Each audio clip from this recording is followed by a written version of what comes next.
Ahem. Hello, everyone.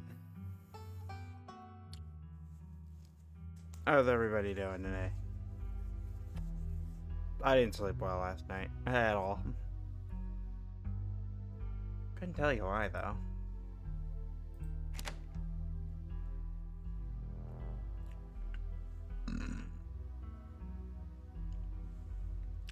Alright, so, in the last chapter, we went ghost busting and got all our friends possessed. We decided not to give in to the demands of a crazed spirit and just kind of left the library to be haunted forever. Nah, no, I'm good. You open your eyes, it's a new day. Last night seems so far away. You can almost pretend the horrors you witnessed in the annex were nothing but a nightmare chased away by the harsh morning light.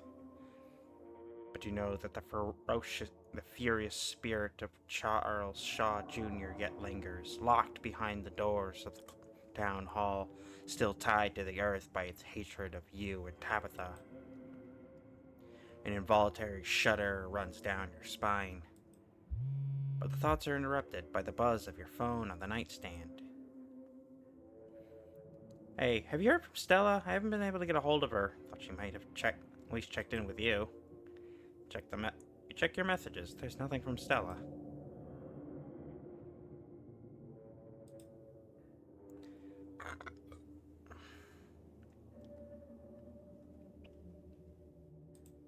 Hey, I'm kind of worried after you ran off last night. Text me as soon as you get the chance.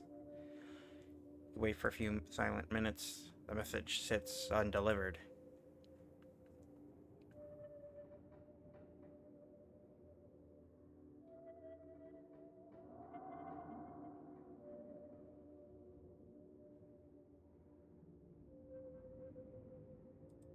Haven't heard from her either. That's not good. I know we haven't exactly gotten along, but we should meet up in town and look for her together.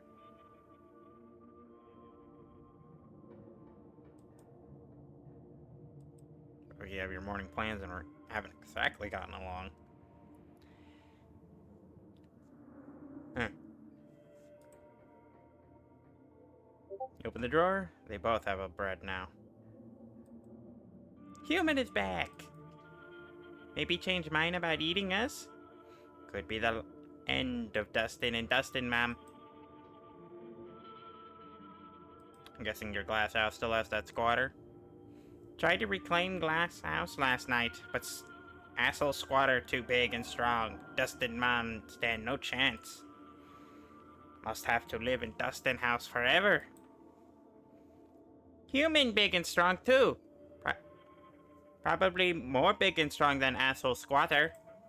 You fight. Give Dustin mom glass house back?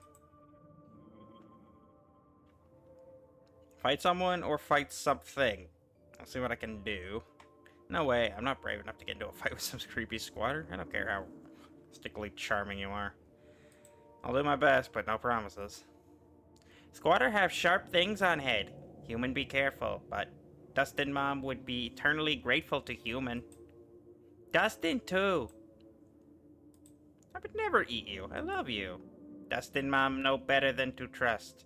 When push come to shove, survival more important than friendship. Dustin mom spend too much time outside. It different inside. There enough bread for everyone here. No need eat friends. Dustin still have childhood innocence. Hope Dustin get to keep that innocence forever. I should get going. Okay.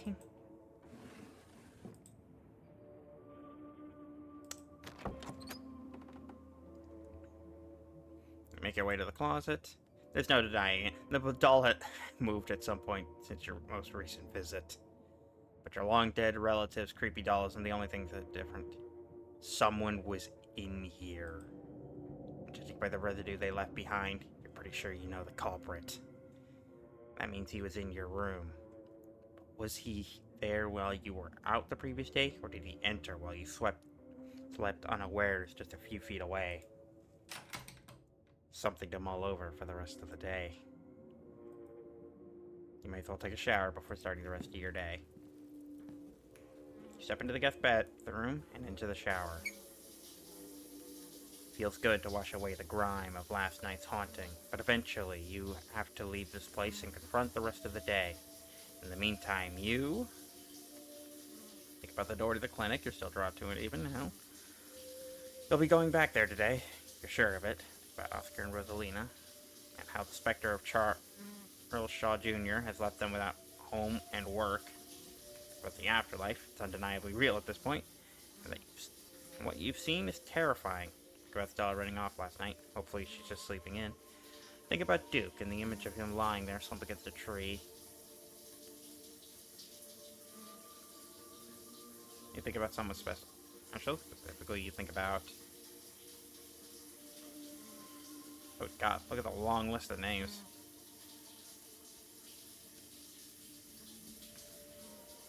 Kanika, the resident goth, and one of the level-headed and fashionable people in town. Stella, your intrepid cryptid hunting companion, and everything the two of you have been through since you got to town. Hopefully she's okay. Avery, and their thrill-seeking attitude towards the supernatural.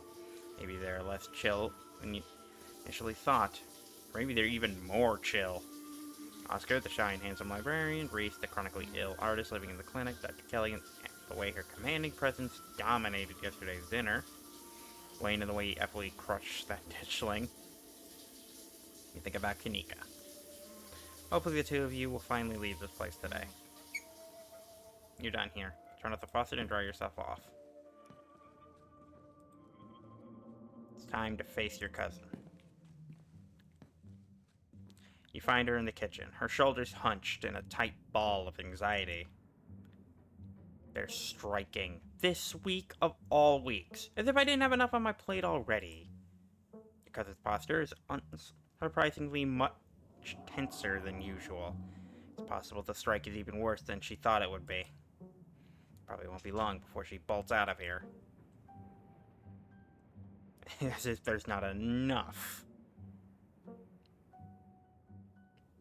As if there's not enough to go on. This is one crazy week.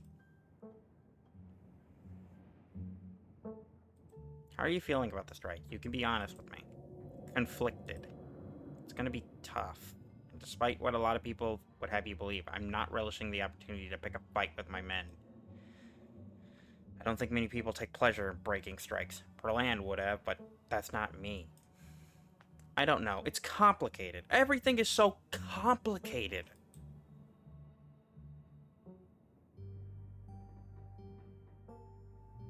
Do you know what the strikers even want? I haven't seen a list of demands. I'm sure it's just the usual. I promise you that if any one of them were in my shoes for a month, they'd be singing a different tune.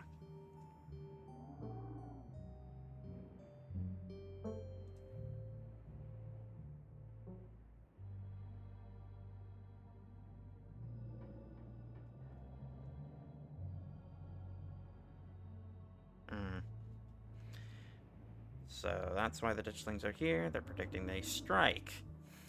So that's why the ditchlings are here. They're predicting the strike. Usually I'm pro-union, but you probably should have seen this coming. Just give them what they want, Tabitha. It's the right thing to do. It's no use fighting the inevitable. Just fire all of them. Sure, it'll be easy enough to pick up the pieces. Can't believe the gall of these people. After everything you've done for this town. Some people just never understand the burdens of leadership. You're in a really difficult spot right now. With everything going on, it's hard to care about something as mundane as a strike. Yeah, I am. Hopefully it'll all be over soon.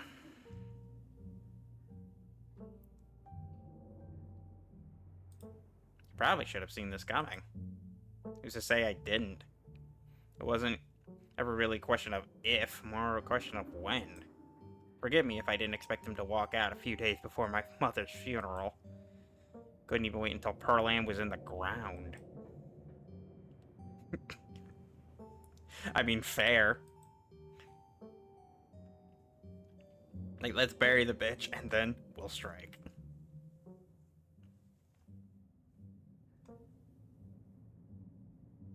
Because, like, you're not going to get anything until the funeral would be over anyway. Have you heard anything from Stella? I can't get a hold of her.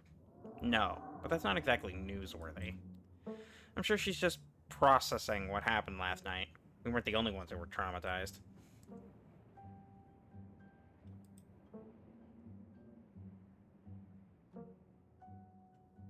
Do you regret leaving Charlie down there? Not at all. And I don't care if Grandma Eddie killed him. The past is the past, and neither of us had anything to do with it. We can always build a new town hall. We can never get back lost years. We can always build a new town hall. We can never get back lost years.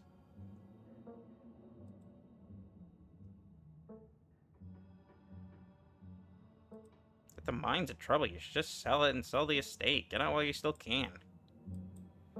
I'm not giving up like that. This is the Scarlet Mine. I'm not just going to cash out on our family's legacy. I'm bringing the mine back to life one way or another.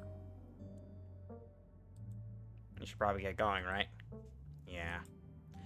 I've dawdled long enough. Stay safe. No more hijinks. But let me know if you get into trouble, okay? Tabitha slipped past you, her heavy boots thudding down the hall as she marches away to face her employees. Time to figure out the rest of your day. You walk over to the cat. Oh, Christoi. QS Kyoto Vus Maintenance.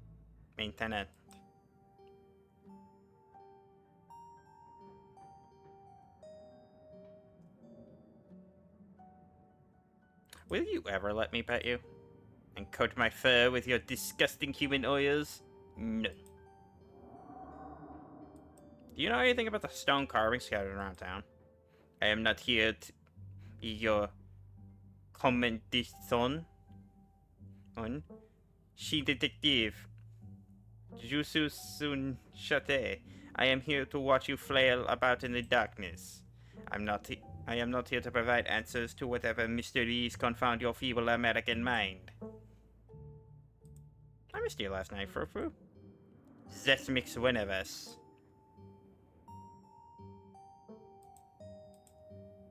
She scoffs, her tail twitching with annoyance, but you can sense she's less annoyed than usually is. Maybe she's getting used to you. Bye, Frou-Frou. Good talk. She scoffs as you turn away.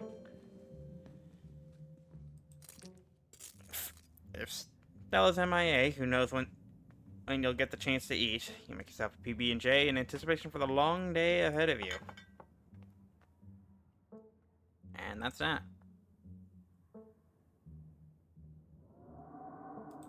To the garden. Whatever kicked out Dustin's mom is in the garden right now. Oh, you better look into it before you head into town. The air is chilly today, the overcast sky hanging oppressively over the weed-choked flower beds. It's too cold. You start carefully picking your way through the underbrush. It doesn't take much effort to find a path. Cuttings of prickly raspberry bushes and tangled vines litter the ground around the greenhouse. The glass house, one could say. You step towards the door. It's sealed shut by a lock, and you catch a brief glimpse of a horned shadow through the ancient clouded glass. It was a goat. So this is Dustin's mom's squatter. Examine the lock. It looks sturdy. You'll need some tools if you're gonna get this open. Maybe Stella and Kanika could lend a hand later. Keen eye and talk to animals. Talk to the goat. Fusion. Take a menu option that requires 2 traits.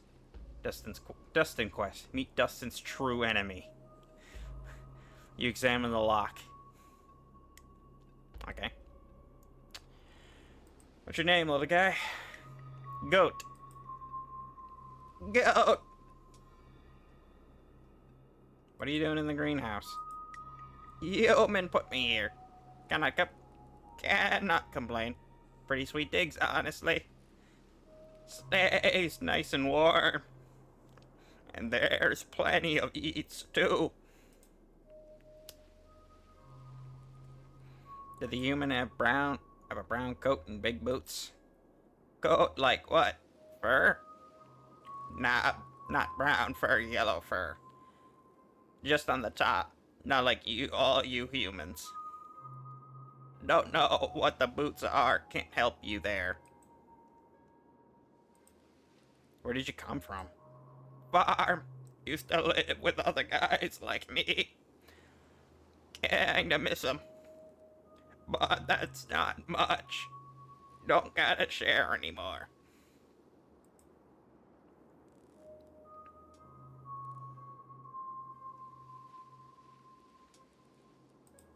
Hey, whoever you are, there's a possum that would like you to leave. She was here first. This is her house. Don't wanna leave. I live here now. She can deal. Guess I'll leave you to it then. See ya. Or not. It's a wild world out there. You investigated the garden. While Stella's missing, it's best not to keep Kaneko waiting for much longer. It's time to head to town. You head to the front door and begin your trek to the town below. The sun shines down through a thin layer of clouds, illuminating the path in a watery gray light. Oh, the ditchlings. They're out and about. Glimpses of pale figures dot your periphery. You haven't seen ditchlings in the middle of the day before. They're getting bolder. To your surprise, you find a familiar face making its way up the path towards you. Hey, I was just coming up to see you. Hope you were able to get some sleep after everything that happened last night. I was up most of the night, totally wired on adrenaline. Even if I had been able to chill out a bit, knowing that thing was right down the street, yeah, not super conductive to a good night's sleep. Does the library look different? Can you see the haunting from outside? It's boarded up, but I can't say I've gotten close enough to see much of anything yet. We could always check it out together. Though, maybe we best not attempt it. That ghost seemed pretty desperate to eat your soul last night, and I don't even know if I mean that metaphorically or literally. Hopefully some slapdash plywood is all it takes to contain that thing. I don't like the thought of it spilling out onto Main Street. It smells a drop of scarlet blood nearby.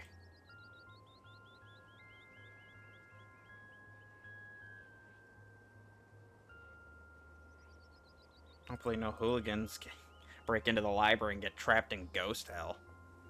Where there are abandoned buildings, there are people trying to break in and get spooked. Nothing we can do to stop that. But maybe the ghost won't possess anyone if there aren't any Scarletts around to guilt trip. Who knows? There's ditchlings everywhere now, even though it's daytime. Avery turns to survey the tree line. I noticed a few on the way up. They're kind of funny now that I'm getting a good look at them. With their scrunched up little Sharpie faces. Sharpie faces. So, should I be worried about these things? I know they're a bad omen or something, but, like, are they dangerous? They're not gonna eat me if I take a wrong turn, right? No, but you might get some egg laid under your skin.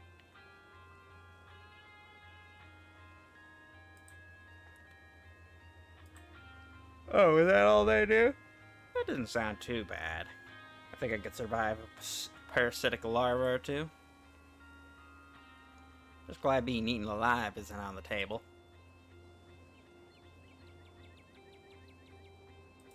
I mean, is getting a parasite like that really any different from being eaten alive? They're still eating you, just more slowly and from the inside. Sure, I get where you're coming from, but that's a pretty big difference. If a mountain lion gets me, that's kind of just it, you know? I'm sure the wonders of modern medicine would be able to yank a couple of eggs out of me. Heck, maybe I'd even be able to let the eggs hatch instead of just having them removed. It'd be sad to kill the babies, but at the end of the day, if it's me or them, I gotta go with self-preservation.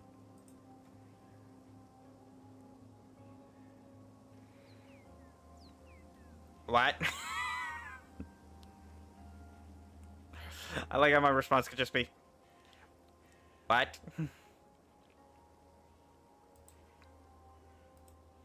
You don't agree? That's fine. To each their own. But I'm the kind of person who wouldn't mind giving a couple weird little creatures a warm place to poopate. Papate.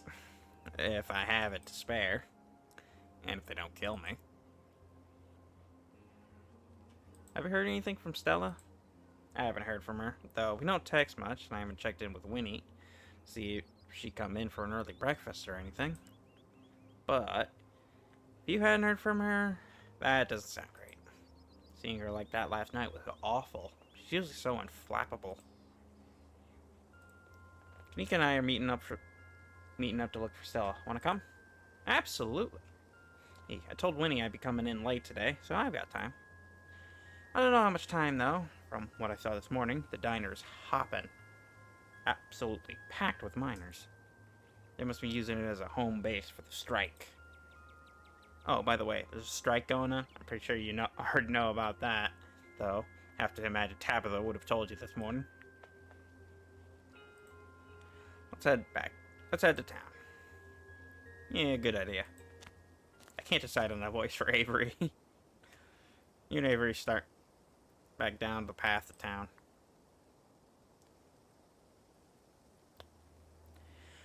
It isn't long until you once again find yourself on the main street of Scarlett Hollow.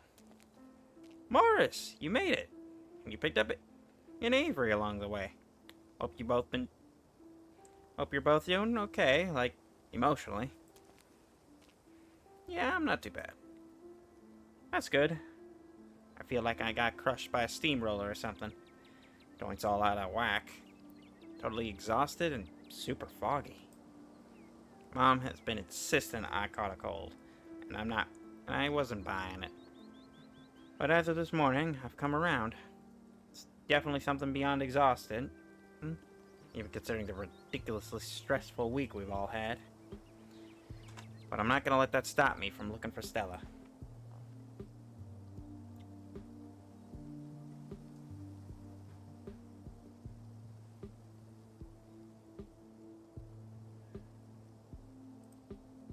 Someone manning the general store while we go looking for Stella. Mom and Miles can deal for another day while we go looking for Stella. This is important.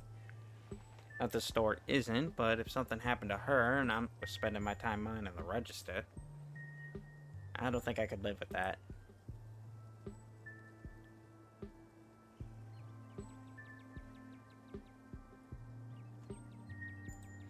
I'm supposed to see your mom at some point today. Maybe she'll finally shed some light on things. I'm not sure what she's planning to tell you today. That she couldn't have just told us all last night. Maybe she's going to read your fortune. After last night, I wouldn't doubt that she actually could. Your mom always had a bit of that Glinda vibe going for her. Yeah, maybe I should stop making fun of her whole New Age mystic thing. A whole lot happened in the last couple days. Ugh. I'm gonna need to take a page out of Stella's book and block this shit out. I need to be focused. I can't keep having all these existential crises. There'll be plenty of time for tea after we found Stella. I think last night just pushed Stella over the edge. I know I've only known her for a couple days, but it feels like she has a tendency to run from difficult emotions. Usually she just changes the subject, but I guess this time she wound up literally running. You picked up on that, huh? But you're right. I'm not about to let her be alone at a time like this. I made that mistake before. Plus, she could get mobbed by those weird little creatures. Or worse. Exactly. This is no time for anyone to be off on their own. Who knows what kind of weird stuff is out there? After the last couple nights, I wouldn't be surprised if there were actual Bigfoots in the woods, just waiting to eat any human that wandered too far from civilization. Do Bigfoots thirst for human flesh? Is that some kind of common knowledge I wasn't keyed in on? I wouldn't be surprised, is all I'm saying. Okay, let's get going. Let's get started. I don't want to waste another minute. Where to first?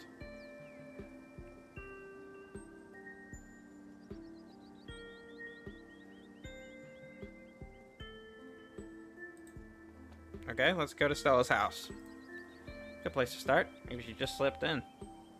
That's what I'm hoping. I would have gone already, but I was kind of nervous about doing anything by myself today. Just in case I ran into yet another horror from beyond the veil or whatever. Keen eye, you make your way towards Stella's house. The door is as pristine as any old wooden door. No bloody handprints in sight. Any telltale signs of Wayne absent. If something happened here, it didn't involve him. At least not the front door. Kanika anxiously knocks on the door. It creaks open. Nobody's here, and I don't think Wayne came knocking at the front door. Yeah, I don't see any goop, but he could have come in through the back, or a window. It'd be a really weird coincidence that the front door was open and someone broke in somewhere else. Or maybe that's just wishful thinking. Guess we won't know till we go inside. Might as well invite ourselves in, right? Yeah, we should go in. Cool. I'll be brave and go first. Avery casually steps through the threshold into Stella's house.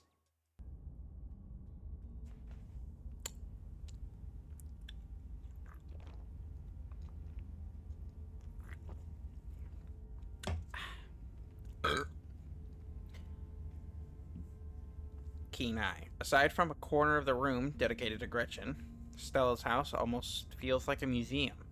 Everything organized with the sort of tidiness you would expect from someone as rough and tumble as Stella, and only a handful of objects really feel like they belong to her. Whatever happened to Stella, it doesn't look like it happened here. Doesn't look like there was a struggle or anything. Unless it happened in another room, or maybe someone, or something, caught her off guard. You didn't have to add that last part. I'm gonna forget that you said that, and just be thankful that it doesn't look like a crime scene.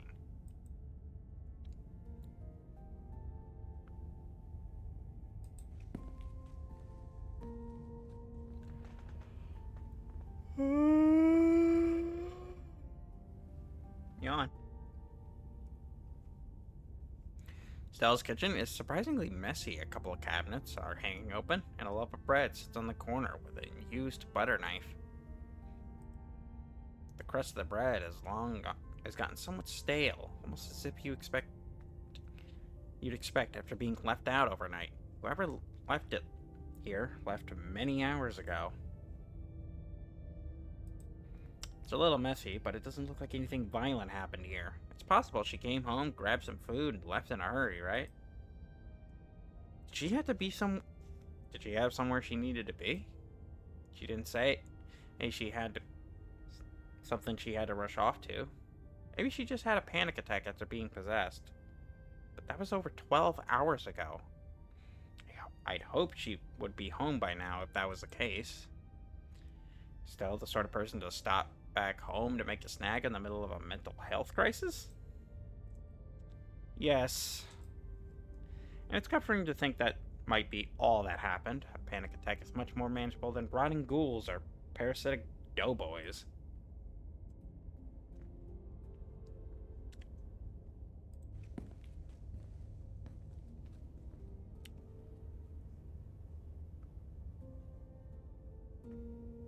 You make your way down the hall into what you assume to be Stella's room. She's not here. Though, it's a little untidy. It's the sort of untidiness that accumulates when someone doesn't often have guests in their bedroom. There aren't any signs of violence. No streaks of blood or pus that might belong to a certain phantom miner. He hasn't been here. You do notice, though, that her jacket is nowhere in sight. It isn't in her closet. It wasn't on the coat rack in the other room. Stella's jacket is gone. The Letterman one. It wasn't on the rack in the other room. It's not in here, and she didn't have it yesterday. Okay, I'm sold. Between this and the kitchen, she must have come home last night. And it seems like she was the one who decided to leave. No struggle or anything. You gotta check Stella's computer. I'm not sure we should be snooping on her computer. Isn't that an invasion of privacy? We already broke into her house, right? For all we know, there could be some sort of clue on here. Like a note detailing exactly where she is. We didn't break into her house. The door was left wide open. Well, maybe the computer was left open too. Exactly. If there isn't a password, maybe we're supposed to take a peek. Maybe we'll find the first note of an elaborate scavenger hunt she set up overnight. Okay, fine, but I'm gonna stand over your shoulder the whole time and make sure you don't go looking for anything personal. Stella's desktop is horrifically cluttered.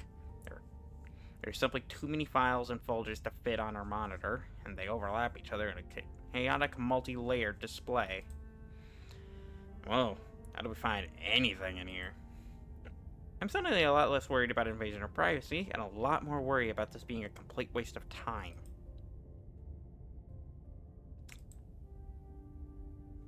It would take you all day to count the number of open tabs in Stella's browser. Christ. So numerous are her tabs that you can't see a single icon. A sea of rounded, featureless triangles from Windows Edge to Windows Edge.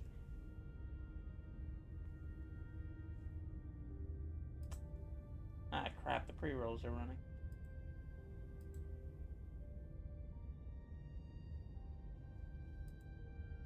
No.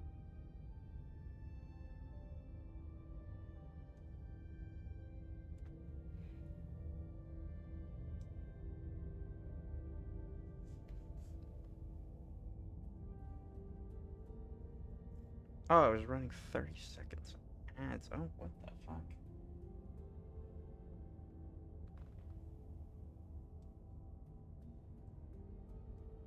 I wonder the pre-rolls ran out.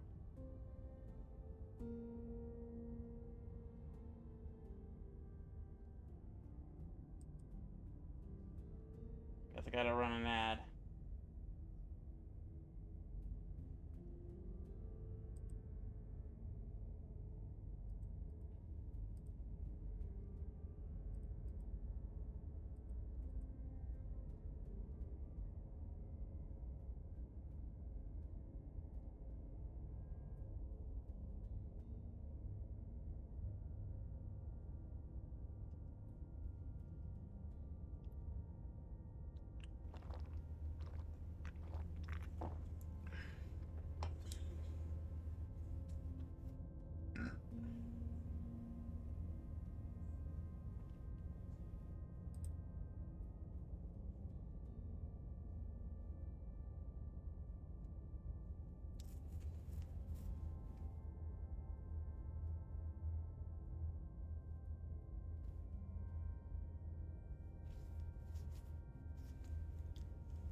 Oh, and then...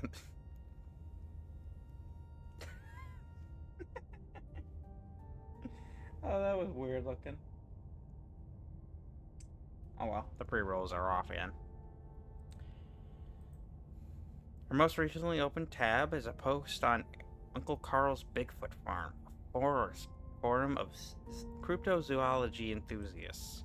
The post in question is titled, "Something Big is Happening in Scarlett Hollow." Hey everyone. I was out chasing a skunk sighting the other day and I found these weird little guys.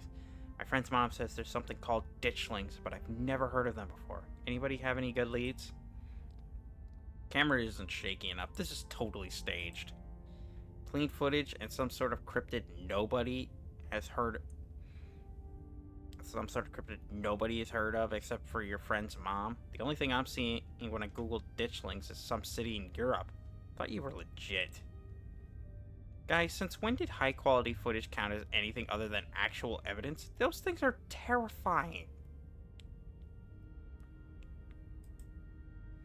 Since every low budget horror movie started doing guerrilla marketing, I smell an ARG. I'm serious, I got a ton of extra footage. Look at what they've been doing to the animals in town. They're apparently some sort of bad omen like Mothman. Okay, I'm listening. I love me a Mothman. You don't say. I believe you. Like you're falling right into her lap. I don't trust YouTubers. They're entertainers, not scientists. Sick. You make me sick. Threat continues into the next day. Hey, okay, so 1, this is an ARG. I would never. And 2, you're not going to believe this, but we went into an abandoned mine last night to investigate things, and I'm pretty sure we found some Tommy knockers. Listen to these knocking we managed to catch on tape. There's a link to an audio file titled Tommy Knockers Real.wave. Just because you put the word real in your file name doesn't mean they're real. 2 supernatural events on back-to-back nights? This is so fake. I can't believe I bought into the River Runner hype. You're so full of it. YouTubers are always going to sell out to big indie horror. This is kidnapped by aliens all over again. Also, lol, dully white things and loud popping noises. This is definitely an ARG. Did you sell out to Pillsbury? Stop cyberbullying her or I'm going to call the mods. Locking this thread and giving everyone a 7-day ban. No cyberbullying or self-promo. The thread ends. Ouch. Wow, poor Stella. Remind me to never be internet famous. Here's hoping my SoundCloud stays niche and underappreciated until the day I die.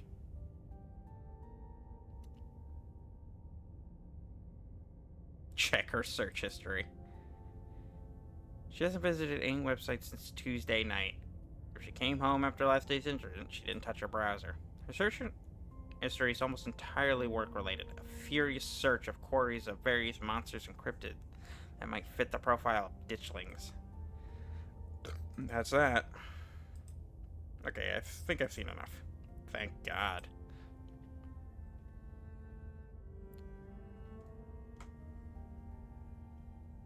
I love seeing someone's room before they had a chance to clean it up for company. It's like a little snapshot, you know?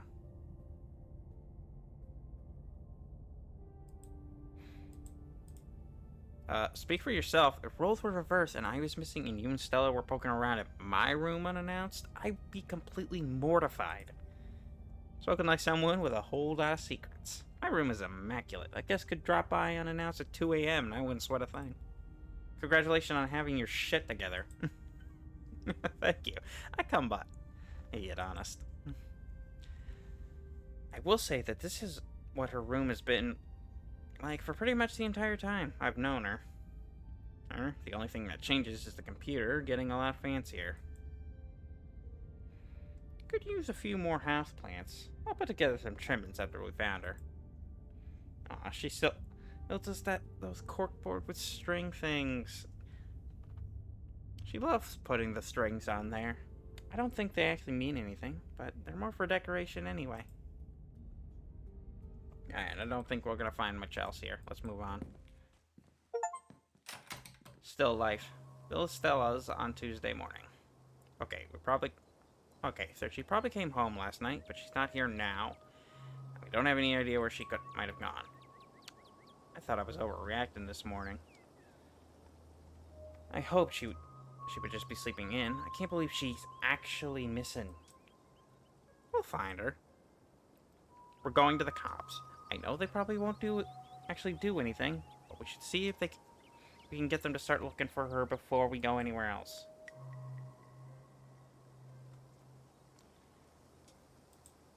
Yeah, let's go. Should make sure the police know Stella's missing. The police station is exactly what you expect from a town the size of Scarlett Hollow. It smells strongly of coffee and faintly of aged furniture and paper. The general tidiness speaks of a department that doesn't get much of anything done. But you're also not alone here. You enter to find Bo standing between you and the officer behind the desk. Big Betty wasn't just a pumpkin, Deputy Franklin, sir. She was going to be a prize winner. Raising her was the last thing me and my daddy did together. She's important to our family.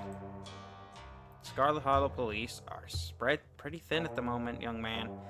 Any property disputes will have to wait, if indeed there is a dispute to be had. Are you sure it wasn't some animal that took your vegetable? Sir, you know Mr. Tremaine thinks that land belongs to him. He probably thought Big Betty was his to take. He ain't coming to his door, so for all I know, he might be all the way to the state fair by now with our pumpkin. Ain't there something you can do about it? Doesn't this town have like 3... Doesn't this town have 3 cops? Where are the other 2 at?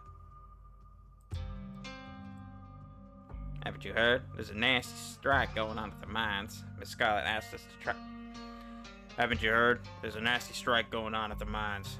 Miss Scarlett asked us to try and bring the temperature down a bit. And I drew the short straw for being stuck on desk duty. Bring the temperature down? I'm sorry, but Earl and Dennis working for the town? Or are they working for Tabitha? Bring the temperature down? I'm sorry, are Earl and Dennis working for the town, or are they working for Tabitha? I'd rather not get into it right now, Miss Forsyth. Now, is there something I can help you with, or did you just come by the station to chit-chat? Bo, did you manage to find your dad? Bo's stoic expression breaks, and for a moment you can almost see tears forming in his eyes. But he blinks them away. Yeah, I found him. I gathered what there was to gather. We're giving him a proper burial in the family plot. It's been tough going, trying to dig the hole while the farm is crawling with those hairless things, but it needs to be done. Do you think they'll go back where it came from soon? Mom and me have tried to fight them back best we could, but it seems like there's more every minute. They'll leave once the coming disaster is finally struck.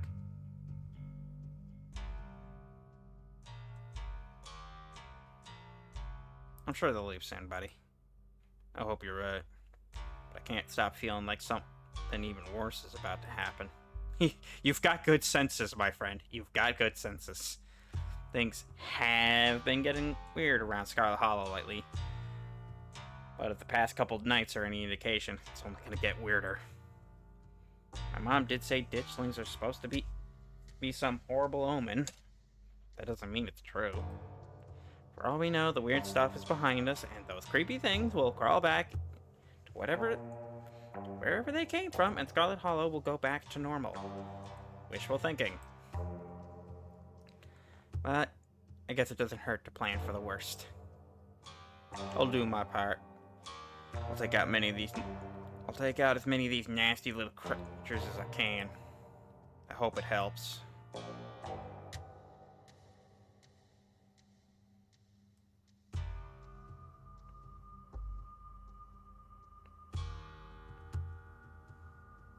Alright, didn't his pumpkin go missing? Yeah, he mentioned that yesterday in chapter 3, that his fucking giant fucking pumpkin, his ton weight pumpkin. Stella ran off last night. She's still missing. A missing person? Sorry, Mr. Calloway, but I'm gonna have to handle this first. Deputy Franklin pulls out a few forms from the front desk and holds them out. One of you can fill these out, please. I can take care of that. Thank you so much for taking this seriously, Mike. I know Stella has a tendency to go on hiking trips, but this feels different. She can't be in her right mind going back into them woods after what happened to my daddy.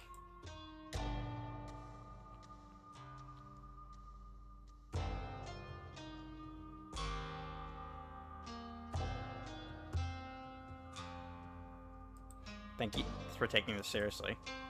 I take everything seriously. Now, is there anything else I can help you with?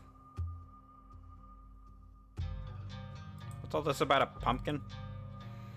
Julius Tremaine stole Big Betty, and I'm trying to get the police to talk to him. And I've been telling Mr. Calloway that there's no way to prove who the vegetable in question belonged to. If there's no documentation, it's your word against his. The Calloways and Tremaines have been at this for a long time. Some fraud from over a century ago split the families, and they've been at it ever since. Is that going to be a future chapter where I just tell these two, okay, get over yourselves? Is that going to be what a future chapter is about? I feel like that's what this is building to. What makes you think Julius stole it? He's been claiming Big Betty has been his since day one, on account of he thinks it was planted on his side of the property. He's never been good about the property line, same as every Tremaine that came before him. We've got our fair share of calls from Mr. Tremaine as well. Well, not that I'm at liberty to discuss confidential police information. I've been hoping to get a reprieve from this nonsense after what happened to Daddy, but it looks like he's... Well, but it doesn't look like he's willing to give us any time to grieve. You know, Julius is a friend of mine. I mean, he did a lot of things, and definitely a bit of a curmudgeon, but I never pegged him as a thief. I don't know if Julius ever talked to anybody. Talk is a strong word, but I like to think we have some kind of understanding.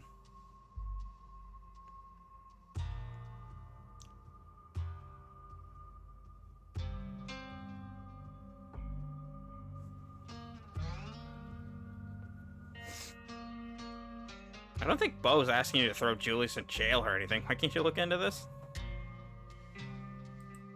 Sorry for everything that happened, Bo. I appreciate that. Thank you. I'm trying not to let it get to me. Gotta be strong for Mama now that it's just the two of us. You know, Mike, it sounds like Bo has a real case here. It's not just two neighbors getting angry. Each other's property has been stolen. Couldn't you get involved on his behalf just this once? After everything he's been through? This isn't the first time there's been a theft between the Callaways and Tremaines. We've heard it all. We know exactly how it'll play out. Trust the police to do the policing, ma'am. First you leave Duke's body in the woods, now you won't even help Bo with his pumpkin? First you leave Duke's body in the woods, and now you won't even help Duke with his pumpkin? You really seem to have it out for this family. It's our job as police to remain impartial when it comes to the citizens of the town we protect. None of us have it out for Mr. Calloway or Mr. Tremaine, just doing what we can to uphold the safety and security of all residents in Scarlett Hollow. There's a fucking corpse in the woods!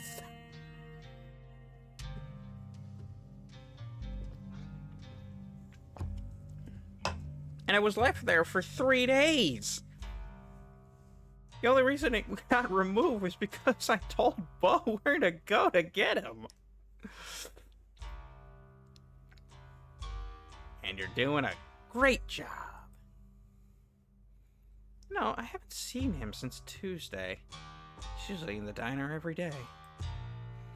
Even if we didn't take Big Betty, it might be worth doing a welfare check. Look, kid, I'd love to help, but the sheriff has a standing order to not step foot on the Tremaine homestead. The man loves his booby traps. That never stopped me. I don't make the rules. You have to take it up with Sheriff Hugsby. Sheriff Hugby. If I may, sir. Ain't it my bit cowardly of you? I thought police officers were supposed to be brave. Oh shit, Bo. This isn't about courage, Mr. Calloway. This is about public safety, and it's about the sheriff's judgment and authority outweighing my own. Look, I've been to Julius's 100 times. I can tag along and make sure nobody gets hurt. Look, I'll pass it along when he gets back, but he has his hands full right now. I can't make any promises.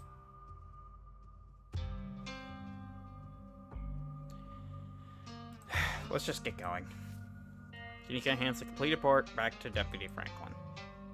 Thank you, ma'am. I'll get this filed right away. Good luck out there. I hope Miss Richmond's alright and y'all find her soon. We'll be on our way.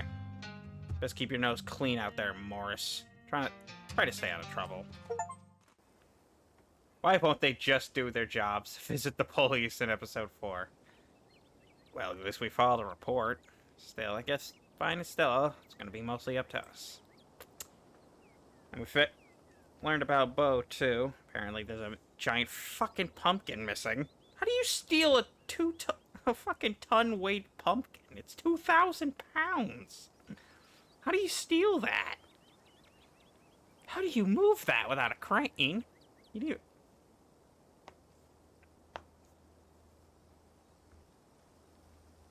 We gotta find out what's going on with Julius, too. He's been missing from the diner for a few days. It's weird. He usually comes in every day. Hello, Allure. I'm doing alright.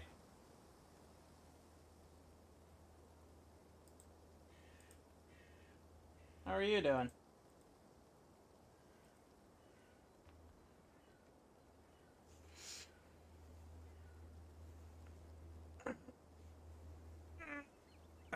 Ugh, my legs are getting stiff.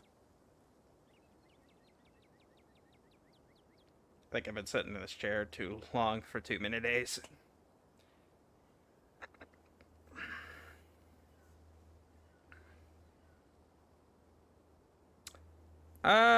It's still pretty early in my day. I woke up only about an hour and a half ago, so far, so good.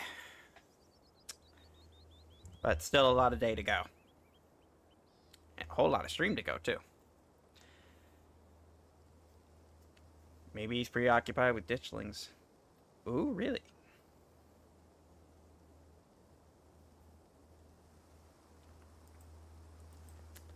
I just hope he's okay.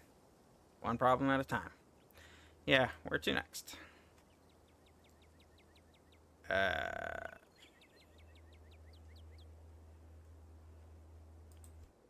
Check out on Oscar and Rosalina. They're at the Maxwell place, right? Yeah, it's going well. Just finishing up Scarlett Hollow. And then I'll be moving over to playing Dispatch.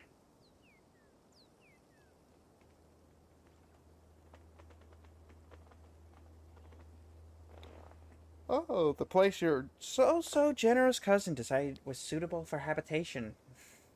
Hey, it's better than nothing, I guess. It's a roof over their heads for the time being. Or what's left of a roof. After everything they've been through, I can't believe she made them stay in a place like that. Do I stream daily? No. Or at least...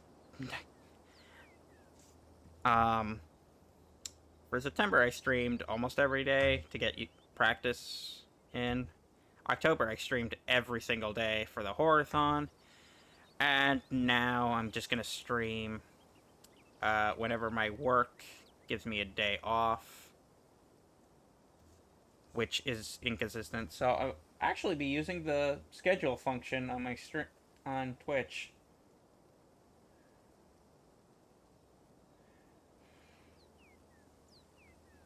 So do I stream for fun? Yeah, I guess. I enjoy streaming. I enjoy hanging out with people who come to my streams.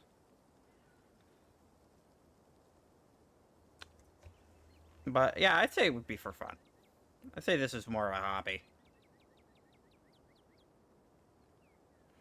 I am a cart pusher at a grocery store. About as humble a world origin as you can get.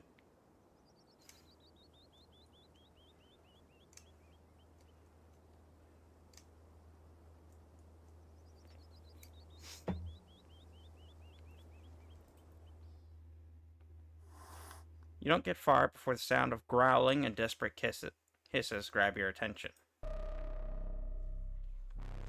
Get away from me! I'm supposed to be an indoor cat. I'm not supposed to see things like you. You don't even talk, you freak. You turn to see a ditchling approach, a cornered pixel in the alley. He must have slipped out of the library with everyone else last night. The ditchling, distracted from its hunt by your arrival, cranes its neck to face you, its eyes settling on you with alien indifference. In the distance, you hear the furious pitter-patter of many feet approaching. You won't be alone for long. Hey, quit it! The words feel meek as they leave your mouth, and the ditchling, unaffected, turns back to its cornered prey. Is there a pipe or something lying around? Maybe we could scare it off. There's no time. I'm grabbing Pixel.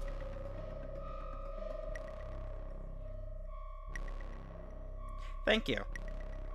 I had that done 2 months ago now. Before you can react, a small pack of dogs round the corner. And they eat him alive.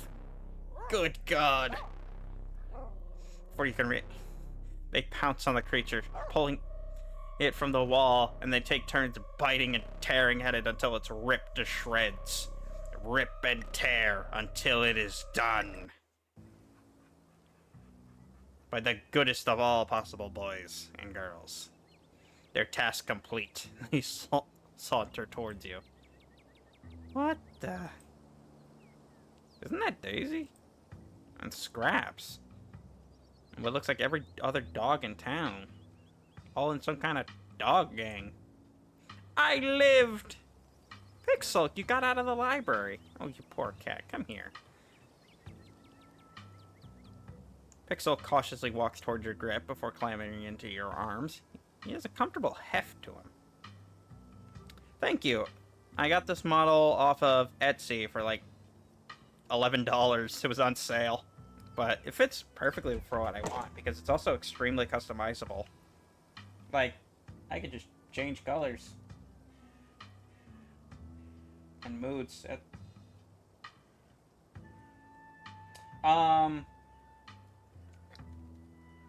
Why I only have one emote? Okay, so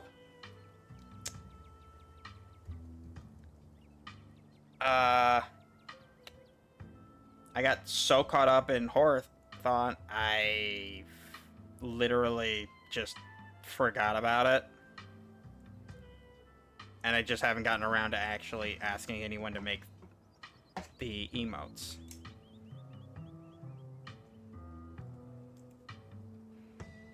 I really should stop procrastinating on that and actually get around to that.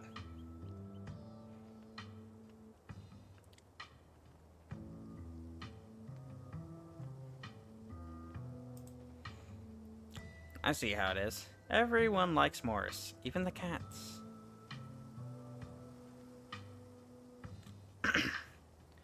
We found him last night, terrified and shaking in a bush outside the library.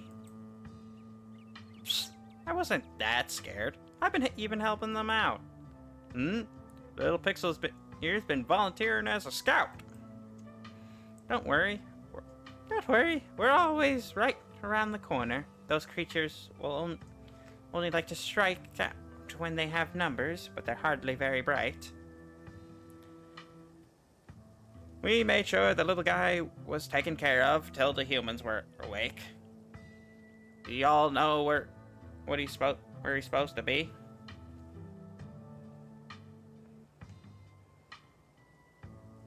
Yeah, I love cats too.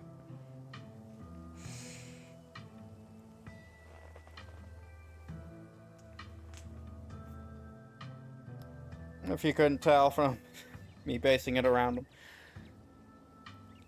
I got the idea to use a cat for a model. From my dad's orange tabby.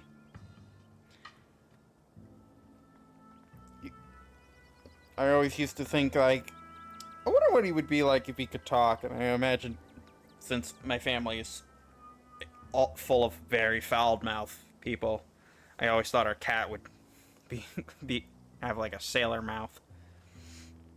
Do I have cats? No. I probably would be a very bad pet owner. I can look after cats for like a short period of time, but I think like long term, I would probably be a bad pet owner. Because I've seen the kind of care my sister puts into it for her cats, and I'm like, woof, that's a lot of work. So I would probably be a bad pet owner. I'm keeping a buck. I'd be a bad pet owner. Good doggies. Thank you. I appreciate the compliment. You call me a good dog? Daisy, good dog. Daisy tail wags excitedly before she regains her composure. You have cats, I see. Sorry, sorry. I just love to hear it. So, you're this Scraps I've heard so much about. The one and only. Me. This here is Daisy. This here is Daisy, and we've... This here is Daisy, and we've got a few other concerned locals with us as well. We're making sure the cats and dogs of the Holler are well cared for, consider recent events. 3? Oof. That's a lot of cats. I'd probably have trouble taking care of 1. There are more of those things in the woods every day, popping out on the innocent bodies of what used to be dogs like us. He's done a fine service, but we're gonna make sure to keep Pixel inside from here on out. I got a feeling things are only gonna get worse from here. Oh, orange tabbies, obvious. Orange tabbies are my favorite cat breed. They're just so friendly. Like every single one I've ever been around, it's just been the friendliest thing, and it's so good to like be around friendly animals. Gotta get that dopamine when you hear them purr. Like to see you try. I was an indoor cat, but now that I got a taste for the outdoors, I will never be satisfied by an indoor life. But maybe I can wait till all these monsters are gone. Oh, ad time.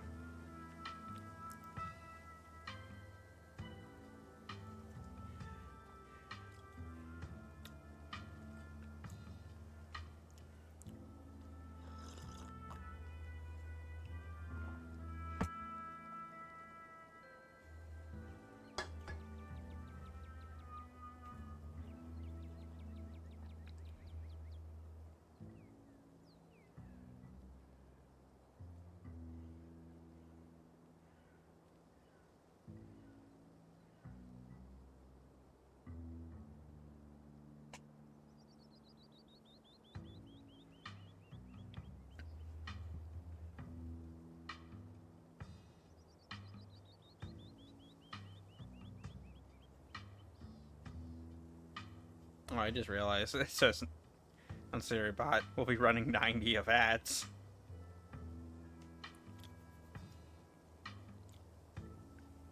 Looks like when I typed it in wrong.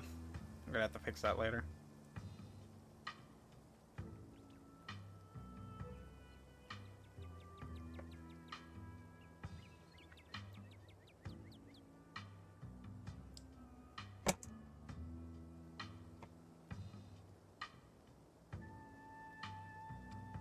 Ad over.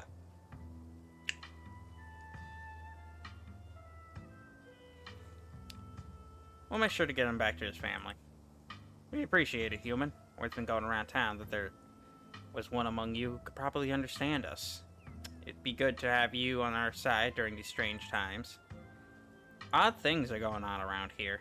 It's important for all us living things to watch out for each other. So, are you all some kind of dog militia or something? Yeah, I suppose you could say that. I sure you would have met the town's illustrious leader by now. When the powers that be abandon you, it's up to the rest of us to band together and protect those who need protecting. Have any of you seen or smelled Gretchen? Is she missing? Oh dear, Scraps, you don't think. Gretchen's Sam would never let that happen to her. I would debate that, considering I had to save the dog, but okay. Wherever she is, I'm sure she's safe from those things. A dog like her doesn't get to be that age without a watchful human on her side.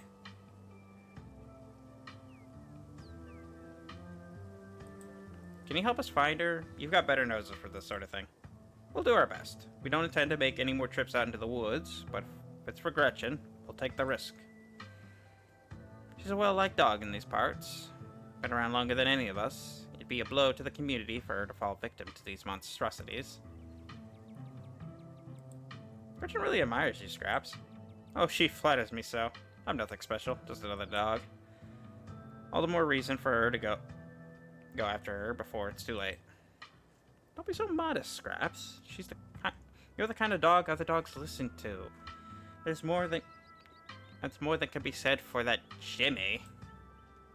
Thinks he's so high and mighty just because he gets to sit and stay the best. As if obedience is the best quality in a leader. Oh, what's the idea?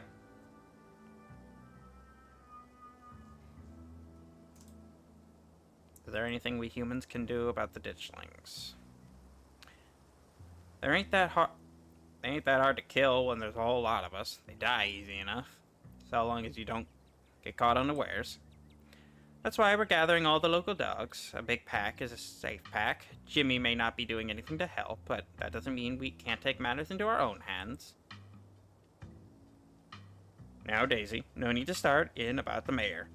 He has its own priorities. So long as he doesn't get in our way, we don't need to go starting trouble.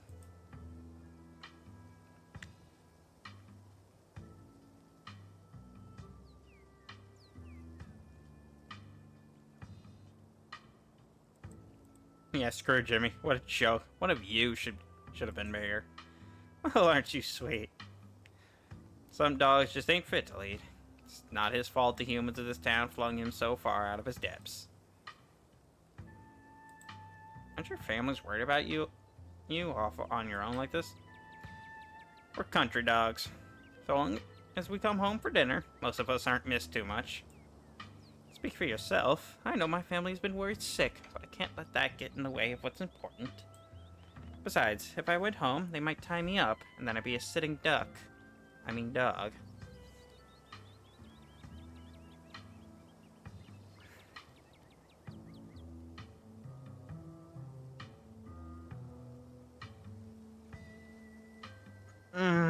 I don't really have the money. I literally just paid, like, all of my bills, and I'm kind of broke.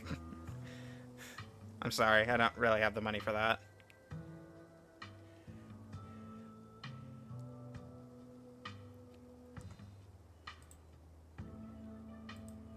We best be on our way. See, that's the part that concerns me. Oh, buddy.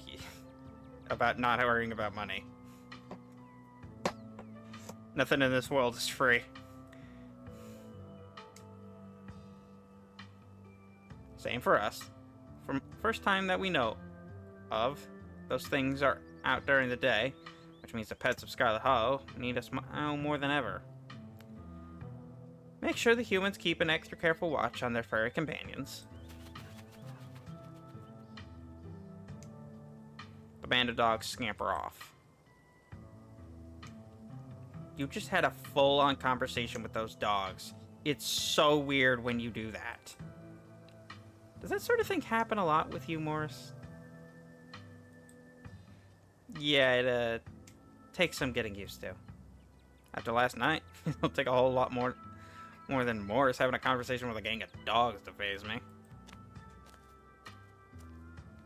Pixel and Toe, you and your companions continue on to the old Maxwell place.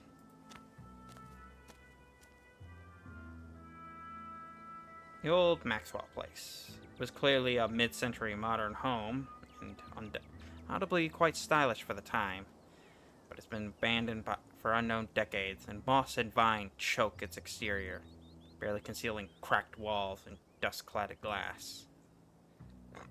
Hey, where the heck are you taking me? This ain't my house. Before you approach, the door opens, and Oscar's head pokes out of the entryway. Hello? Oh, sorry if I started, y'all. The walls here have worn down enough that I could hear you coming from a block away. Good morning, Oscar. Just thought we'd stop by to check in. Thank goodness you found Pixel. Rosalina's been beside herself. Oscar's voice is tired. He's had a long night, and it shows. His graying face, seemingly having aged in the hours since you last saw him. Please, come in. At least it's probably not haunted. Visit the old Maxwell place in episode 4. Pixel! Rosalina rushes forward, taking Pixel gently from your arms. Hey, Rosalina. Hey, Alexis. Happy to help. I was so worried. I thought the ghost might have done something to him. Ghosts can't get Pixel. I'm way too slippery. Totally could have beat up that ghost if I wanted to. Look at this tough guy. Alexis is helping us put her room together. We don't plan on staying here long, but the girl seems to be having fun with it. Thank goodness. Even after all they've been through.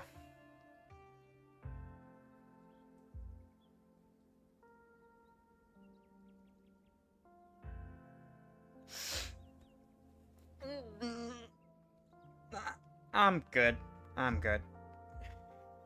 This doesn't sound like something I want to deal with. I'm sorry. But I'm good, Allure. Thank you. Yeah, this is kind of cool. They're like this weird intercom thing and a jacuzzi. Maybe you guys could fix this place up. It doesn't seem that run down. It is a lot cooler than I thought it would be, and I've already met a ghost, so it turns out to be haunted. That's no big deal.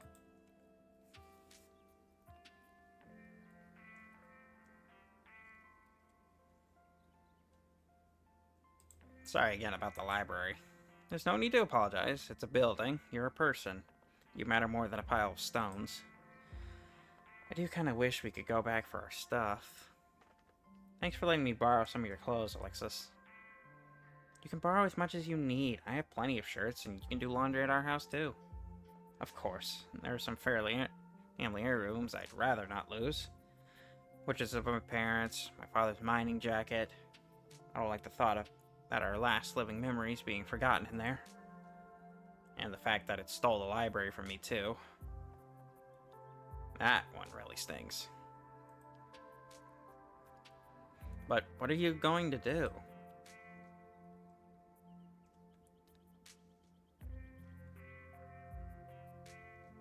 What's going to happen to your career now that the library's closed? That's a good question.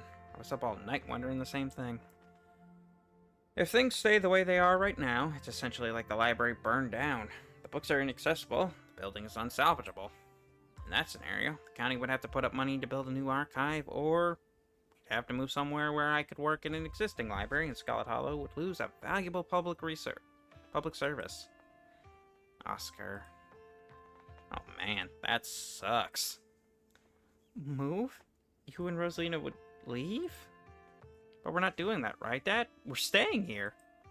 Is there any way you could just, start over and rebuild the collection? I'm sure folks around town would be willing to pitch in. It would be a lot of work, but that's a possibility. Still, maybe it wouldn't even have to come to that.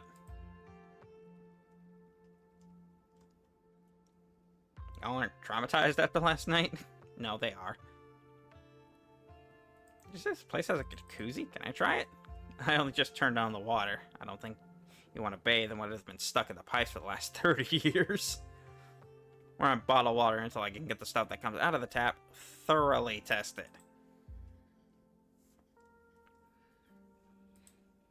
Y'all aren't traumatized after last? I don't know. The past 2 days have been really weird. But I figured if I survived all that, it can only get better from now on, right? No, it could always get worse. Although I don't think it'll be happening to you. I think we're done with your guys' subplot. And we went through it together. I think that helps. It helped me, at least. You two are way stronger than me. My nerves are so frayed. Right? I feel like I'm one more traumatic event away from a heart attack. Same. I think Rosalina's got the right idea. We're out of the ghost dimension. Can't hurt us unless we let it. Or unless we go back in the library. Yeah, none of us are going back there. But it's not like it's gonna come after us out here. Only memories can impact us now. And the memories can't hurt you if you don't let them. That's how I feel anyway. Spoken like someone who definitely won't be won't have repressed trauma after being possessed 5 years from now.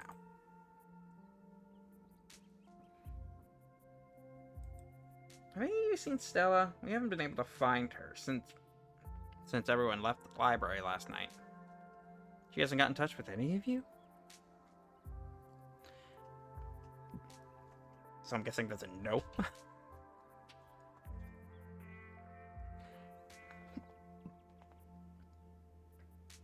So I'm guessing that's a no. You'd be right. Why is there a fucking bolt on this door? Where the fuck is this from? You'd be right. I haven't seen her since she ran off last night. I should have known that ghost was too much. Stella was practically banging down your door trying to get evidence of ghosts. I don't think you were gonna be able to stop her. There was no way you could have known how she would react when she found it. I don't even think she knew how she would react. And besides, you didn't know how bad it was gonna get. You can't blame yourself for everything, man. I know you probably feel like it's your responsibility to make sure everyone around you is okay, but sometimes that's just not going to be possible. You're only one guy. That's what Rosalina's always saying. I suppose I do apologize more than I should. You really do. Damn. Going right for the jugular. Now I'm really starting to worry. Sounds like no one in town has seen her.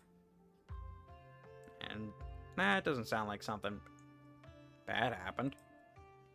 But it doesn't exactly sound like it's all sunshine and roses for her either.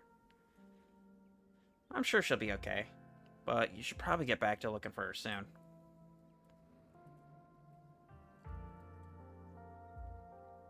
Do you think you'll have to stay here long term? No. I'll find a way to get the library back, and our house with it.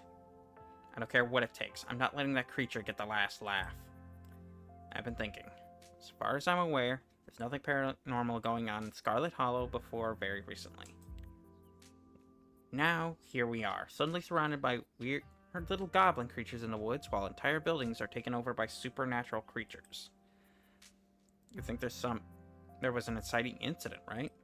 I do. That's my...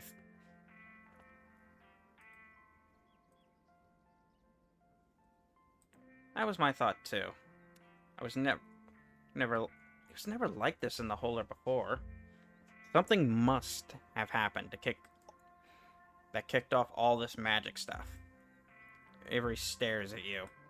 I mean, it's obvious, right? Things only started happening once Morris got here. You're not wrong. Exactly. If there's a catalyst for all of this, why wouldn't it be a lost Scarlet finally coming back home to Scarlett Hollow? If I may, Morris getting into town isn't the only major event that's happened lately. Pearland died over a week ago, and those creatures in the woods were already reproducing by the time he arrived. Not to mention, I started seeing things in our house before Pearland passed, I think. Before Pearland passed. I think. I never thought to make a note of exactly when the spirit made itself known. Whatever the case of this is, there must be some way to put the genie back in the bottle. I'm going to do my best to find out if there have ever been any similar events, and whether there's anything special about Scarlett Hollow. That might explain what's going on. The town archives are, unfortunately, in the library. I told you putting everything online was important. No one uses paper anymore, Dad. You were right. It'll be my first project if we get the library back. I've learned my lesson. Till then, I'll just have to make do with what I can find online.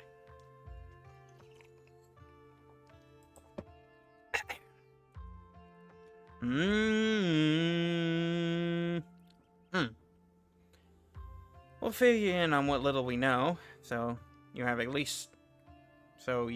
least have someplace to start. We've been finding these weird stone seals. There's one in the mines, and another in your basement. There might be more. These are the carvings you mentioned last night, right? To think there was something like that under my house all this time.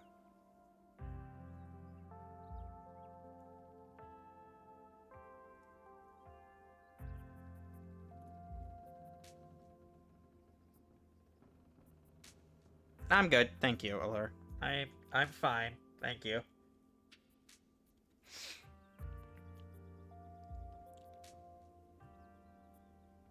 I It'll be fine, thank you. And to think someone must have put it there, but who? To think there was something like that under my house all this time. I think someone must have put it there, but who? This gives me a few threads to follow. Thank you, Morris. Morris, didn't you say you felt something similar in the mine seal outside the clinic yesterday? I hope that doesn't mean something weird is gonna happen there too. Uh-oh, losing the library is already a blow, but losing the only doctor's office in town seems like it would be bad. Here's hoping we sort things out before that becomes an issue. I think Sybil knows more than she's letting on. She wants me to come talk to her today. My mom? But she's always been a crystals and herbs kind of lady, not like someone who actually knows about supernatural stuff. Still, she did seem really calm and confident last night. Weirdly so. I hate this. She did seem strange last night. She kept shutting down the conversation, like she was rushing us all along, trying not to let us linger on the supernatural long enough to reach any conclusions. Still, I'm inclined to agree with Kanika here. If she does know something, why would she be hiding it? I'd be interested to know what exactly she intends to tell you that couldn't be discussed in front of the rest of us. I wonder if this could be the work of some sort of cult. You mentioned something like this at the library the other day. If there was a cult in Scarlett Hollow, I feel like I'd know about it.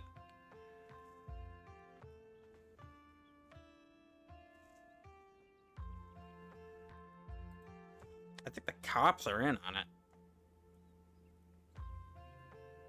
Holy crap, we actually got to 60 followers. Yes.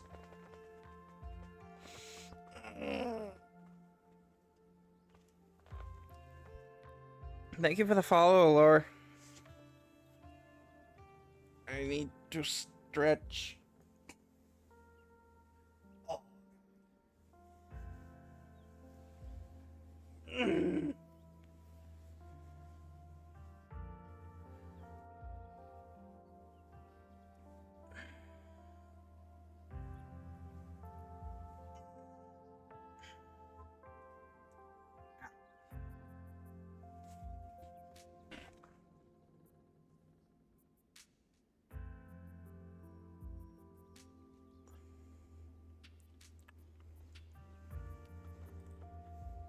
As someone who spends a lot of quality time with Scarlett Hollow's finest, those fellows couldn't keep a secret to save their lives.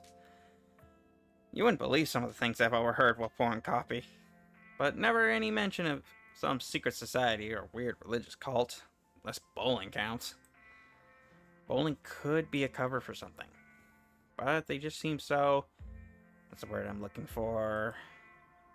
Ineffectual? Exactly.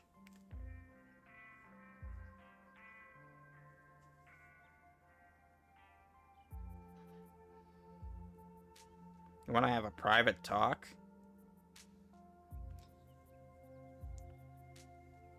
Even if they're part of a cult, I doubt we'd really have to worry about them. I feel like this is going to lead to me being talked into something.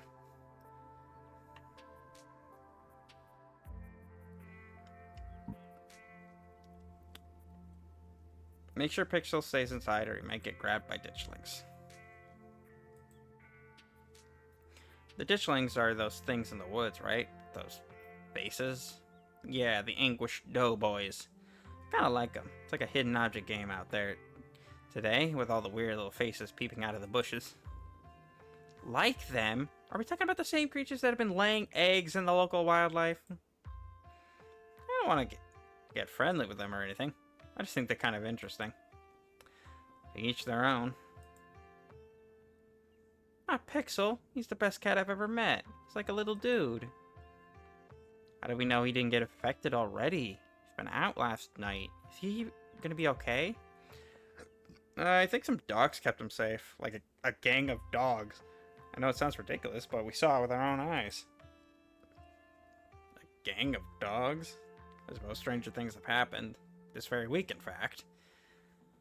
But we'll make sure he stays safe. Right, Rosalina? I'm not letting him out of my sight ever again. I think there's something in the clinic. There was this door yesterday, and I could feel something pulling me towards it. Right, I almost forgot about everything that happened yesterday. I almost forgotten after everything that happened yesterday. You said there was something there that reminded you of the mines, right? I'll see. I'll take up what I can on the clinic. There's a lot of history there. I wouldn't be surprised if there was something haunting that place as well. You have a friend that lives there, right? Shouldn't we tell him that something bad might happen in his house? You might want to stay someplace else for now, if the last few nights are any indication. Yeah, I could shoot Reese a warning text. I don't know if his mom would let him leave. She's got an iron grip on the poor dude.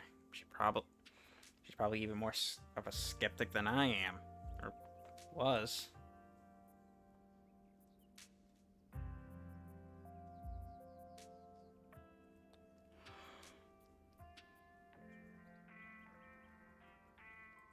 Reese mentioned a movie night, right? Be the perfect cover for an investigation.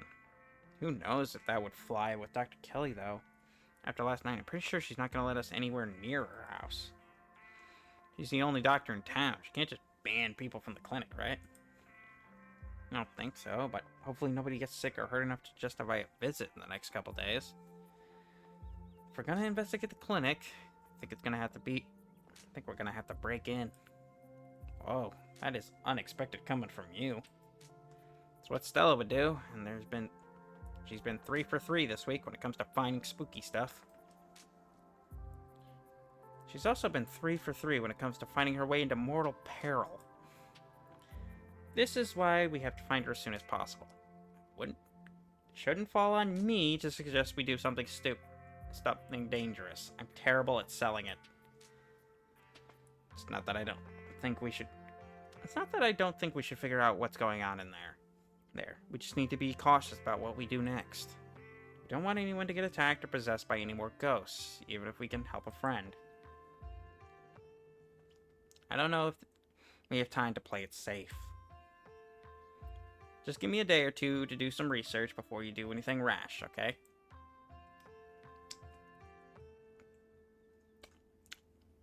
We're going to be doing all the rash.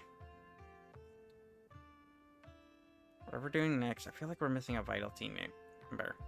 We have to find Stella and fast. Sounds like you got something to work on now. We should get back to looking for Stella. I do. Thanks for the lead, Morse. See you around, Oscar. Let us know what you find. I will. We're going to get the library back, and we're going to figure out how to fix whatever's wrong with this town. So that's Oscar. Any other ideas? Let's check out the diner. Good idea. Folks tend to congregate there. Maybe we'll run into someone who's seen Stella. Just hoping Winnie doesn't try to rope me into clocking in early. It's busier than you've ever seen it. The small booth's packed with miners. I guess this is where the miners are setting up shop. When you asked for the morning off, I didn't think you'd be showing up with friends. Sorry, Aunt Winnie. Stella's gone missing, and I've been helping these two track her down. You haven't seen her, have you? Don't you apologize. I can't say I have. I've been a little preoccupied. This is great for business. These fellows can have as much free coffee as they can drink if they keep piling in like this. Do you need any help? No. Sal and I can handle this. One of your friends going missing is more important than a busy shift. The miners don't even notice you enter the diner, instead speaking in hushed voices arguing with each other, loudly enough that you can easily overhear. I guess the shift schedules are pretty brutal. I'd like more vacation days. I'd love to be able to see my family around the holidays. And better health benefits would be amazing, but what if she decides to fire all of us? you're only a year into the work, and trust me, the longer it goes on, the more it sucks the life out of you. At first, you're just unhappy, but you figure you can weather it till you find something better. A paycheck's a paycheck. Next thing you know, you've lost years of your life to a company that doesn't give a solitary shit about you, that uses up every free second it can suck out of its workers, and pay us just enough to survive, but not enough we can ever save enough to get the hell out. But we could get fired for this. Yes, I really need the paycheck. I can't get fired. And the company housing, that makes a big difference for me. Right, the company housing. How generous of Tabitha to put you up in a company-owned shack that ain't had maintenance done in decades, taking a bigger chunk out of your paycheck. That sure as shit ain't going to towards property tax and upkeep alone. The company housing, that means almost nobody in this whole damn town owns the place they live. We have numbers on our side, Harrison. And what happens up there the other night, damn near everyone is after what happened up there the other night, damn near everyone is joining the picket line. She can't afford to lose all of us. Lose us all. We have the power here, as long as we're united. Hey, have any of you seen Stella? She's missing. The miner turns the doorway, all eyes glaring at you in unison. YouTuber? No, we ain't seen her. As you can see, we got a lot going on today. We appreciate if you didn't butt in. I hope she's okay.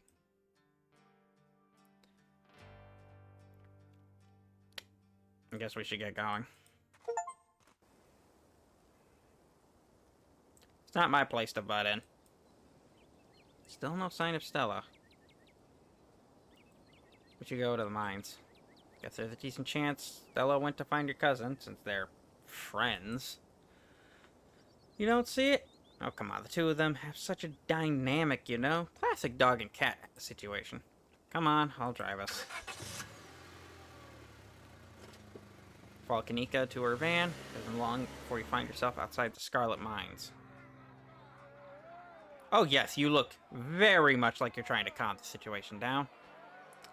A wall of body, picket signs, and megaphones in hand forms a human blockade around the entrance of to the Scarlet Mine. I hope it's not weird to talk to them when they're in the middle of all this. Don't worry, I know these guys. Most of them are at the diner at least a couple days a week. They'll be chill. Will they be chill talking to Tabitha's cousin, though? Well, if it isn't the boss's cousin. Oh, ad time.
Interesting.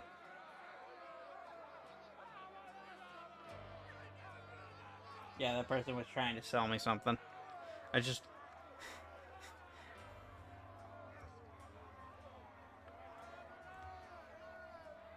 I just noticed that my follower count went down, and sure enough, yeah, they unfollowed me the second they left.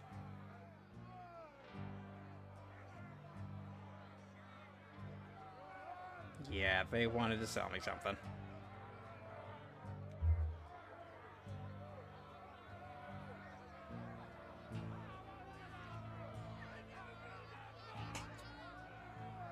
Rough. Oh well. No big loss.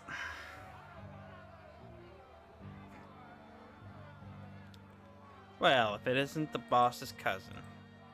He might have had his fool the other day, but word gets around fast. Have any of you seen Stella? She's missing. The YouTuber? She's the one with all the banned from property posters, right? We haven't seen her. I mean, we've been out here all day, so we'd know if she'd come by. We'll make sure to keep an eye out. Can't say we'll be of much help, though. Just be standing around here for the foreseeable future. Why are the cops here?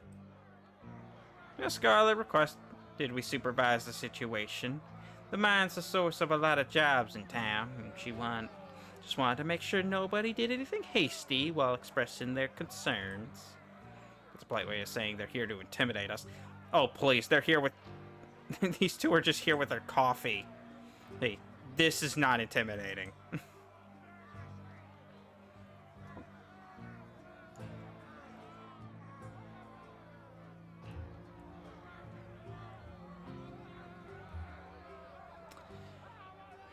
A little reminder from the boss that she owns more than just the coal mines. Simmer down. Nobody here to intimidate anyone, but the Scarlet Mines are private property. The Scarlet has every right to request some oversight during a tense situation. There's a lot more of us than there are of you.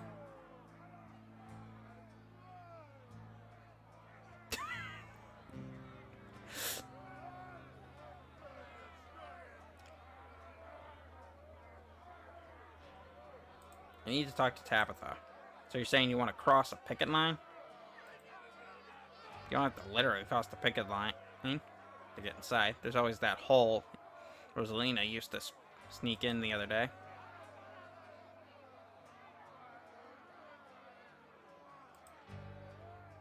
Pull Kanika and Avery aside and tell them you're planning to sneak in. I guess that'll work, but I don't think it's a good idea for us to follow you in there. That's a good idea. I've never exactly been sneaky.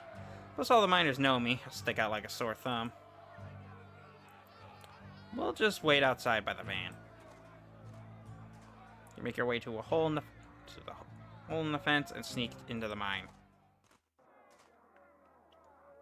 It's quiet today. Outside, empty beyond the ruckus at the front gate. The trailer that serves as Tabitha's office looms above you on the hill. You walk up to Tabitha's trailer and knock on the door. You wait for a moment. No response. Knock again.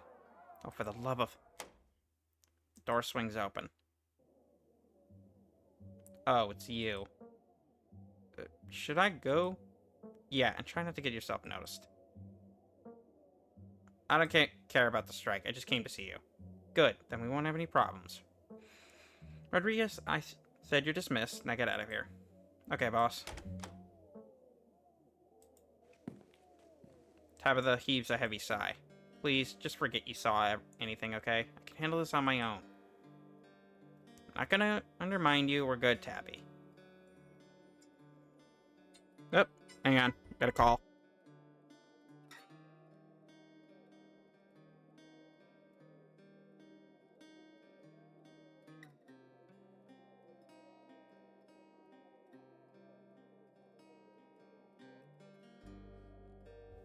Be right back, Alt. I need to go help. For a sec. BRB.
Alright, I'm back. Ugh.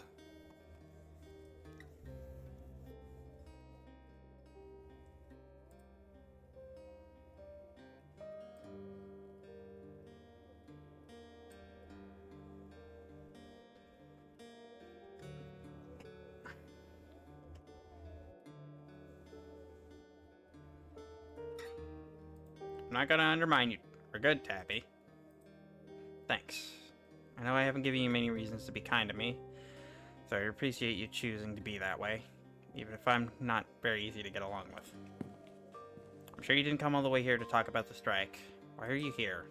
Don't get me wrong, it's nice to see a friendly face, but you shouldn't be up here. This is my battle to fight. Stella's still missing. We've been looking all over town for her and don't have any leads. Tabitha groans with anxiety. You don't think... Wayne...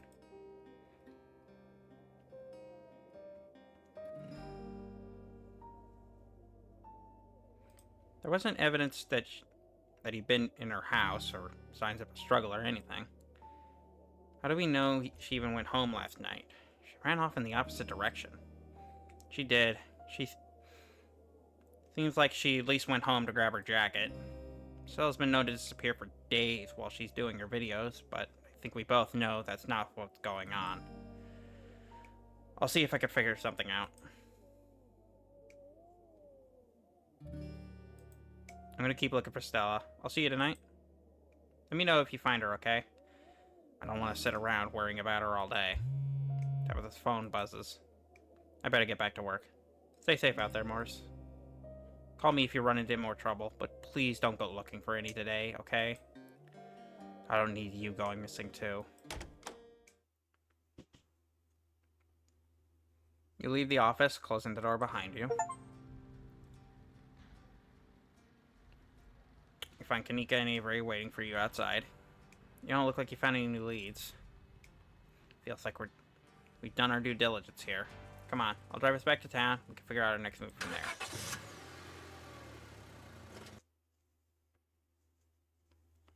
Where to next? We should check out the church. The church? Why? I see what you're thinking. Stella was confronted with evidence of the afterlife, so she might try getting into all that religious stuff. It's worth checking out. I think we'd be barking up the wrong tree. But I guess you're right. There's no point in not being thorough. I wouldn't mind stocking up on some holy water while we're there, too. Seems like a good idea to cover all our bases at this point. I don't think Baptists do the holy water thing. But I'm sure Pastor Daniel would pretend to bless some water if it meant keeping us around a little longer. That's good enough for me. Let's not linger, though. I don't want him thinking we're possible converts. Well, no, I gotta talk to the guy anyway.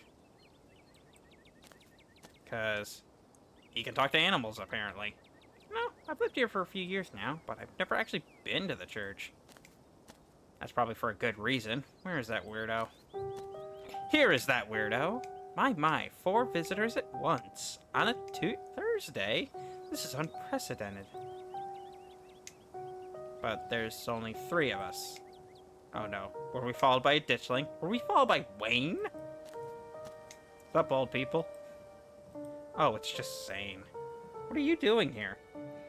All the glimpses of death I've had in the past 2 days have forced me into the midst of an existential crisis, my dudes. I wanted to see if Faith had any answers for me. Alas, I've not found the solace I seek. Please stop looking at me like that. I ask that you stop looking at me like that. Give it time, Zane. It sometimes takes a while for the Lord to work his way into your heart. But when he does, you won't regret letting him in. Be sure to look over those pamphlets I gave you, and of course, I'm always here if you need to talk. Sure thing, Pastor D. Peace, y'all.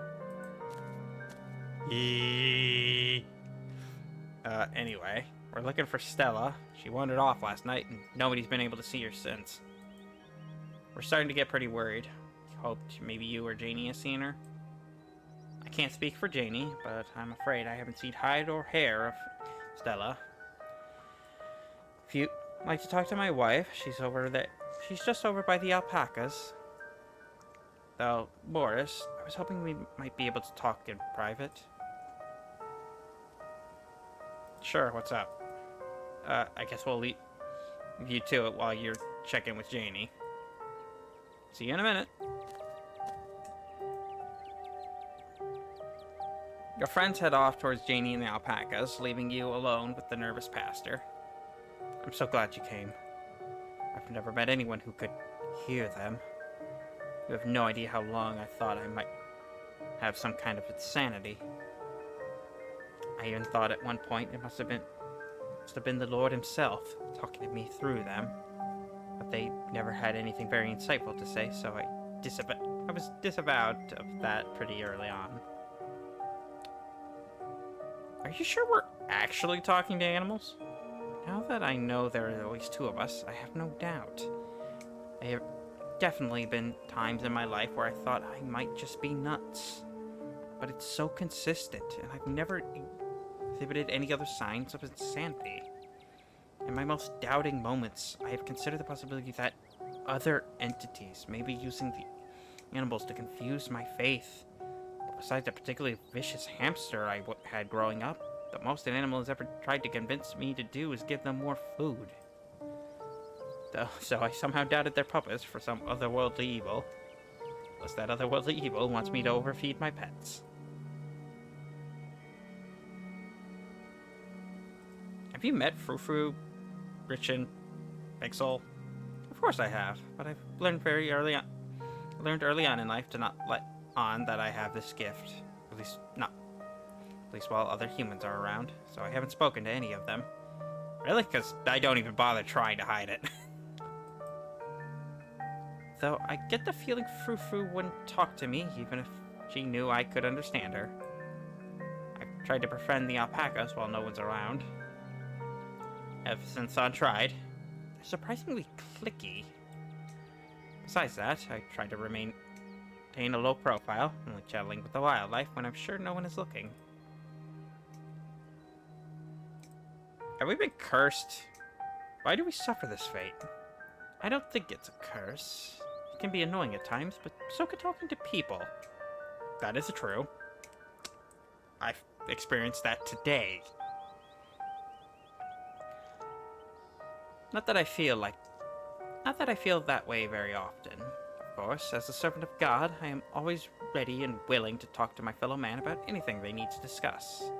Spiritually, I've always rationalized it as God's sign that I should spread my word even to the beasts of his world. I've had mixed results. Seems the alpacas prefer Catholicism, which they know about somehow, and birds tend to be incredibly heretical. I wish I could approach a scientist about this without becoming a research experiment. But I prefer to keep quiet at my doctor's visits. I can't risk being locked away and altered in some permanent way, not while I have a family to take care of. Fair enough. Is that why people think you're creepy? Because you have the gift? Is your gift why you got into the church? It's hard to say. I was raised Baptist by two loving parents and was always interested in religion. But I always known about my talents, so I don't know what came first. If anything, though, I'd say I'm religious in spite of the gift. It hasn't exactly been easy to square this with a lot of the religious education I've had. For instance, a lot of religious leaders will tell you that only humans have souls. Well, you and I both know that's not true. Though I suppose that gets into a whole different conversation about what exactly a soul is. But those are conversations that I'm glad to leave to the scholars. I'm just a simple small-town pastor. And I don't need to ask the big questions anymore. I just have to help people through their daily lives. Is that why people think you're creepy? Because you have the gift? People think I'm creepy. But it's alright. People say all kinds of things. I just have to be patient and persistent. And I know eventually they'll understand that I can be a comforting presence in their life, not a creepy one. If I grow a thicker beard, people will trust me more. Maybe I should get a cool jacket.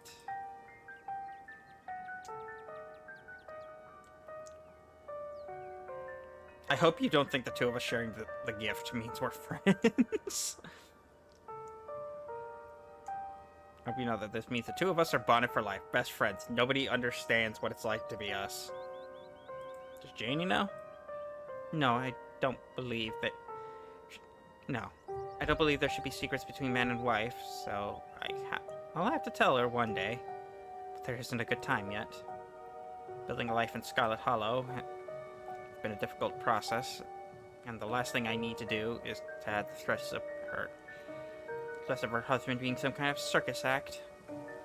Tulip, on the other hand, I'm starting to have my suspicions that she might share this gift. There have been some particularly nasty rats in the church lately, and she's said some things that have led me to believe she might be able to understand them. No, look at the little cutie. She's definitely creepy, though. Why is this family so fucking weird looking? He's interrupted by the sound of a snapping twig and a high-pitched giggle, partially muffled by the underbrush on the edge of the property. Tulip, come out of there. You know you're not supposed to play in the woods. Tulip glances back into the woods, quiet as she hesitates.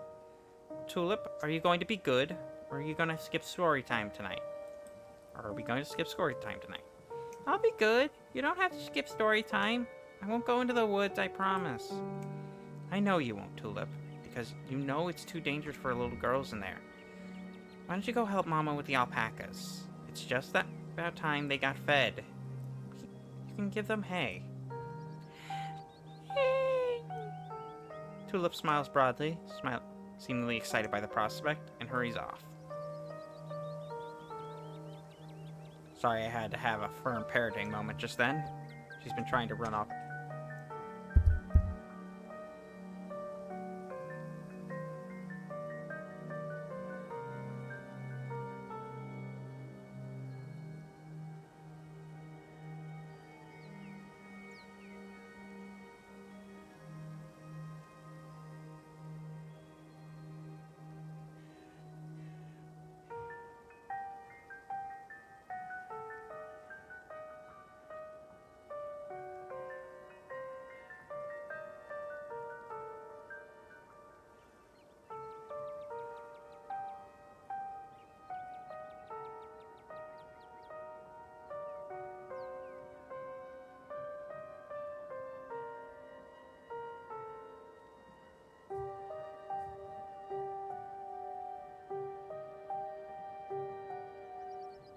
Sorry, I had to have a firm parenting moment just then. She's been trying to run off into those woods a lot lately, and it's really dangerous. Even for adults. There's this massive trash dump not too far past the trees. But it must be at least 50 years old, so it's all grown over and looks like it's part of the landscape. If you accidentally walk on it, you might find yourself falling into a hip-deep mound of rusty cans and broken glass. Ooh, Tetanus Lake. Stella told me about it. Tetanus Lake? That's an accurate name. I wonder if Tulip would stay away if I started calling it that.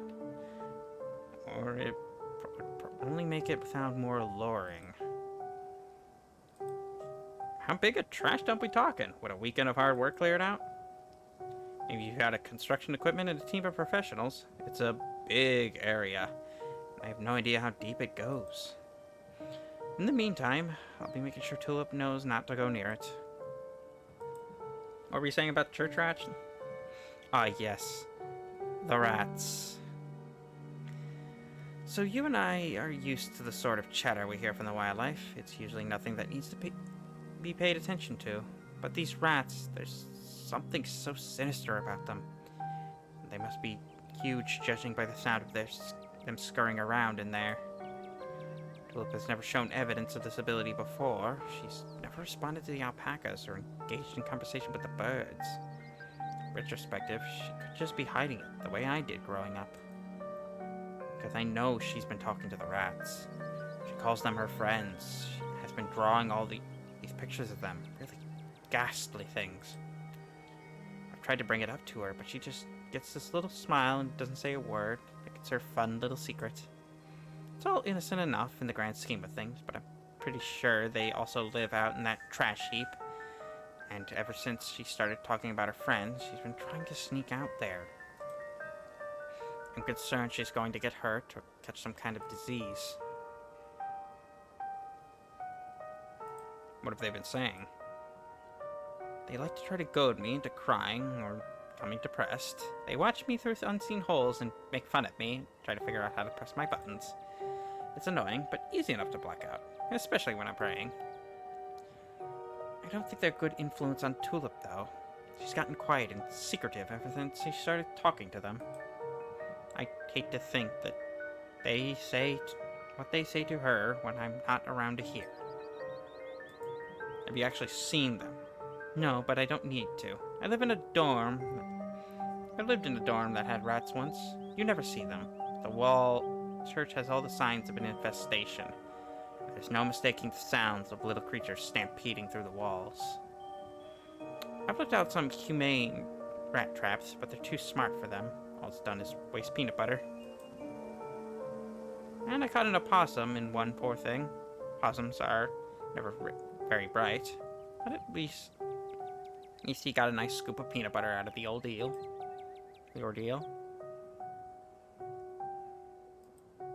Has Janie heard them? She's not in the church very often. She's usually in town doing her jobs until late, and we spend our evenings in the house. It's just me and Tulip all day long. Janie knows Tulip has made some strange little friends, but thinks it's an imaginary game. I was hoping I'd sort this rat issue before she could get suspicious, but they're persistent. So I may have to hire an exterminator if I can get the money for one. I hope it doesn't have to come to that. Are you sure they're rats? I think so. Pather shifts uncomfortably for a moment. I hope so. Yikes.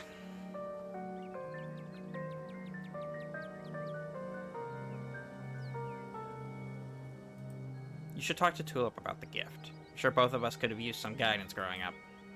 You're right.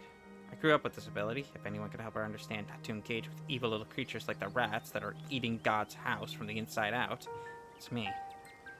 I can handle this. Yeah, you should probably do something about that, you know? Out of the corner of your eye, you see Kanika and Avery walking back to the two of you. They must have just finished talking to Janie. Janie says she hasn't seen Stella either, so we better get going. God damn, that woman must have really talked your ears off. We've been talking for a while. Thanks for suggesting we head up here, Morris. We got to feed the alpacas. They were so cute and soft. It was awesome. Janie said she'll come by the diner for cookies for the miners. And a few extra for me, of course. She's so nice. She even offered to bring me some since I'm feeling under the weather. Hope your talk with the pastor went well. Yes, we had a great conversation. I appreciate you all stopping by, even if it wasn't under the best circumstances. I'll let y'all be on your way. And I hope Stella turns up soon. I'll put in some good prayers with the big man for her. Alright, thanks. See ya. Kanika and Avery started down the path to town and you follow. The smallest church in Scarlett Hollow. So, what was that about? He seemed pretty insistent on talking to you alone. Yeah, he didn't say anything weird, did he?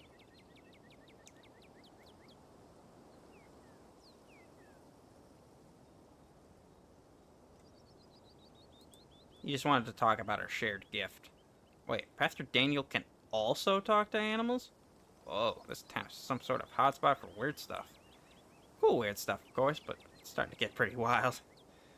I still can't believe that out of all the people in the world you could share that ability with, you wound up stuck with Pastor Daniel. Let's not get too distracted until we find Stella, though. Where to next? Before you can say anything, you're interrupted by Kanika's phone buzzing. Oh my god, my mom's calling me. When is she gonna learn to text? Give me a sec. Hey, what's up? No, still no sign of her. We're gonna keep looking a while longer. I'm really feeling okay. Okay, I'm not You're right. Now that you mention it, I do feel kind of tired. I shouldn't push myself. I'll come home. Here's the point. I'm not feeling well right now. Now, I'm gonna get back to the general store. Maybe some tea can help. You have a really dead-eyed look in ya. Aside from briefly mentioning it, Kanika hasn't seemed sick at all. At least not until right now. I didn't realize you were that sick.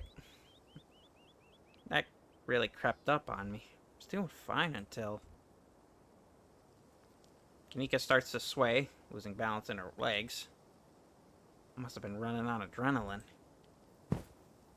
She stumbles, bumping into you before regaining her balance. Sorry, I think I just need some help getting home. I'll have some tea, and maybe lie down, then we can get back to looking for Stella. Yeah, it shouldn't take us too long to get back. Come on, Morris, let's get moving before she passes out. Thanks, and sorry, this is embarrassing. Don't mention it. The bells of the general store chime welcomely as you and Avery bring Kanika inside. Oh dear, Kanika, you poor thing. This is why you're supposed to stay in bed today. If you keep running around like this, it's going to take you so much longer to recover. Thank you both for getting her home. I hope you're feeling better after last night's fiasco. Hi, Mom. Go on, get up to bed. I'll be up in a minute with more tea. And Morris, once she's all situated, I believe I owe you a chat. Hopefully, we can start to get to the bottom of what's happening in this town. Wait, if you're talking mystery-related stuff, I should be there. Sweetie, you've done enough today. And you never like when I do tea readings anyway. I'm sure Morris can catch you up once you're feeling better. Okay, you're right. I'm not feeling well. I really should lie down. Kanika heads towards the stairs and disappears without saying another word. You couldn't help but notice something stiff and quiet in her demeanor. She obeyed her mother's stern command.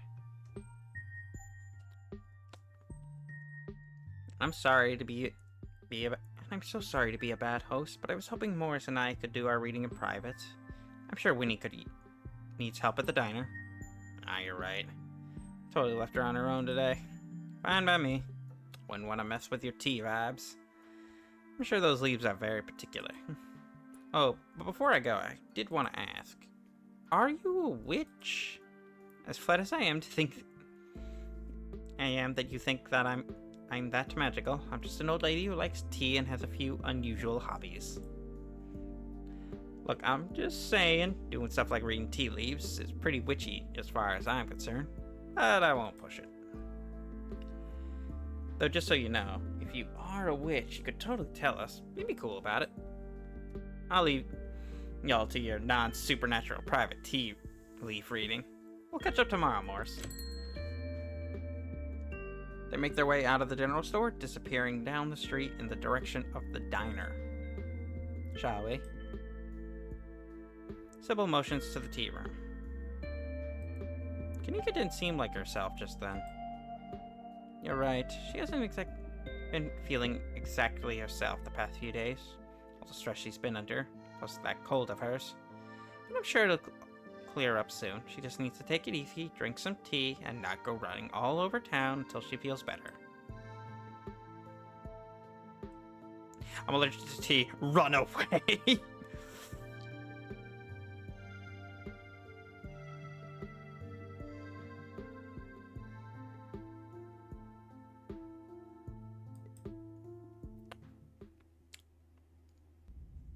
Please, have a seat. I'll bring you a fresh cup. Take a seat at the small table at the edge of the room. It's dark here. Only a sliver of sunlight able to filter through the heavy curtains, supplemented by the bright glow lights over the plant in the corner. Sybil joins you at the table and places a cup in front of you. It smells light and citrusy, with an undercurrent of decaying earth. I'll be able to do a reading once you're done. Till then, how about we just chat?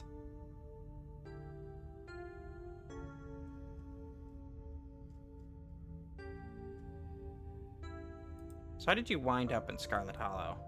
Oh, my family's been in these hills for a long time. That's how I know so much of the local flora. Everything I've learned was handed down from generations of hill folk.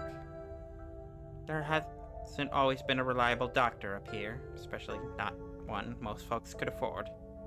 They have to figure out their own medicine.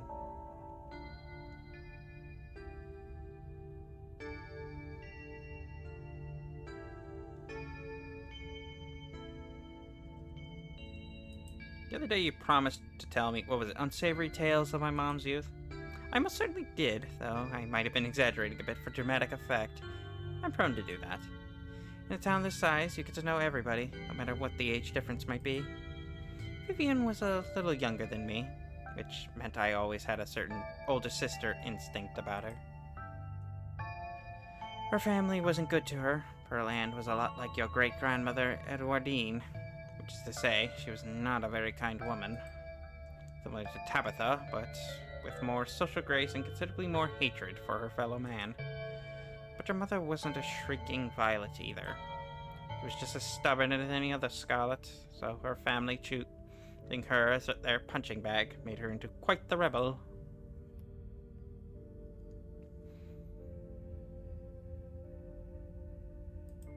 Why were Pearl Ann and my mom raised by Edwardine? What happened to their mother? Their entry into this world was violent, I'm afraid. Their mother was young. Too young to be pregnant, especially with twins. She didn't survive the labor. What do you know about my grandma? I'm afraid there isn't much I can tell you. I think that there were two in that generation. The eldest died while the girls were still children. Edwardine never spoke about them, nor did your mother.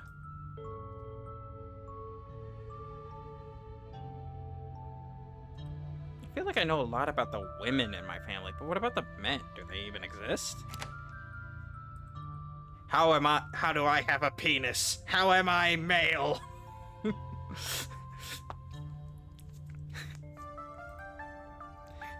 I suppose they just haven't been very noteworthy since Edwardine took over the mines.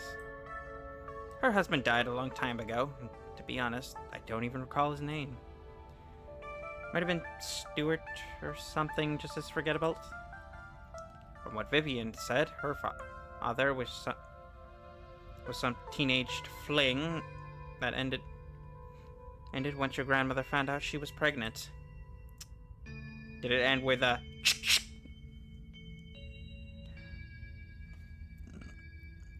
I'm fairly certain it was similar to Vivian. It was similar for Vivian, though she was much older, and I believe she was the one who ended it, what with her skipping town and all. What happened when my mom found out she was pregnant? She came to me for advice. She was distraught. It was like she had been handed a death sentence. Maybe it was fear for what had happened to her own mother. Maybe it was something else. But she seemed convinced she was in danger.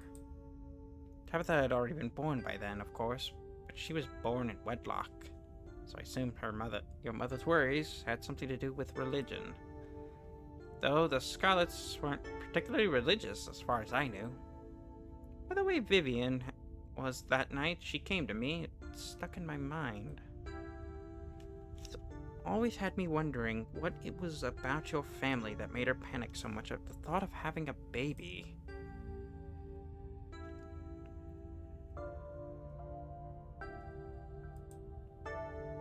What's with all the mystery and ritual? If you have something to tell me, just come out and say it. I need your tea leaves first. I have pieces of the puzzle, but the tea leaves should help to give me the full picture. This tea is so suspicious considering there's 3 fucking options to say no. I am not gonna drink this. And I'm afraid I can't be of much help. Tea readings are my specialty. If I don't have your leaves, I can't do a reading. You go to stand up for the table to leave. As you do, you feel a pull at the back of your mind. You see a flash of the door at the clinic. It, and some of the answers you seek, are waiting for you. You can find Stella later. Maybe you can even find her there. What's important now is finally seeing what's hidden in the clinic. Alright, I won't stop you. But I would like to have a deeper conversation sometime soon. Hopefully it won't be too late by then. You get up from the table and make your way to Kanika's room. That tea is super sus. You knock on Kanika's door. Mom, I really don't need any more tea. I'm just gonna lie down for a little while. I'm not your mom. Oh, Morris. What's up? Can I come in? Sorry, Morris. My mom was right. I'm exhausted and I probably shouldn't push it or wind up worse tomorrow. Looks like you're on your own. You make your way out of the general store, down the road to the clinic. You make your way up to the familiar hill past the rows of ragged houses that make up Scarlett Hollow's residential area. It isn't long before you find yourself outside Dr. Kelly's clinic, with secrets enticing you to find a way in. At the bottom of the hill, you already feel the presence. It's like a magnet that has been fixed to your ribcage, gently tugging you forward, guiding you towards whatever emits this compulsive frequency. You quickly glance around, eyes trained in the underbrush. A flash of a striped tail grabs your eye immediately. Hello, Rambly. Can I help you, Buster? Hey there, if you were trying to break into that house at the top of the hill, how would you do it? What, just because I got little hands to go through people's trash, I'm supposed to know how to break into places? There's a hill that'll take you right up to the big flat roof thing. Sometimes the humans leave windows open up there and I go inside. Don't tell them, okay? I'd like to sleep in their big piles of cloth. One of my few joys in life. That was easy. He leaves as you turn back to look at the clinic. You have your way in.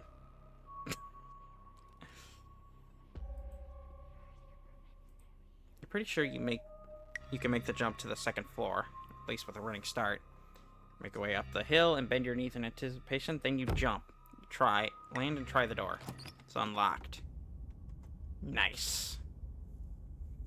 The upstairs of the clinic feels like a decommissioned museum. Old furniture is covered by plain white sheets and a thick layer of dust coats the floor. This place hasn't seen any use in years. You're in the clinic, free to explore as you please. Rather, you are free to explore as you please. You feel that odd sensation again. The nagging pull of whatever it is that wanted you to find it. You've been caught by its gravity, an overwhelming curiosity guiding you around a corner and towards a dark hallway under the stairs. It's been left ajar, as if inviting you to enter. Turn on the light. What the fuck are you doing, Reese? The lights are on. You're in a morgue. Morris? What are you doing in a morgue? Morgue. I should be asking you that. What are you doing in the morgue?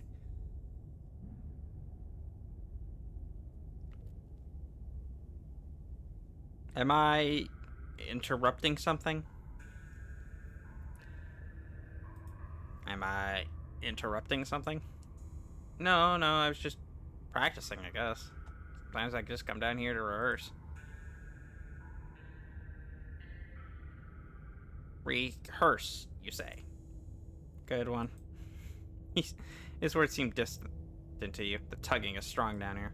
You can almost feel yourself slipping into a trance, and your eyes wander to the back wall of the morgue.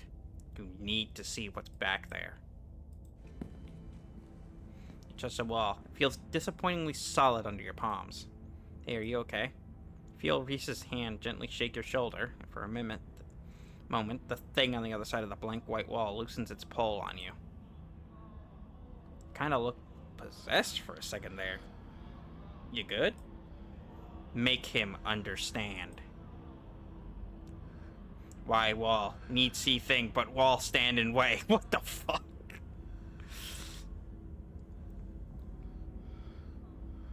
There's a stone carving on the other side of that wall, and I need to see it. Reese glances back at the wall. You're really serious, aren't you? This is probably a bad idea, but if you really need to get in there, I'm Pretty sure there's an emergency axe somewhere upstairs. I just need to get the dock out of your hair. Should take 2 seconds. Yes, please. Axe now! Yes, please. Axe now. Wow, you're super desperate about that wall. Be right back. Strides past you. His long legs moving swiftly. He seems excited, his usual dour demeanor replaced with an uncharacteristic pep when faced with the prospect of sneaking around and tearing down walls.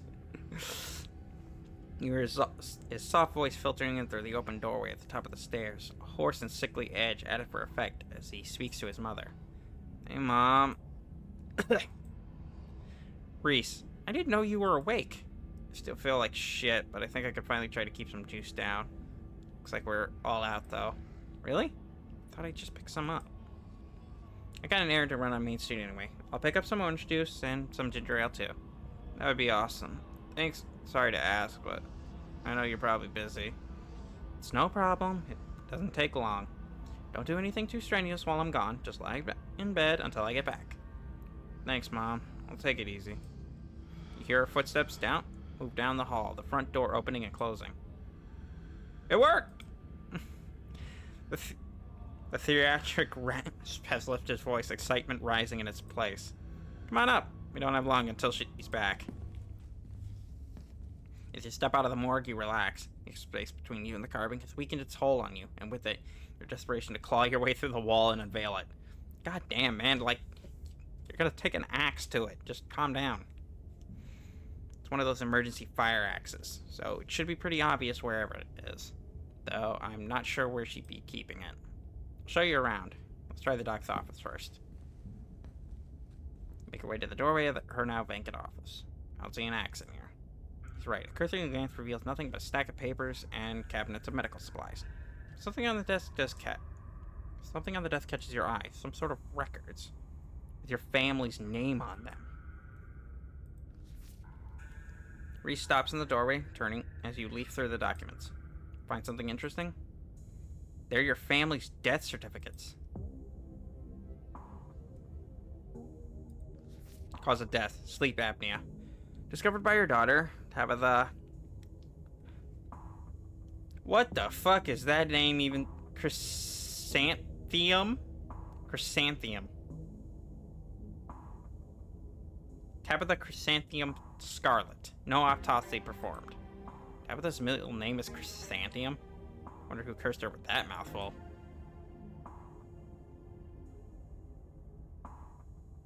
I'm pretty sure that was forbidden knowledge. I feel like that was forbidden knowledge. Edward Dean Scarlett, born April 1913. Died February 12th, 2003. She lived to aged 89. Cause of death, heart failure. Signed by her granddaughter, Pearl Ann Scarlett. Pretty normal. Almost made it to 90. Died of a normal old person disease. Enoch Scarlett, born September 9th, 1987. Died August 20th, 1957. Aged nice. Cause of death, fall from cliff. This one has a coroner's report attached. Organ sustained impact injuries, laceration to the neck and body consistent with fall from great height. Whoa, an actual autopsy report. Looks ancient. You quickly flip through a few of the other Scarletts whose names aren't quite as familiar.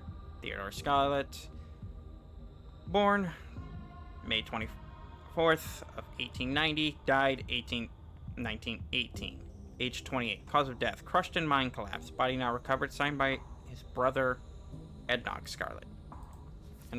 Joseph Scarlett, born April 1914, died June 7th, 1944. Louis Scarlett, died, born August 1920, died June 6th, 1944.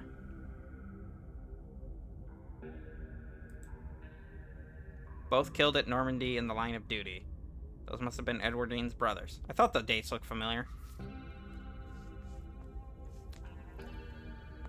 I was like, Ah, damn, June 6, 1944. Isn't that Normandy?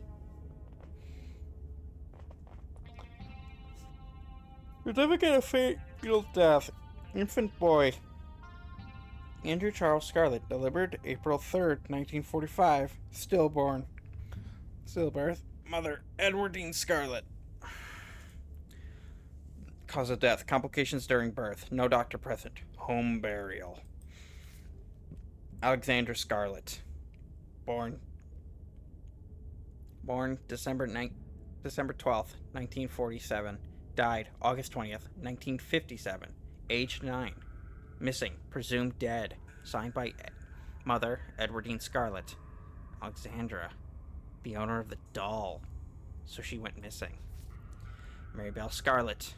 Born September 3rd, 1946. Died October 30th, 1963. Age 17.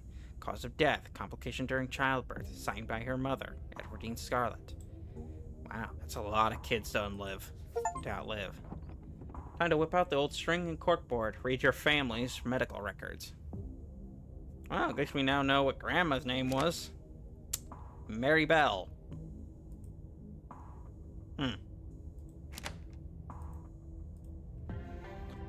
Reese's eyes flick up to the doorway, and a second later, you hear the sound of the front door handle being turned. His hand on your shoulder before you even register what's happening, and you're pushed back out of view of the front door. Shit, I'm not supposed to be in here. We gotta hide. He hurries to the door closet, motioning you inside. You slip past him and squish yourself into what little space is available in the nearly full closet. Reese is close on your heels. Get in here. Together, you listen as the doctor makes her way to some room deeper in the clinic. In the silence, the tiny closet, each breath becomes too loud, as if you expect Dr. Kelly to hear it from wherever she was across the house. Better wait a sec, just in case. Two of you stand in tense silence, both crammed into the suffocating closet, taking shallow breaths as if she could hear you breathing from the other side of the building. But the footsteps return. Dr. Kelly making her way back towards your hiding place, creaking floorboards, broadcasting her location all the way to the hallway just outside your hiding spot. The footsteps return. They get louder, approaching the open office door, and then they stop. Much to your relief, she opens another door, leaving the main clinic. We're in the clear. We've probably got a minute or two, but until she comes back, so let's make it count. The medical supply room is probably our best bet. Any other room in the clinic is likely to have a fire exit. It's probably the room full of chemicals. This way.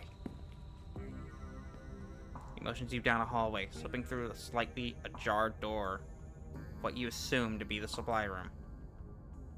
Yes, there it is. Keys. Here we go. Rushes over to the cabinet and that contains a bright red axe, pulling the glass door open. You look very happy to have that axe, my friend. Your axe. A splash of brown catches your eye. It's a small sprig of what looks like furry berries with an 8-pronged leaf attached to the base. At the end of the sprig is leaking sap onto the countertop. It's fresh. Now we can... Reese stops mid-sentence as he notices you staring at the plant. He stoops to pick it up. Does she make her own medicine? Puts it down, but not before breaking off a berry and sliding it into his pocket. I don't think she's allowed to do that. She's not a pharmacist. This room is just for storing stuff she orders from patients from a pharmacist in Brevard. Why would she making her own? Before you can answer, the two of you hear something in the distance and turn to listen intently. That was the door to from the house. Come on, if we hurry, we can get you back downstairs. I'll run interference. Go downstairs, quick. You can hear her approaching now. Floorboards creaking in the hallway on the other side of the office. Follow Reese's instruction. Once again, starting down the basement stairs. Letting the pull of the stone carving guide you back to the morgue. Dr. Kelly's voice filters down from above. I was right. We already We did already have juice. It was just in the back of the fridge. There's no harm in having extra. What are you doing in the clinic? I thought I told you to go rest. Oh, I'm just gonna chill in the morgue. Got my speakers, so if you hear some weird sounds, that's just my music. I'll be sure to put in earplugs to drown out all the industrial clanging you listen to. You know I'm not the biggest fan of you spending time down there. Can't be good for your mental health to hang out in a refrigerator for corpses. Do you at least have a blanket this time? Yeah, I'll be fine. It's just a change of scenery. My room feels too claustrophobic right now. Okay, I'll let you know when it's time for dinner. You hear the door close and the sound of Reese descending the stairs to join you in the fluorescent lit room below. Hey. You listen to music that sounds like a wall being broken down? Of course I do. I'm sad all the time. Glad my taste in music is finally coming handy. It's exactly the cover we need. Stop asking questions. It's time for what's on the other side of the wall. Wall now, yes? Wall! Let's do this. Have at it. First, the far end of the morgue, axe practically singing through the air as you strike the wall. The first cut offers a surprising amount of resistance. There's a structure behind it. Some wood frame holding it in place, trying to stand between you and what waits you on the other side. You stagger back from the massive hole in the wall and admire your effort. Holy shit. The splintered edge frames a dark passage, surprisingly cut deep into the sides of the cliff, cold seeping from the forgotten place into the already frigid morgue. Reese coughs as he takes a better look at what lies beyond the wound in the wall. There's a whole hallway back there. Thick, stale air leaks from the hole, filling the morgue with an earthly mildew smell, like the room is slowly filling with dirt. And with the stink of the grave-like room beyond comes an even stronger compulsion. You step forward, and you climb into the hole. This is wild. I had no idea any of this was here. An entire hospital wing rotting away for decades behind some flimsy drywall. His voice sounds distant. Your sole focus is finding it. Your feet move without prompting, and you stumble down the hallway towards the far wall, barely registering the antique clutter as you stagger past it. Whoa, are you okay? You don't respond, and you don't bother to retrieve the axe. The wall is rotten, water damage having already eaten away at the wood over the course of unknowable years, the planks nearly reduced to sawdust. You tear into it.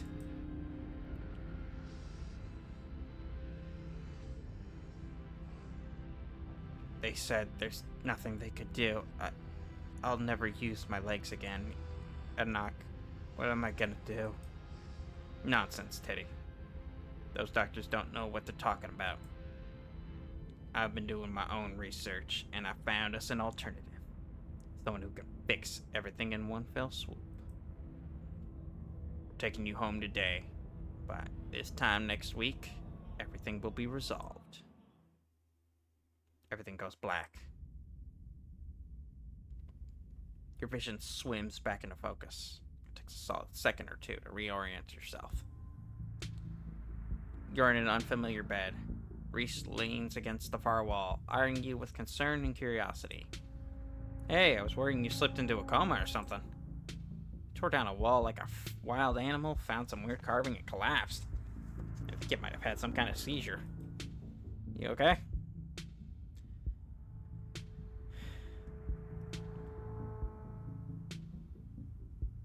I had a vision. Like a hallucination? I have those sometimes too. Used to have them a lot as a teen. Always just weird little things. Like my hands would look wrong, or my neck would seem too long, or the room would feel smaller.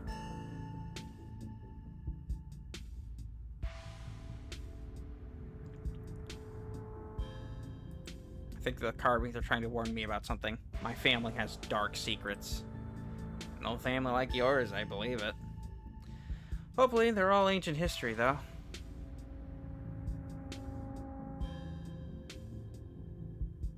Wait, nothing spooky happened? The mountain didn't collapse on us? No ghosts? No, nothing. You just fell down, twitched a little. Seemed stable, I carried you back here. That was a few hours ago.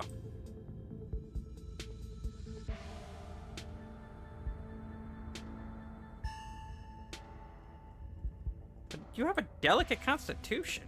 What? It wasn't super far or anything. I just picked you up and carried you. I might be sick a lot, but that doesn't mean I'm not made of... Doesn't mean I'm made of paper. I can still do things normal people can do. I'm sure I'll pay for it later, but I don't want you to have to wake up in that musty hallway. Or the morgue. Does Dr. Kelly know I'm here? No, I snuck you back into the house while she was busy in the medical storage room. I should probably get going. Still missing the stone here. Finally stopped yelling at me. It might be a little tricky. The doc is on a warpath up there. I refuse to take my medicine, and she's not happy about it. But after I looked this up, there's no way I'm going to take anything she gave me. She's been poisoning me for years. I went ahead and blocked my door, so she can't get down here. I would just have to wait her out. But why would your mom poison you? I don't know. But the internet says this is castor bean. It's used to make ricin, a super deadly poison that causes some of my exact symptoms. And death, usually. The thing I can't figure out is whether she's been trying to kill me slowly, or she's just likes keeping me sick enough to be dependent on her. Either way, I don't think I ever had an illness. I think the illness was me growing up and becoming less easy to control. She sure found a cure for that. Ricin is really bad. How are you not dead? I don't know. Maybe it's low enough doses. Maybe I developed a tolerance. But I think the fact that I feel more and more alive by the minute is enough proof that she's been keeping me sick. I don't even need solid evidence. With your evidence, you should be able to go to the cops. Maybe not the local cops, but cops. You have the castor bean from the pharmacy, but I still have to prove where I got it from. And that she used it to poison me. It's possible the cops might just think I snapped, and it turned out even worse for me. I don't think the doc would hesitate to have me committed if it meant she could keep her hold on me.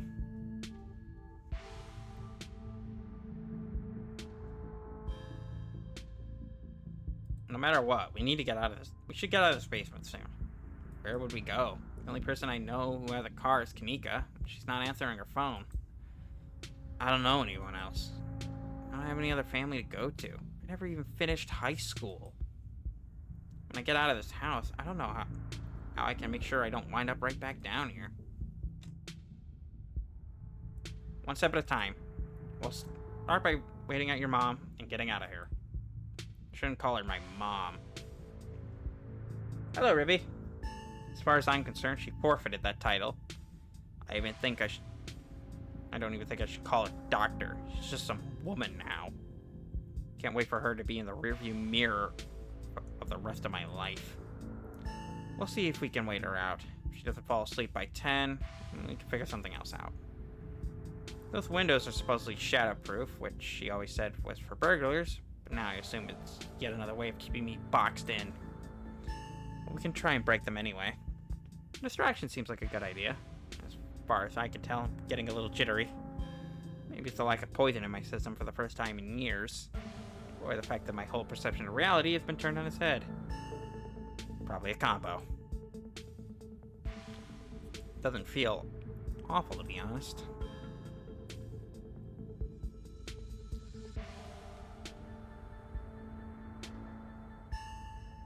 I believe you owe me a showing of Shi no Chi, Deathblood. I believe I do. Reese gets the movie set up and joins you on the bed. Let me know if it gets too much for you.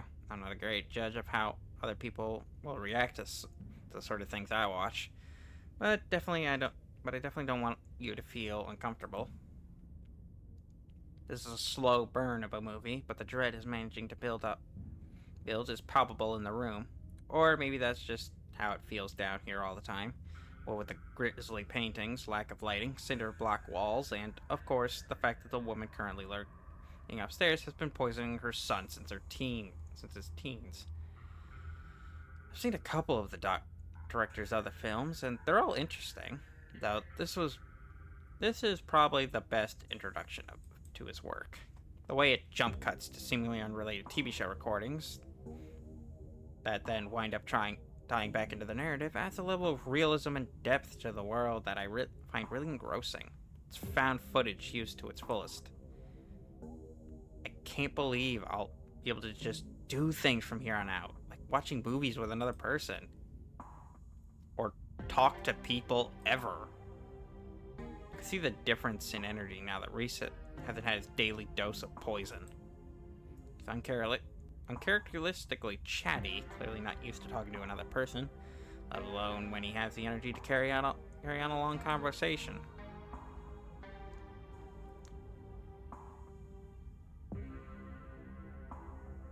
Shh, I'm watching the movie.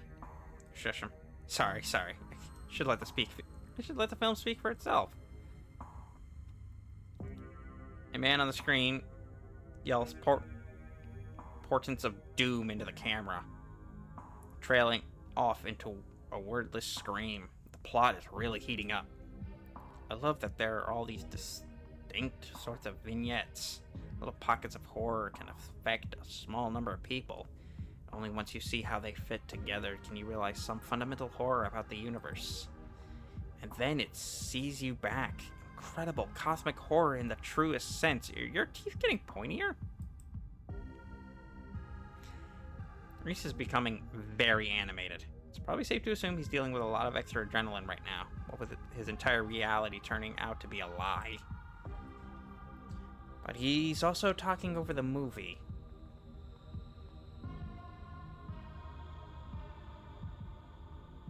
Reese, are you feeling okay? I'm just jittery. I've had a really weird day, and I think being down here just makes me anxious. All hopped up on adrenaline. Maybe waiting out the dock is a bad idea. The longer we wait, the more likely it is she'll figure out that we're onto her. It'd be too easy for her to lock me up again. Be thorough about it this time. There's a knock on the window. It's Wayne. Morris, don't get any closer to that thing. It's time to go home. I know that voice. Is that who's been following you around? Gunk. Without another word, Wayne starts pounding on the supposedly shatterproof window. Enemies upstairs, enemies outside. We're surrounded. Even if I get out of this house, I won't be safe. You won't be safe.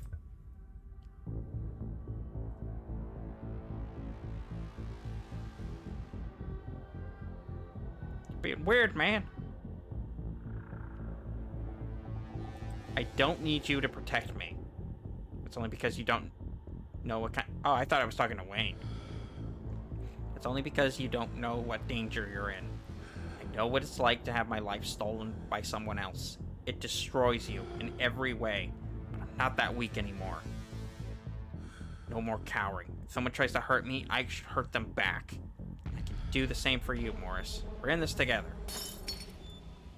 The window shatters. Oh, Wayne got in.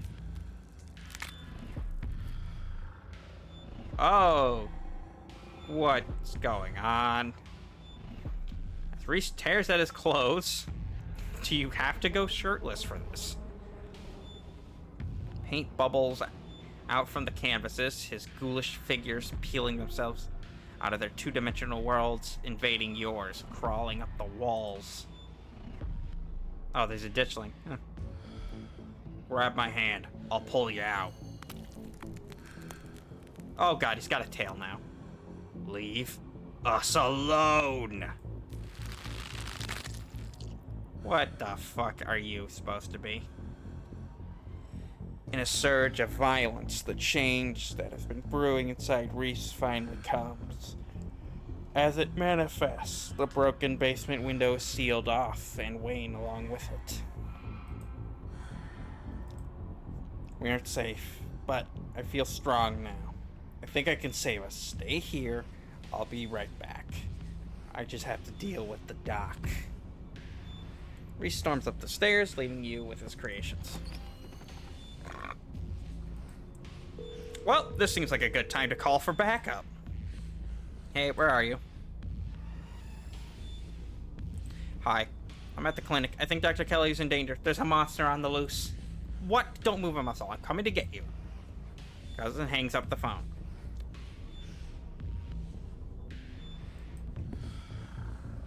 Make your way to the door that beckoned you yesterday. All intrigue now washed away. You know where it leads, and you know what secret the stone that lurked in the forgotten basement of the clinic had to share with you. Now the clinic holds a new horror. Somewhere beyond the narrow hallway leading to the house proper, into the doctor's office, there is a monster preparing to do something unthinkable. Drink water.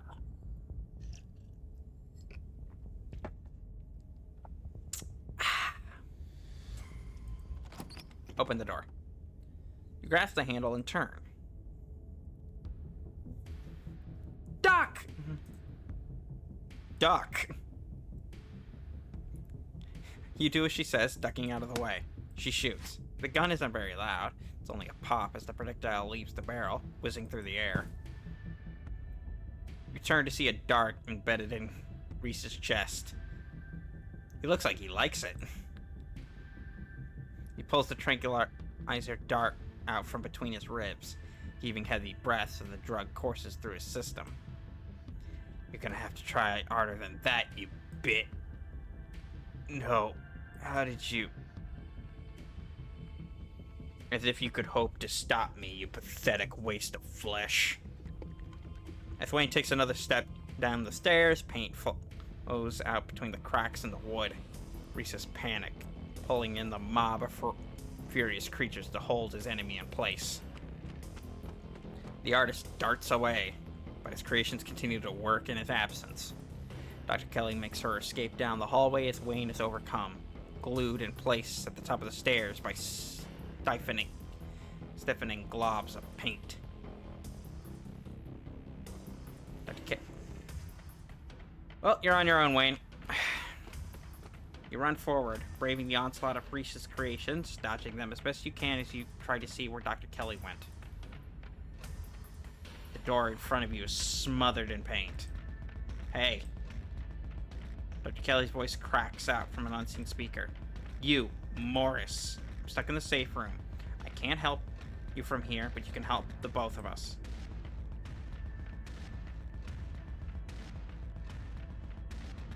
What the hell is your son, ma'am? I wish I knew. He was fine until he hit puberty. Everyone said raising a teen was gonna be a bitch, but they don't know the half of it. I need you to get to the medical storage room. I'll give you further instructions when you're there. Turn back around and head to the medical storage room. I'm here. Great, now listen to me. I need you to use the black tape key to get it into the cabinet and bring me the elephant tranquilizers. It's a bottle labeled carfentanil. Bear tranquilizers clearly aren't going to cut it anymore. An intercom system, huh? Doc? Good. You should hear this.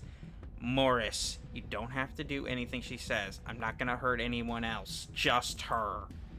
If I don't, you and I both know she's going to shoot me full of elephant tranquilizers. Did I hear that right? And shove me back down in that basement, or someplace even worse, and keep killing me every day for the rest of my miserable existence.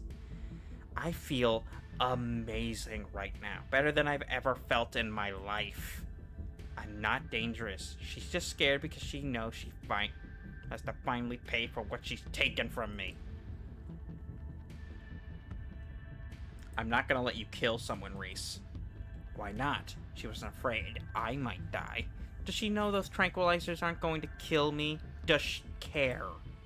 Trust me, Reese. I've always been careful with your medication. I want you to live. I love you. Tell yourself whatever lies you have to, Mom. If you wanted a good relationship, you had your chance, and you decided to convince me I was dying instead of just letting me exist. Don't try to spin it like some kind of crime of passion now that the consequences are staring you in the face. Enough. Reese cries out in pain. What the hell did you do to my shoulder? You see, for the briefest instant, something coming out of Wayne's sleeve. Just a flash of pale yellow, then it's gone, slithering back into Wayne's clothes. I'll handle it. Try to get somewhere safe until then. The two stagger down the hallway. Quick, grab the tranquilizers and head to the safe room. You do as she says. The tranquilizers are easy to find, marked by a small square of black tape to match the key. She's certainly an organized woman. You make your way out of the medical storage room and back to the hallway where Dr. Kelly disappeared. As you approach, Dr. Kelly heaves open the door, slowly breaking apart the mass of paint, sealing it shut. Hurry. I don't think I can keep it open for long. You slip past her to the safe room. Oh, looks like one got in. She shuts the door quickly, though one of the little smears managed to slip past her. Ooh. She stepped on it. Painted viscera splatters across the cement floor. Sounds like Reese and your friend are still fighting. Probably have a few minutes before he gets here.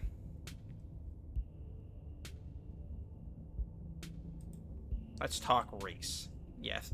Yeah, I bet you have some questions. Go ahead. I have nothing left to hide. When did you find out? A little after he had hit puberty. He had all the usual changes, then a few extra. Thickened nails, sharpened teeth, elfish ears. Figured he had might have some kind of genetic disorder. And I'm checked out by a few specialists. But there was nothing obviously wrong with him. Then we had an argument, and he changed right in front of me. It was nothing like what he is now, just a couple inches and some facial abnormalities, enough to be noticeable. I was scared. He could see that, and he stopped. I thought it was a one-off, or maybe a hallucination. But the second time it wasn't as subtle. It wouldn't go away as easily. That's when I knew for sure that this was something beyond my realm of expertise. Why did you start poisoning him?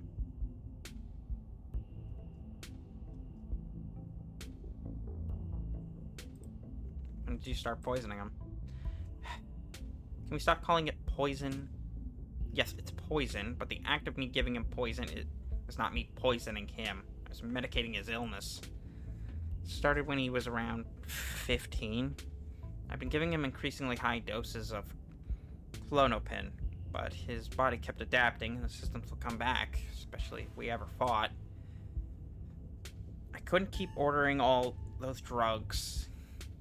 Couldn't keep ordering all those drugs. I was already suspicious that I couldn't risk losing my license, especially if anyone ever found out that what I was using them for. Someone approached me with a solution. I took it. I've been dealing with the emotional and mental consequences of that decision ever since.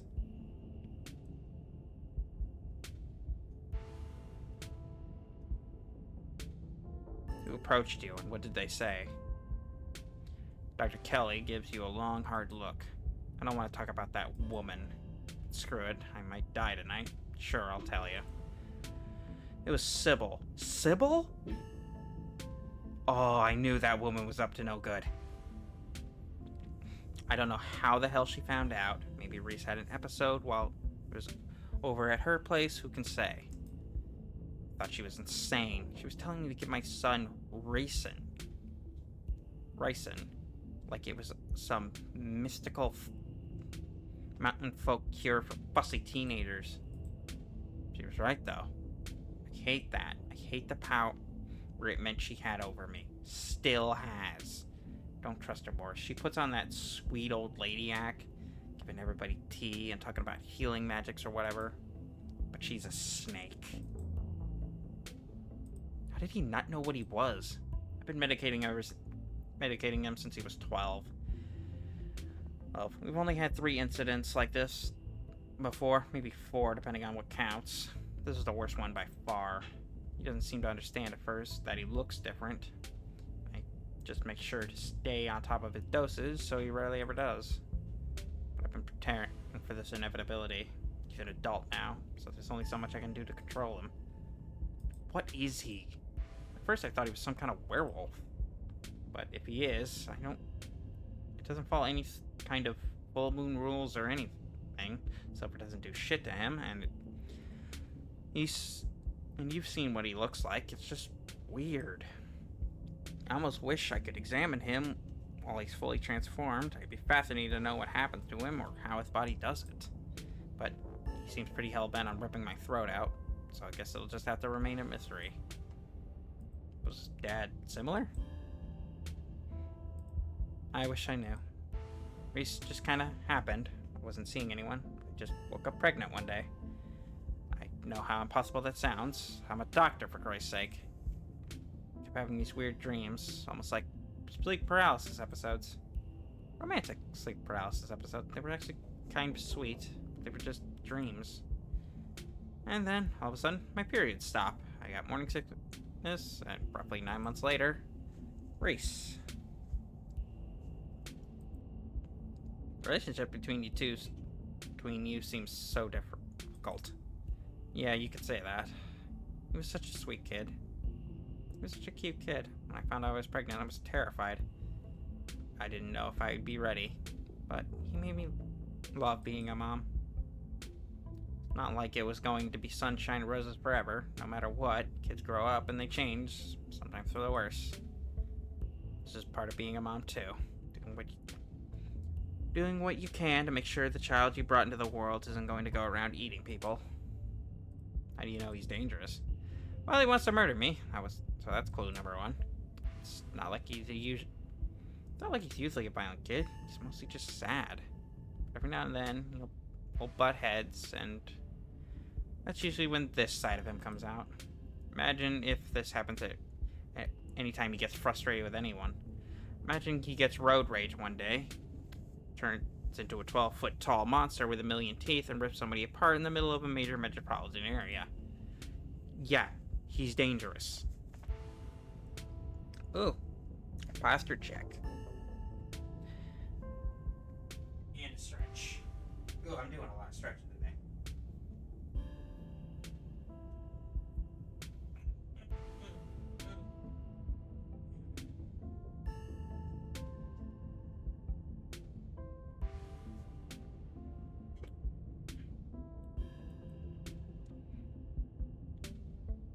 I mean, you doesn't mean he's dangerous. I mean, you are the biggest threat to him.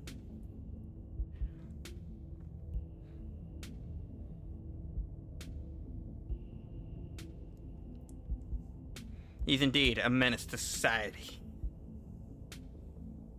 Why not just kill him? What you're doing is difficult, but it's necessary. I'm glad you see that. Makes me feel a little less cruel.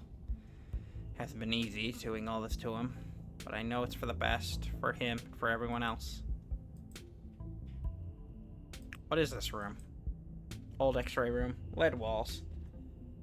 After I realized this whole situation was a possibility, I had the door reinforced with special remote-controlled locks. Glad I could finally come in handy. What's the game plan? Both short and long term. Well, I pump him full of elephant tranquilizers, then I lock him in here. Then I somehow convince him to see things from my perspective. We all live happily ever after.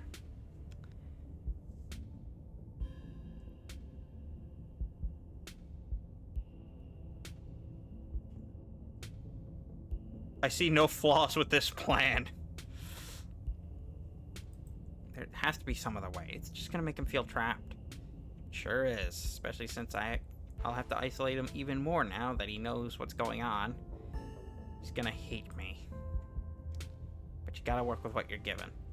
And what I've been given is ethical drama, where I either let my son kill me, freeing him to go out and kill others, or imprison him for the rest of his life and force feed him poison to keep him controllable. Or the third option, kill him. I've decided which outcome I can live with. While we're at it, any other secrets you're keeping? I have it all. You have it all. You have no idea how far relieved I am to finally say all this shit out loud. You and Dr. Kelly sit in silence and wait for her son to make his way to you. The sound of distant breaking glass cuts through the silence of the clinic outside the safe room. Shit. This might be game time. Get those tranks ready. Maybe we'll have to get this door open before he crosses the hallway. Dr. Kelly opens the door. The two of you stare out into the hallway.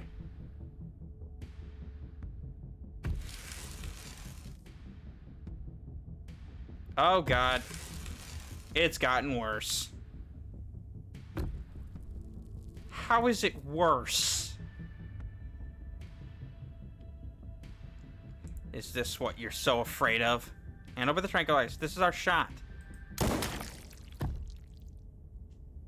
This is definitely our shot. Before Dr. Kelly can fire, a distant shot rings out. Reese's body is thrown to the wall, shotgun in hand. Your cousin rounds the corner and trains her weapon on his writhing body. Tabitha, what are you doing here? Stop it. Let me sedate him. We can deal with this non-lethally. Are you insane? That thing is trying to kill you. You leap forward, placing your body between Tabitha and the whimpering Reese, his face already trying to stitch itself back together as he reads in the ground. Morse, what the hell are you doing? Don't kill him. He's still a person. Person my ass. Did you see his face? Both of you shut up and help me drag him into the safe room now. You turn to see Dr. Kelly already pulling her son towards the open doorway. Tabitha swings the gun onto her back, huffily jumping in to help Dr. Kelly. It's not long before his regenerating body is sealed away behind the door.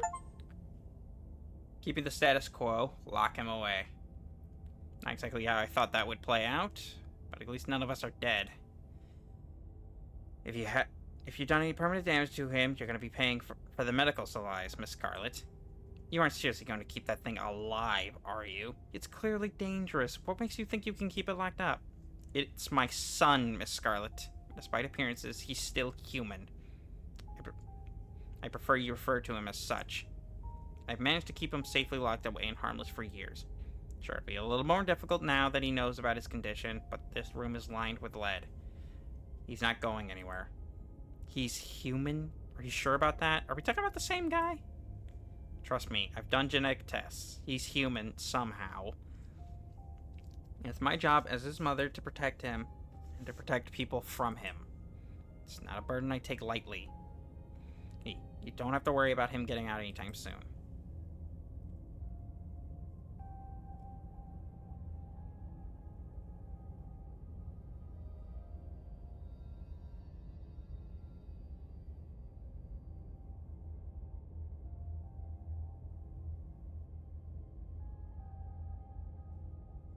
What about when you die, Doc? What happens then? That's a bit too far forward for my liking.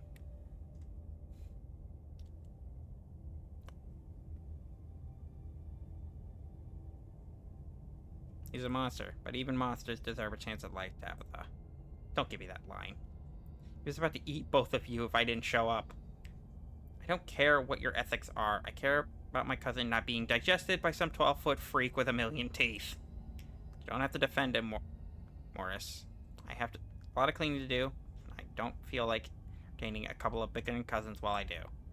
I prefer it if both of you could just forget what you saw and move on with your lives. My son is my business. You and your cousin leave the clinic. Dr. Kelly slamming the shotgun blasted door behind you. The two of you make your way to the bottom of the hill where Tabitha's car is parked among the sleepy houses of Scarlett Hollow's residential street. She places her gun in the trunk and turns to face you. You're alone right now. Is Stella still missing? I tried calling her a couple times, but I keep getting her stupid voicemail. Yeah. Shit, let me think, let me think. It's a long shot, but there's a place that might be worth checking out. We're going on a hike. Oh, that was easy to find. After a bit, you and Tabitha stop by the edge of the two-lane road near the town limits. There, sitting on a log, staring mournfully out at the asphalt, is Stella. You watch her from the underbrush. She's alive, thank God. She sounds more exasperated than relieved. How did you know she'd be here? It's where her parents died. She ran off when we saw a ghost last night. It just made sense she'd be here. You should go talk to her, Tabitha. She'd probably be glad to see you. I don't know, we got baggage. I'll just make things work. No, you're right. She's practically begging for us to be closer than we were. It's time I stop letting my dead mother dictate who I'm allowed to talk to. But I'm not talking to her alone. We're doing this together. Two of you joined Stella, perched on the old log on either side of her. Y'all came to find me? Don't have to go... You didn't have to go through all that trouble. I was probably going to get home soon. You had Morris worried all day, you know. Went all over town looking for you. And it looks like you got into some trouble too. Morris, you're all covered in blood. I think a lot of it's pain, actually. Pain? What? This is where your parents died, right?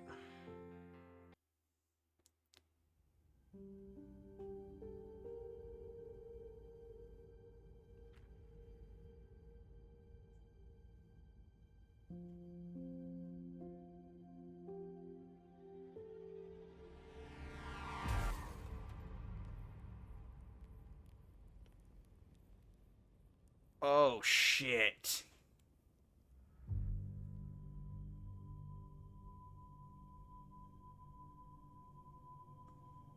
I can already tell how they died. The way the car looked, there was only one way that could have ended.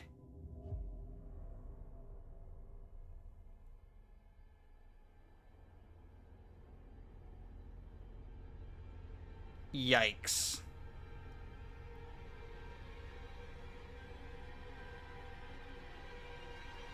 Yee. The heebies-of-jeebies. The edge of everything. Find out what happened to Stella. Have you been sitting here all day? Yeah. Just waiting. Silence falls over the three of you. The wind whistling in the leaves and the sound of the night. Insects carry on around you, muted in the still night. Nothing happened, though. That's probably for the best. Tabby, I do something wrong after the accident. What? There's whole years of my life that feel like they just never happened. Like every time I try and remember them, it's blank. I have all these videos sitting on my channel that I don't remember filming. It's scary. Did I do something to push you away? No, all you wanted to do was talk to me. Pearl Ann wouldn't let you near me. Oh. Man, fuck Pearl Ann.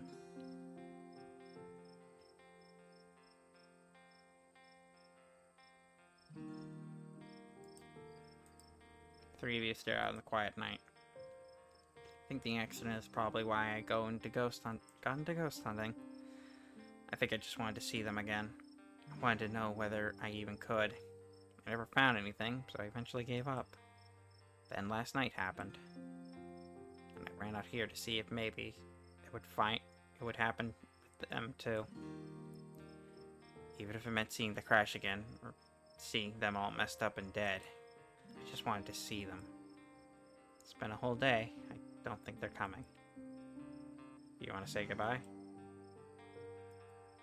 Goodbye. I love you. Don't worry about me. I'm going to be fine. She's silent again, as if waiting for a response. No response comes. But she smiles. A lively glimmer, turning to her sad eyes. That kind of felt better. I didn't think I realized how much I kind of trapped myself in my own head. Thank you for breaking me out of it, you two. Stella straightens up, straight, stretching her back. Gretchen wags her tail, tags jingling in the quiet night air. I know that stench. That's the time to go home, Stretch. I know that Stretch. Thank the Lord. I'll be sleeping in my own bed tonight. Thank you for talking sense into this girl. We should probably head back, right? I haven't slept in a day. Hey, before we go, I should tell you about what happened today. Oh, you sure about that, Morris? It's too late. The cat's out of bed. Now, you have to tell me about your misadventures. You're Tabitha, relay the events of the evening as best you can. Saying it out loud somehow makes it feel less real. Like you're sharing the plot of a horror movie, not something that actually happened to you. Oh my god. That poor guy. Poor Dr. Kelly. That just sucks for everyone. Tabby, you just brought a shotgun there? I wanted protection. Hopefully Reese and his mom can work things out. We should try and visit him tomorrow. You two can go do that without me. You know, I think processing just one of the traumatic event is enough for one day. For the day. This new one's going right into the void. At least until we get to the end of the week. The three of you and Gretchen make your way back through the woods before arriving at Stella's house. This is me. Thanks again, you two. It's time for us to get back to the estate, Morris. Tabby, wait, before you go. Mend a broken relationship. I never forgot about you. Stella, wrap your cousin in a tight hug. Don't be a stranger, okay? Never again, I promise. Well, at least we fixed something. You and Tabitha quietly return to the estate, both of you impossibly exhausted by the day's events. I've gotta crash. I'll see you tomorrow. She has a bed without another word. Exhausted beyond relief, you stumble into your room and collapse on the bed. Your eyes sink. You realize that something smells off about the room. It smells rotten. Could you not? Don't look so frightened. I was just gonna say goodnight. And to give you a word of advice. Tabitha won't be around tomorrow. Too busy at the mines. Forbidden places won't be forbidden without her there to stop you. And you might be surprised at what you find. Till then, sleep well. Wayne leaves the room and closes the door behind him. The damp smell of the mattress is starting to become almost welcoming, a sign that the now daily horrors of Scarlett Hollow are finally behind you. At least until the sun inevitably rises once again. You close your eyes, your exhausted body succumbing to sleep almost immediately. I guess Chapter 5 will be about the Forbidden Wing. As you drift off, you think of Reese, trapped in that tiny, windowless room. All his greatest fears realized. His body no longer his own. But you stopped him from killing Dr. Kelly. The world, at least for now, is protected from him. And then you think of nothing. The Artist. Finish episode 4. Louisiana Hunch. Finish with Keen Eye. And Creature Consolation. Finish chapter 4 with Talk to Animals. That's the end of chapter 4. Chapter 5 will release later this year. Lies. It will release next year. Congratulations for finishing all the episodes currently available in the game. You've unlocked Hardcore mode. Hardcore mode allows you to select 3 traits at character creation, but you'll no longer be able to use your traits to avoid the consequences of major decision. This penalty only applies to hardcore runs. Have fun if you dare. Well, at that point, why even stop at 3? Just give me all of them. Like, if it has no bearing on anything other than, like, oh, it's flavor text, then you could just, just have all of them. Don't even bother. Pick your flavor of poison. Okay. If you'd like to continue with this world state in episode 5, please save your game now.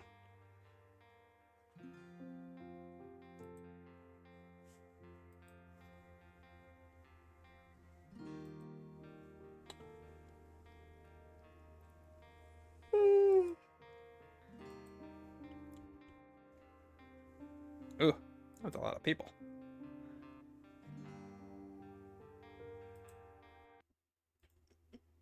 God, the way she drew that, she looks like a cat mom. Okay, so that's Scarlett Hollow. Final thoughts? I can't wait for episode 5. I can't wait. Be on Valentine's Day, so unfortunately I have to wait. But we have something else to do today. Uh-oh. Oh no. Give me back my computer.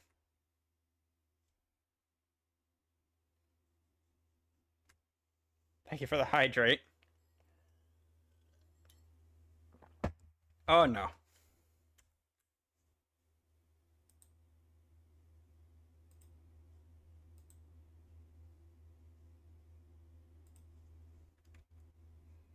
Scarlet Hollow, die.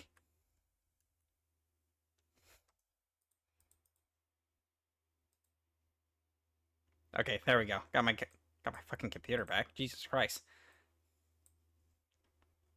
Alright, time for the other thing I wanted to do today.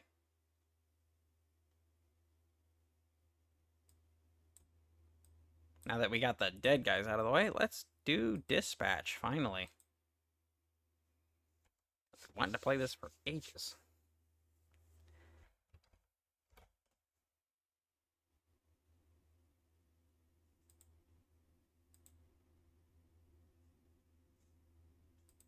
Hmm. That was weird.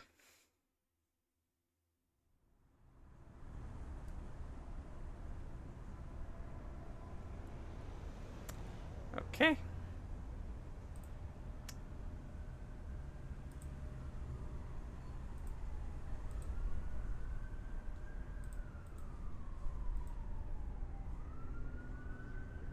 Hmm.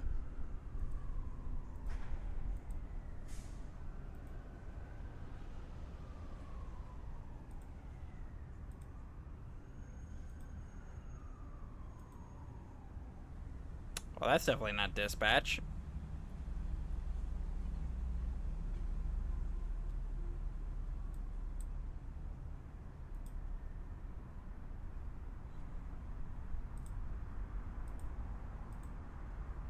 Ah, there we go.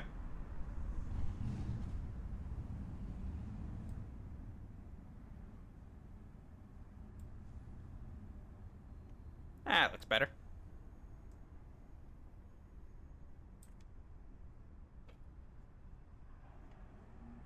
Well, as you can clearly see, it said dispatch when I clicked it. For some reason, it disagreed. Ah, stretch. Ugh. Okay. Posture checked. Stretched. Check. Weird man with porn star stash. Check.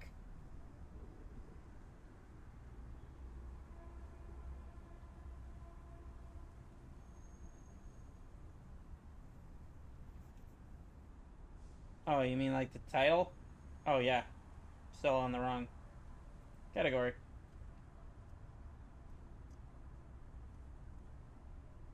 There we are.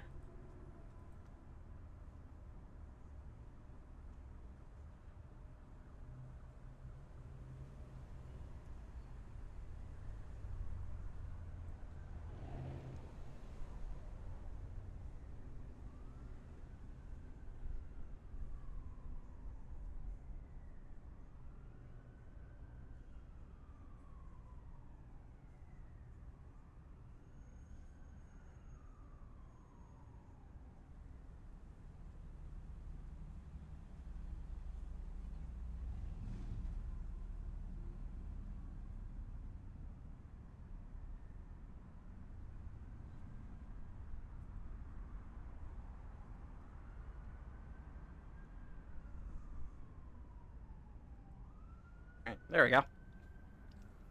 Everything's changed now. Oh, wait, a few of the tags.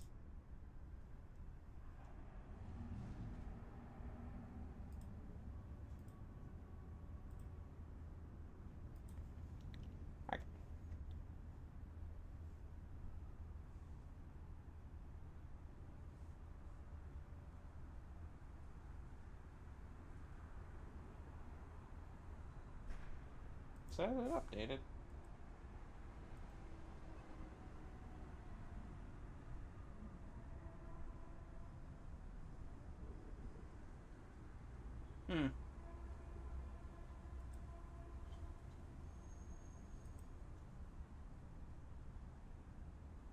Well, whatever. The tags aren't that important. Extras. Art of Dispatch. Choice stats. Ooh. Look on that later. Quick time events. Cinematic. Short. Unlimited hacking attempts. Yes, please.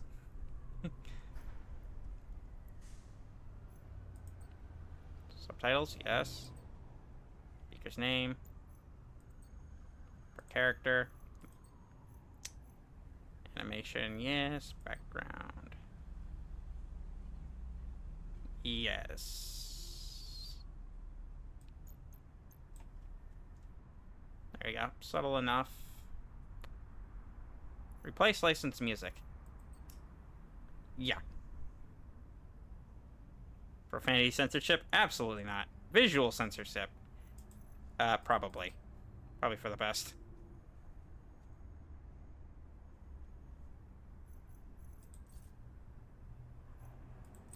Sound. Dialogue boost? Yes.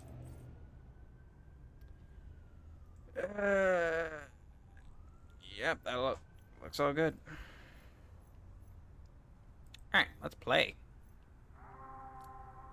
Oh, Jesus Christ. But I ain't colorblind.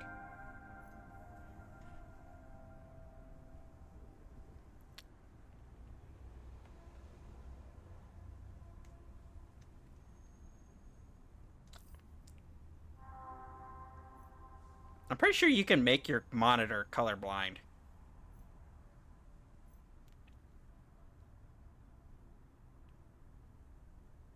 Oh, so that's what it means.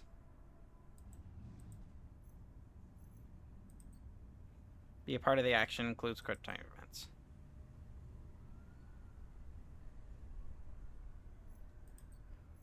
Okay, so that's what it means. I don't want to be on edge this whole time. We'll do cinematic.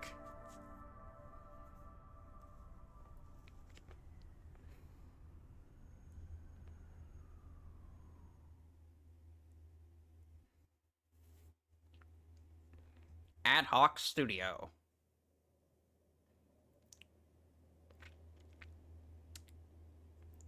Collaboration with Critical Role. Obviously, I love him. He's my dad. What No, sorry. does that mean? Just say what you want to say.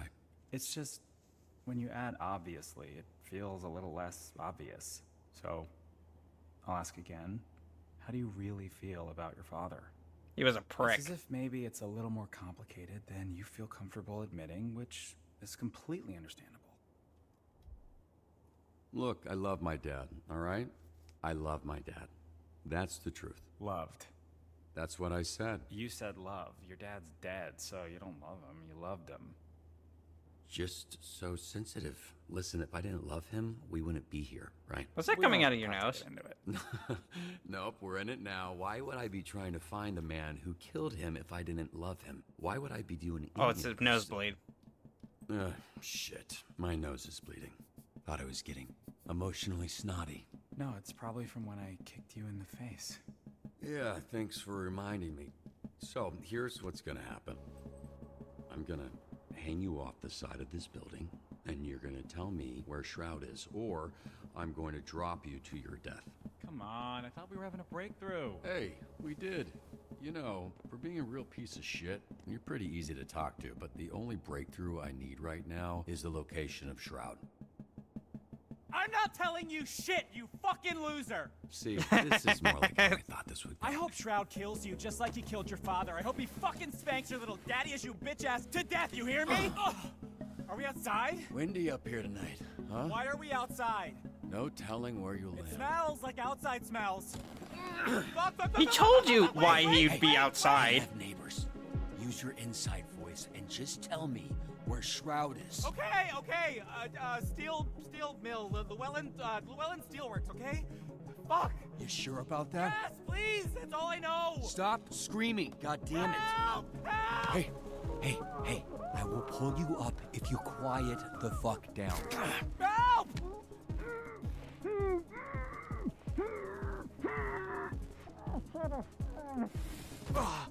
Honestly, it was nice talking to someone about this stuff. I guess what I'm saying is, I'm really glad I kidnapped you tonight.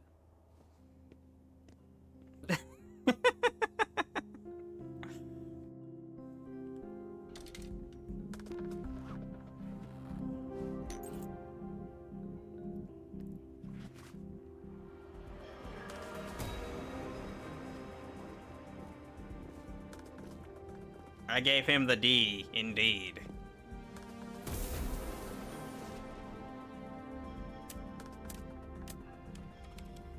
I got a mech suit.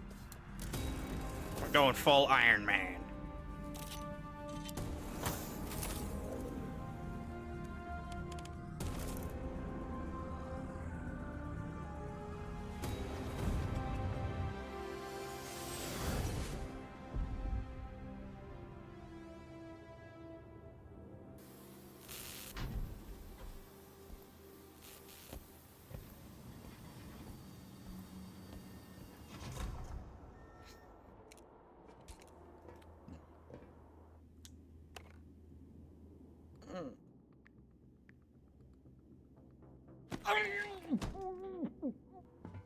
Bye-bye.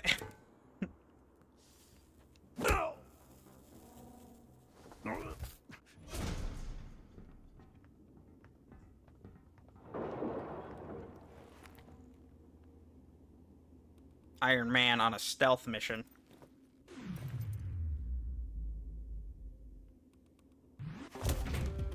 Holy shit, he's here! I like how you could tell there was supposed to be a QTE there.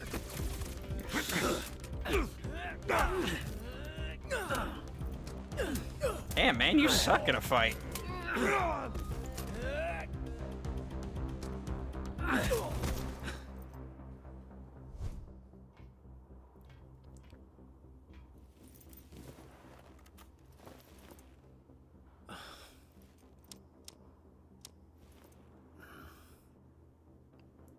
Gotta be more careful with the people you're beating up.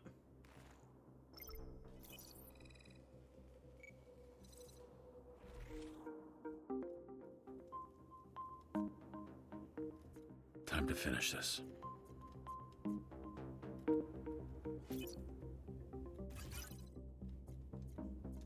Okay, so this is the hacking minigame. Not too complicated.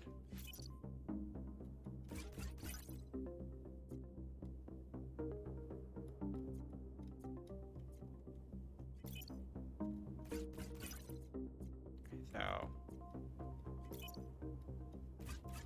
And a swish. he Alright, scores next one. from the 3-point line.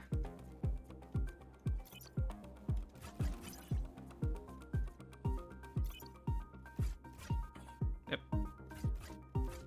Just one more. Okay, and All right, got it. we in.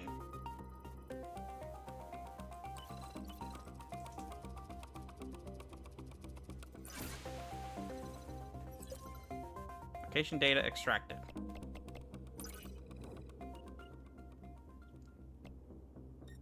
Ah, yes, I have your search history. You seem to be very interested in child porn. The shroud must be stopped.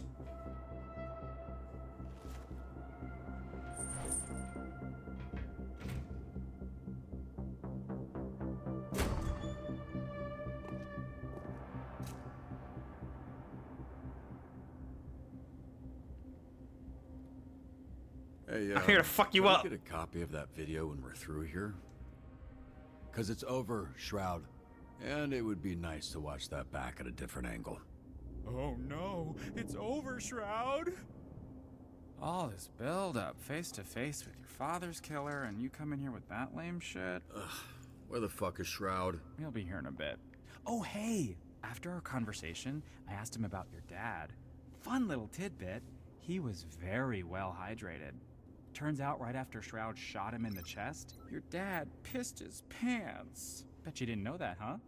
So after that bullet tore through his insides, he still had Man, you enough got here time to know fast. how absolutely fucked he was, and just pissed himself like a little bitch. It was like so much piss. Because your dad was wearing shorts, so Hey. it just kept... I get it. Punt. The field goal is good.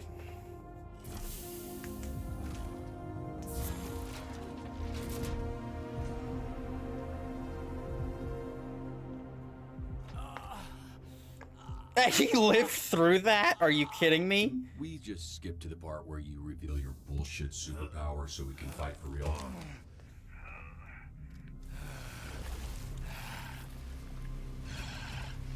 I don't care what superpower you have. There's no way you lived through. Oh God, his Cool dick. So you got some kind of clever supervillain. he's there? rocking out with his cock toxic. out. Bro, that works on so many levels for you. Yeah, no shit. That's the point! Really? I got hit by that? Shroud's augments are pretty good when normies like you use them. But when you put them on someone who already has powers, fucking chef's kiss.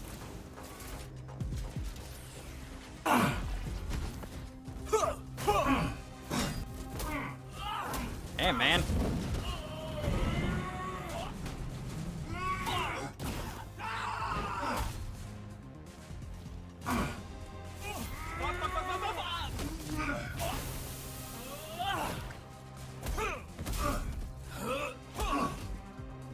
Man, I'm getting my ass beat by Goo Boy over here.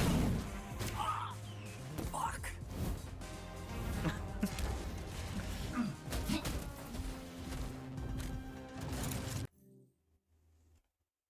Ads. Damn ads.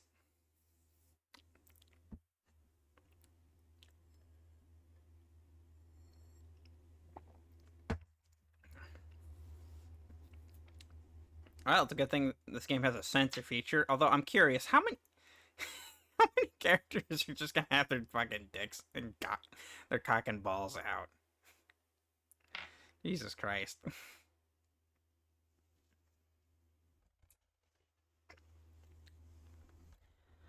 Okay, so let's see.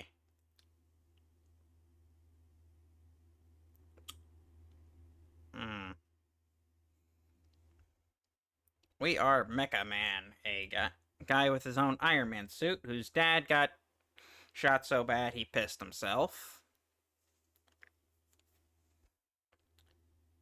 And we are out for revenge. It's a pretty simple concept to start off with. We got our motivation. Alright, well, the ads are over. Back to the fun part. God damn, man, you suck. Learn to aim.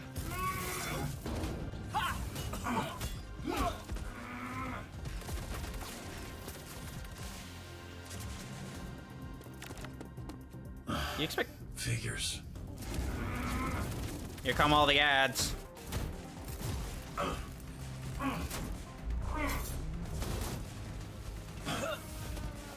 Man, I'm getting my shit ran. Piece of shit. You're one to talk. You're literally fucking radioactive shit. Get off me, fatso.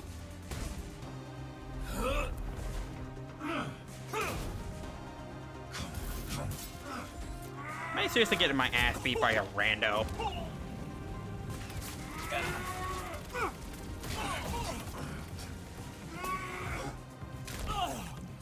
Oh, that is a broken neck.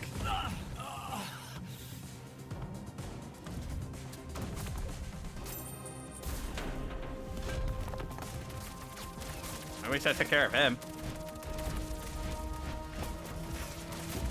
God, does everybody fly?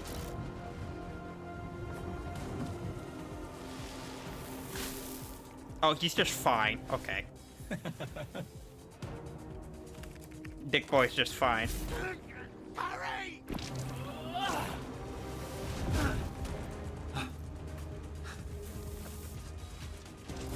Now!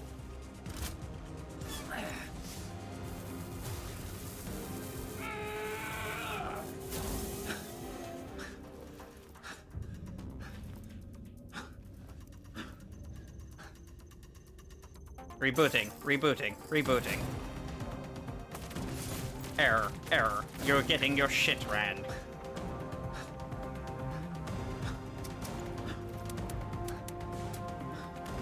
I really did not come into this with a very good plan.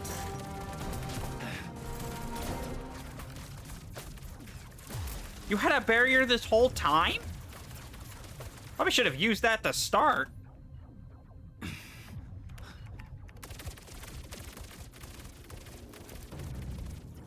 Out of the way, clowns. Let me handle this. Y'all are fucking useless.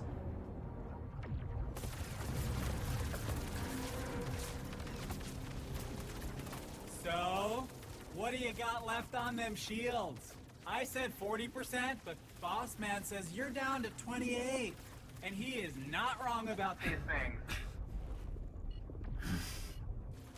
Good news, buddy. Shroud says he just wants the Astral Pulse, which we all know isn't really yours anyway.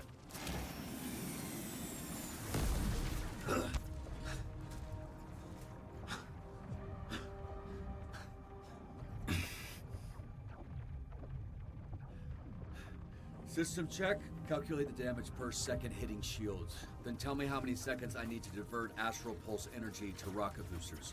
12.89 seconds of damage before critical. Oh hey, Boss Man says if you're planning on diverting pulse power to the boosters, it won't work. This is a limited time offer, dude. What's up? You were so fucking talkative earlier. I'm just the messenger here. He says you're not calculating that shit stuck to your leg, dumbass. Fuck it.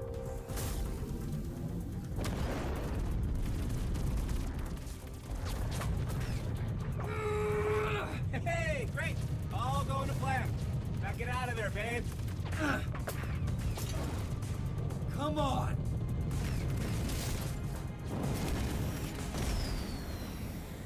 Oh, looks like I got out anyway.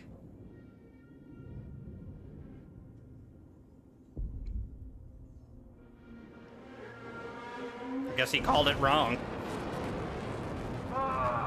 Fuck! Yeah! Status. Pulse status stable. Foreign device detected.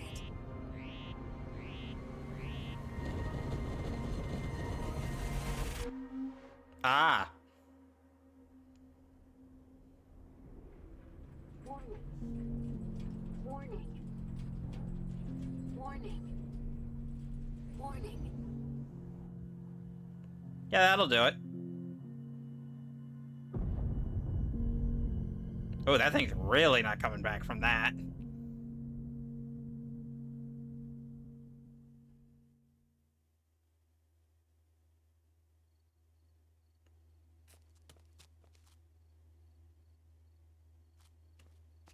It was just over 4 months ago that images like this were recorded across the Southland.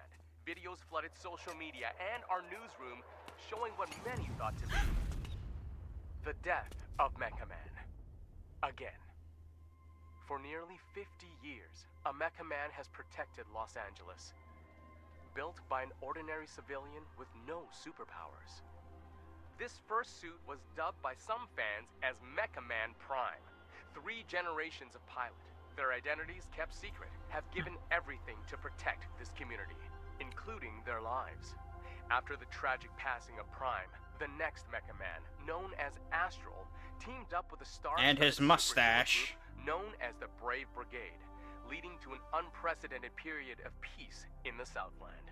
After years of loyal service, tragedy struck again, when Shroud, a former Brave Brigade member turned villain, killed the pilot of Mecha Man, Elliot Cold Connors. Blood. But yet again, as hope was lost, a third generation of Mecha Man emerged. A Mecha Man for the modern era. A bulwark against organized crime in the greater Los Angeles area. Until today.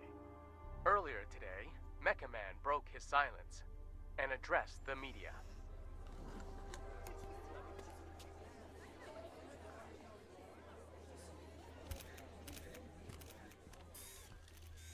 Yep. There's been a lot of speculation about my health and the state of the Mecha Man suit, and I'm here to put that speculation to rest. The suit has been damaged beyond my ability to repair, so I will be stepping back from superhero work, effective immediately. Does this mean you're finished? Can you repair your suit? Next for Mecha Man? What part? Does this mean your career is over? Can you repair your suit? Did you not hear him? Fucking crazy people. One at a time, please. Ashley Rhiness, San Pedro Daily, do you have anything to say to your fans? The public outpouring, the vigils, a lot of them were worried you wouldn't wake up.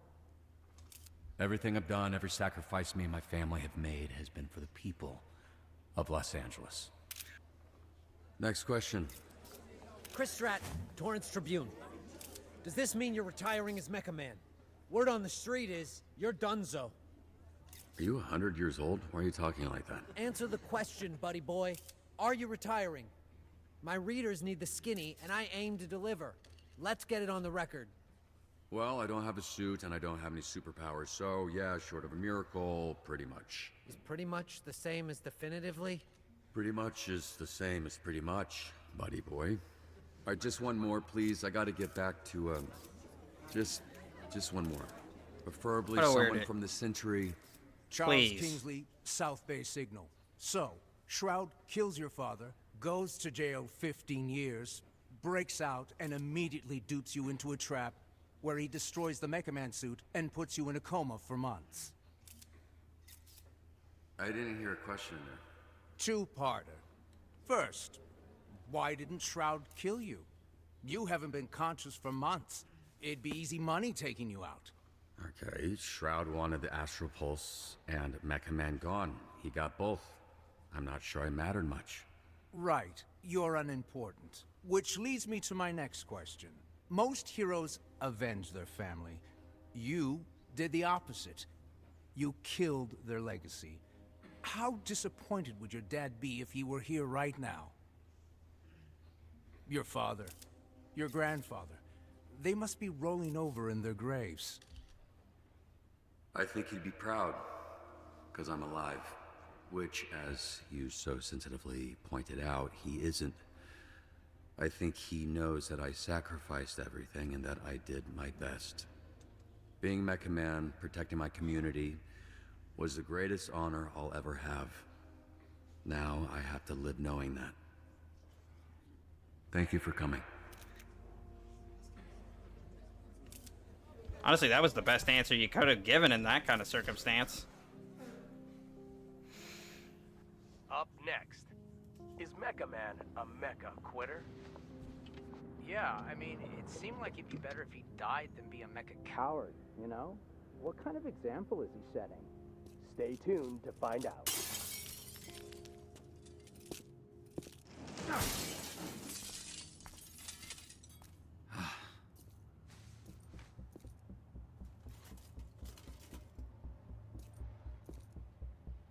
I was watching Hey. that. Assholes. Yeah, all you assholes. I was fucking watching that. Hey, who you calling assholes, asshole? I'll handle this idiot. Keep loading. We're out of here in 30. And who the fuck are you? Yeah. I'm the guy who can Don't beat know your ass with fucking one arm. Turbo Ranger? Who the fuck are you? Right now, I'm someone with nothing to lose. Which is probably bad news for you. Well, with nothing you have, you're about to lose again. Whatever the case, I'm enough to deal with a pack of fucking Skittles idiots like you. Damn. God damn it. Look, you're hurt. You're not thinking straight. You don't want to fight someone who knows which hand every punch is coming from. Fuck! punched with the left.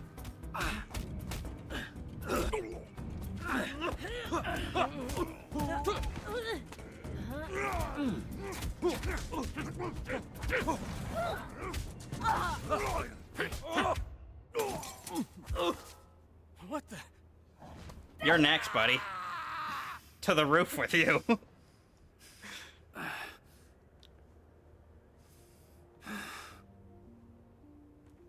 That guy I threw, he landed on the roof, right?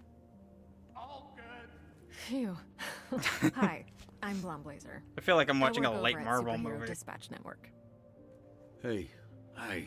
Yeah, I know who you are. You're like famous. Oh, I don't know about that. I'm just a corporate hero for hire. You're the real deal. You're the famous one. Right, I don't think infamous is the same as famous, but... Oh god, your arm. Ah, fuck. Oh yeah, that's gross. Yeah, you look like some kind of mime DJ. Let me see it. I'll help you. Usually dislocates the other way. Okay, but have you done this before? Because maybe... Ow! Okay. Wow, that's okay. Thank you. One of them is on that roof. You look like you could use a drink. What makes you say that? I look like I could use several.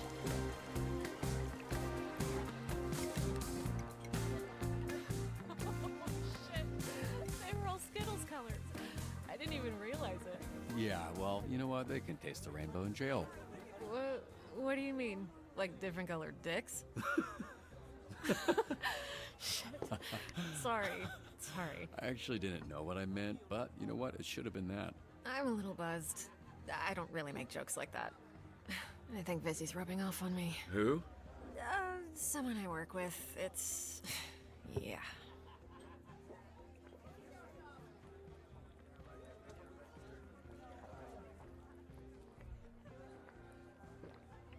I can't tell which Chucked one it. of us had the rough day. Oh, no. I had a great day. Well, that's not totally true. Yeah, you just chugged the joking. entirety of your drink. Sorry. It's fine. Don't worry about keeping up. Something to do with the powers. It takes a lot for me to feel anything. What a sad sentence.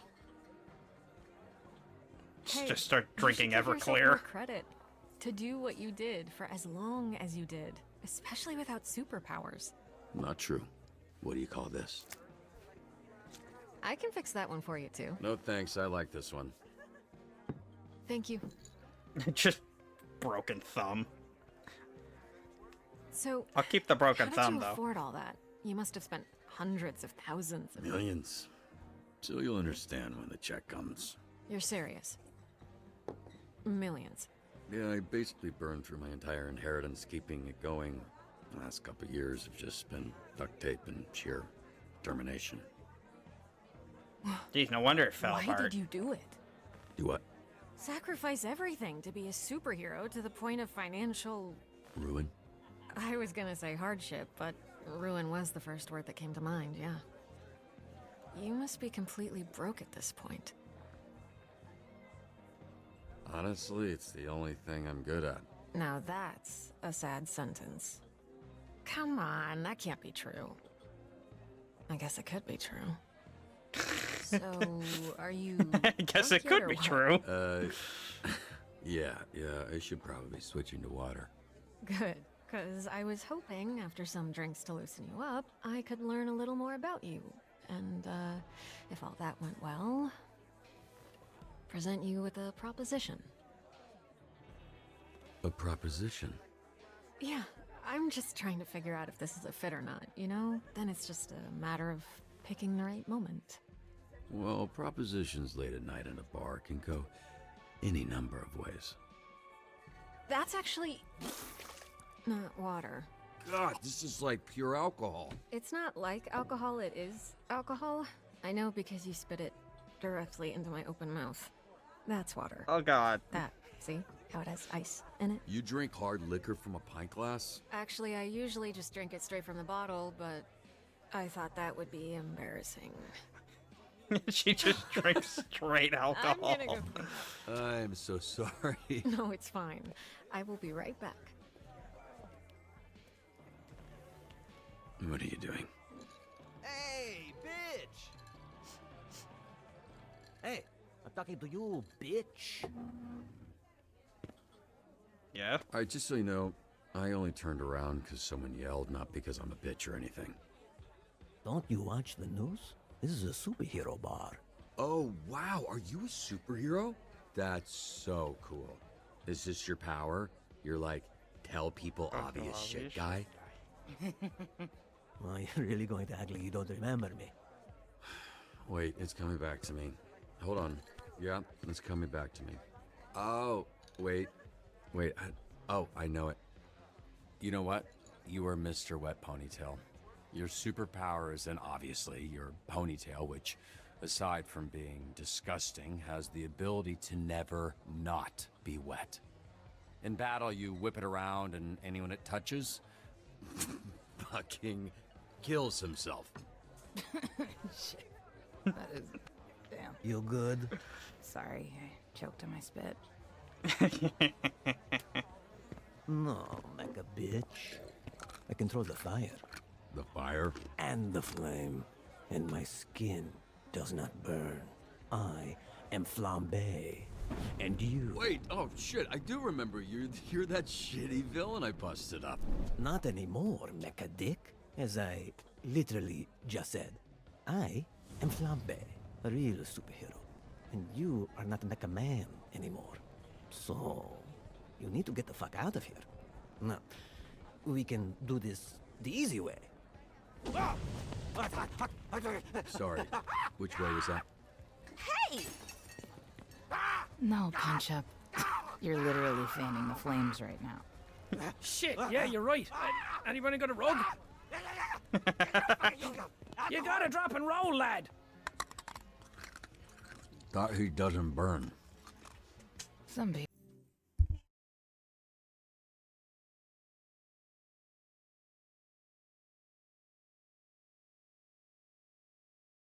Honestly, I'm not even sure I need to do commentary on any of this. God damn.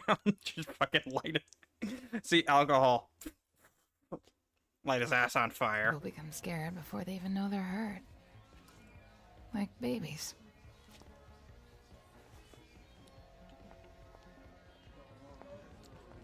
Hey, Mecha Dick, get the fuck out of here. I get it. Can you just tell Blazer I'm outside? Out! Relax, I'm leaving. Putting up your fist like I actually am intimidated.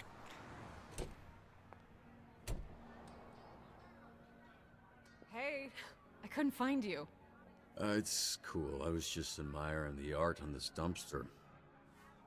Can't tell why Fart anyone barf. would put those words together. Why are you holding drinks? Nightcap? You're in trouble. Actually, according to the bartender, that's exactly what you are. What happened in there? I didn't start You the walk out fight. and the bartender's pissed. The whole energy is awkward. And why'd it smell like burnt hair? I got a little fired up with the guy, but he ran off before anything happened, so... Oh, you got fired up? Yeah? Does that not sound convincing enough? Hold these. I know a place. You stung. It's a little out there. Easier if we fly. Oh, so like everything around her kind of levitates?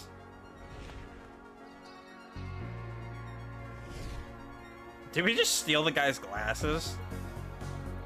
Guess we're not giving those back.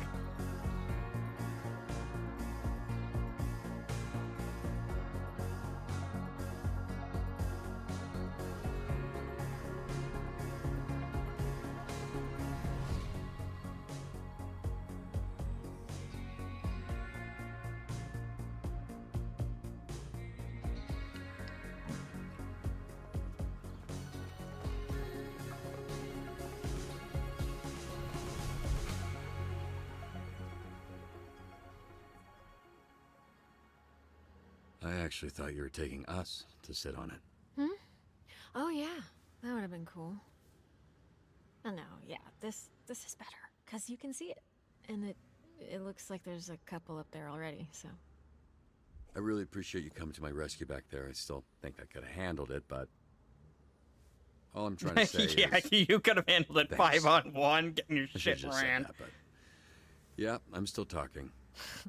Don't you worry about it, Robert Robertson.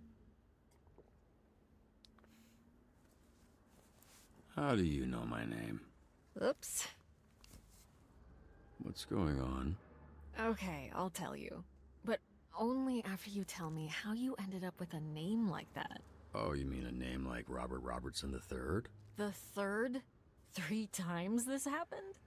There was Grandpa Bobby, then my dad, who I called Dad, but everyone else called Robbie, and then me, Robert, because I wanted to be taken seriously.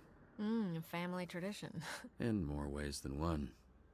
Gramps was the first Mecha Man. He died in the suit before I was born. Dad was killed fighting Shroud. That's when I took over. There was a little inheritance and the life insurance money. I'm so and sorry. then it's all gone. I didn't realize. Just your run-of-the-mill, sad superhero origin story. The family tradition, if there is one, is dying in that suit. Which I guess I don't have to worry about anymore. Now I will die, sad and What is it? alone. I'm not quite drunk enough to share my origin story just yet. But Yeah, we need about 70 I might bottles tell of you Everclear for someday. that. Definitely. Did she literally just float over?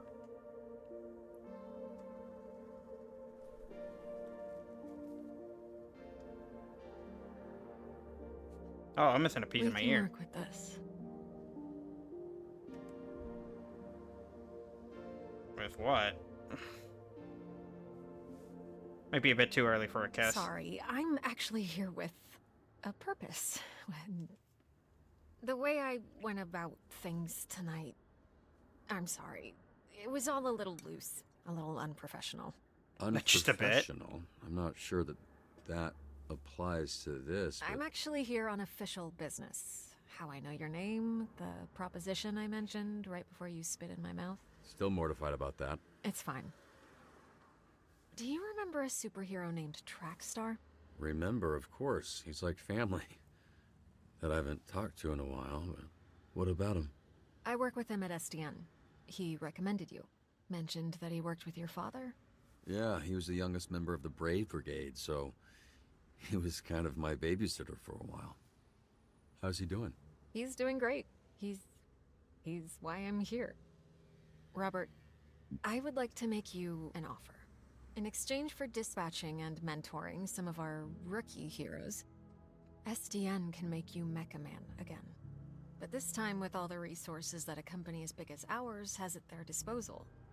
No more paying out of pocket for repairs. Support staff, the whole shebang. My suit was totally destroyed. I saw the report, studied the footage. It's not totally destroyed, just mostly. Yeah, you know, it's basically big in the investment. scrap heap. It'll take considerable time and money to get the suit repaired and the missing pieces replaced. Plenty of time to learn how to dispatch and level up some of the heroes on our roster. Your experience, your work ethic, your perspective, it's all invaluable. Share it, Robert. You have a lot left to give. Wait, so you want me to sit in an office and dispatch heroes? That's the idea. But just until we get your suit put back together. What's dispatching even mean? Oh, right. I was supposed to test you at the bar. Here. Drunk people shouldn't be throwing things at drunk people. Noted. Am I waiting, or are you waiting? What's going It on? was supposed to open up when I threw it to you. Okay, there. Pop it on. This is part of the assessment. And don't move too much in there. You're sitting on the edge of the billboard.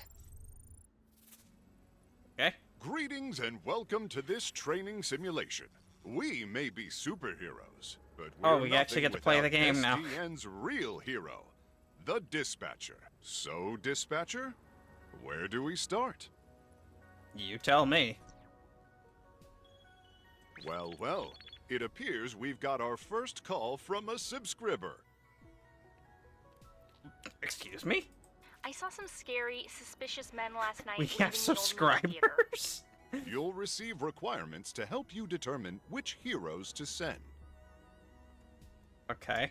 Such an array of brave heroes to choose from. How could you possibly pick just one? A hero with a knack for vigor and combat looks right for the job. I wasn't expecting it to auto do that. Okay. That sounds like me. Phenomenon. Combat, vigor, mobility, charisma, intellect. Now that at least one hero is being dispatched, it's time to get to work. I am on the way.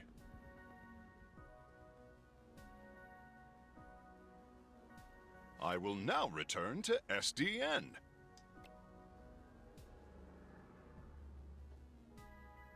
When a hero returns to SDN, they'll need some much-needed R&R. That stands for rest and relaxation. You don't say. Don't forget to review your hero's performance. They won't be sent out again until you do. On SDN's state-of-the-art graph, we can see an analysis of what skills the call required. Okay. Let's see how well I did after responding to that caller's, well, call. Yeah. There's no such thing as a perfect fit. Use your intellect and your roster to your advantage. You didn't have enough vigor, apparently. The more that my skills align with the needs of the job, the more likely I am to succeed.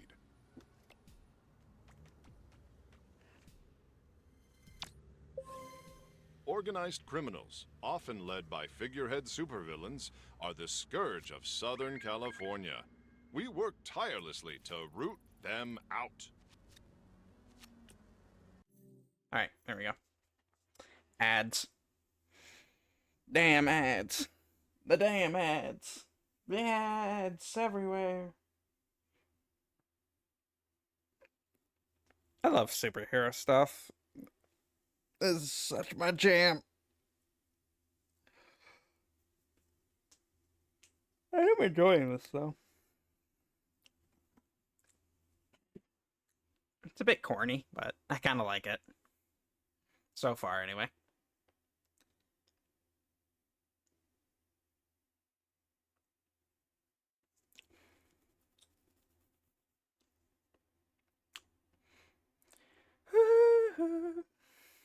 Okay, so we're getting a new job as a dispatcher. That'll lead to the main, I guess, gameplay portion, because most of it up to this point is just story. Because I turned off all the QTEs.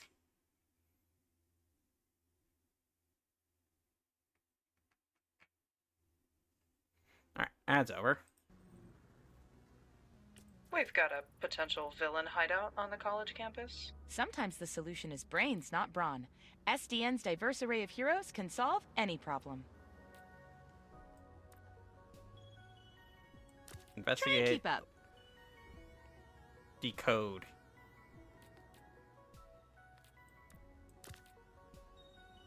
Okay, which one do you use? The smart choice.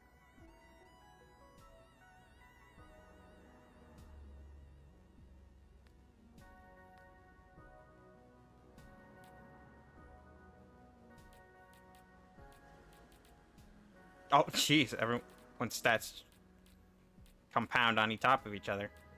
Okay, so On my way, citizens! send him as backup, I guess. Knowledge is power.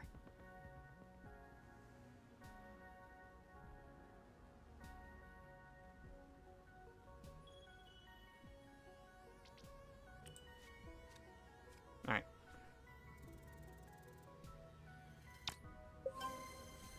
effortless excellence.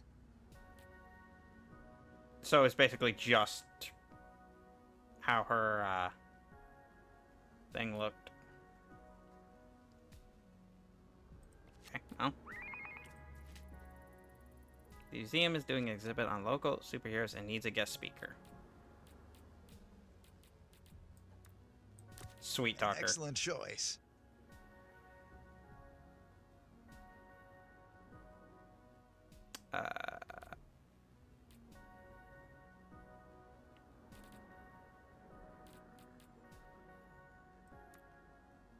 Brick house. Unstoppable force? Immovable object? Both. Oh, if these streets could talk.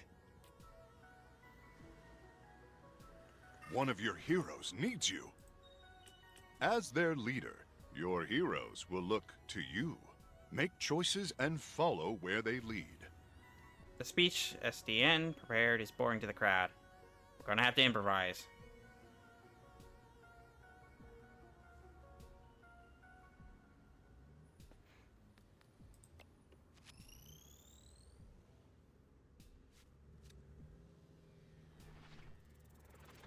These choices need the right skill. Remember each of your hero's strengths and weaknesses. Okay.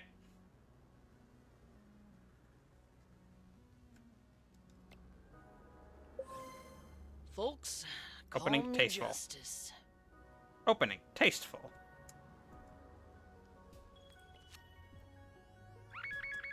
A convoy of Diablo's goons are harrying the highway patrol. As if traffic in this city was not bad enough. Speaking of traffic and going places, does SDN offer paid time off to take vacations? Of course. PTO accrues at a regular rate over time. Use it however you like, as long as you discuss your schedule with your manager well in advance. What the fuck is a PTO? No sooner said than done. Let me balance the scales. This should work, right? Loud and clear. Moving out. Oh no. There's a giant monster attacking downtown! Save us,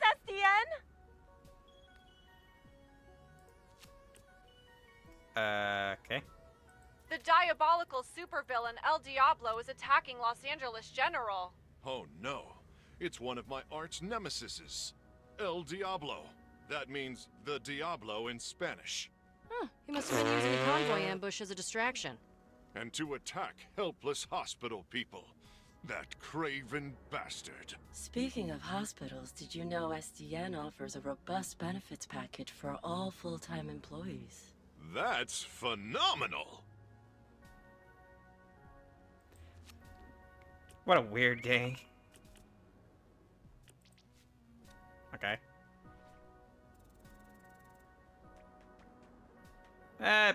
We got most of it, right? Yes! 10s across the board. Oh no. Justice will prevail.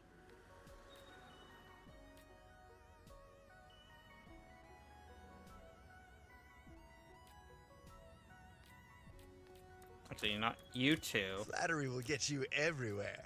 Should be fine. You go deal with that. A wise choice. SDN values work-life balance. When the bell rings, your shift will end very soon.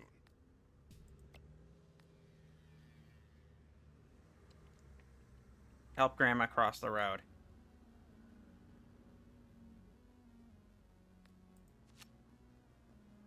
Oh, God, no. Help us. We're being held hostage. Send help, please.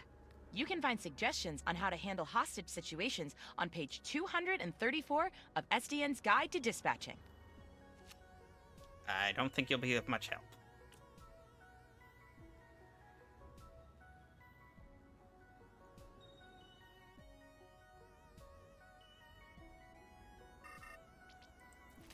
I need help getting to my doctor's appointment. Clock this. Okay. Good enough.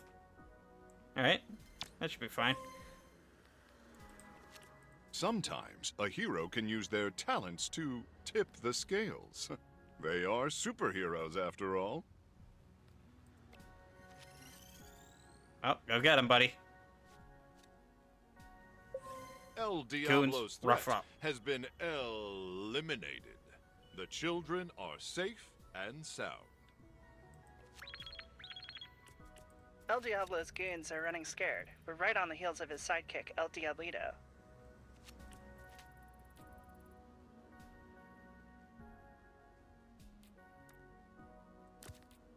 Oh, I see you have a keen mind.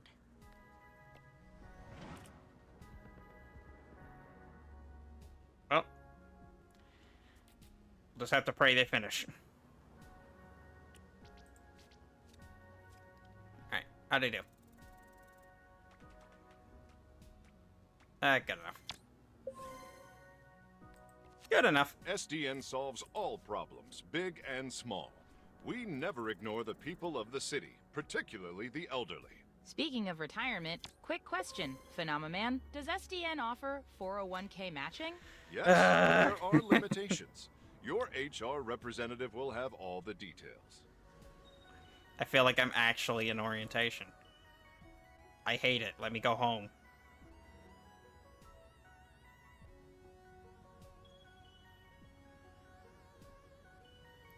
Should be able to send a full force.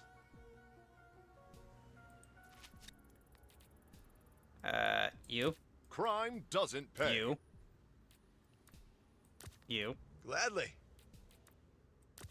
Let's make history. Let's send the A house. sound approach.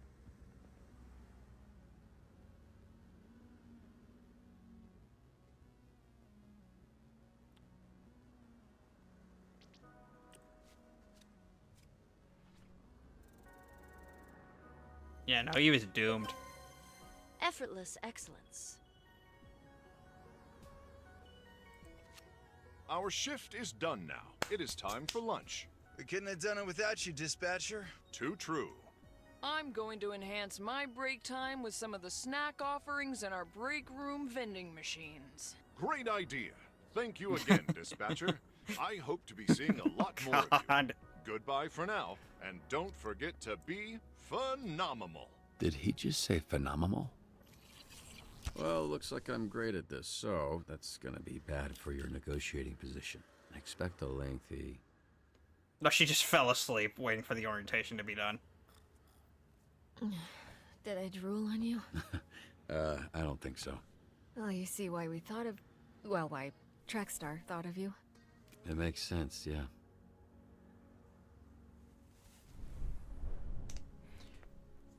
Meet me at the SDN offices tomorrow. I'm not done saving you yet. Couldn't have given me a lift home. Is there a ladder, or... She just left me up there. Sorry I'm late. Oh, look at this chubby little fuck.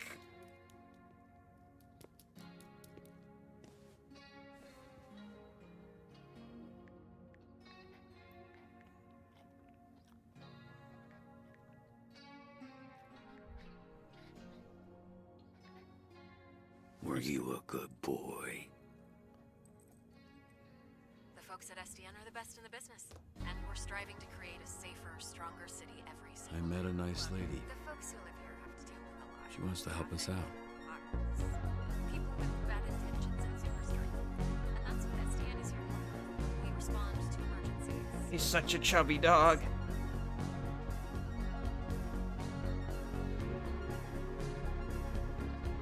Alright, so that's episode 1.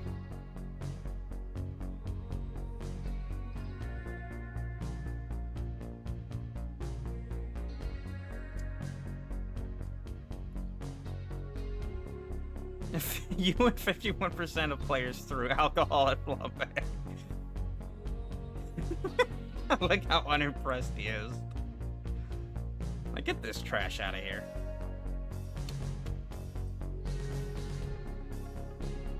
You and 58. 8% of players pulled the goon back up. He wouldn't have died anyway, so who the fuck cares?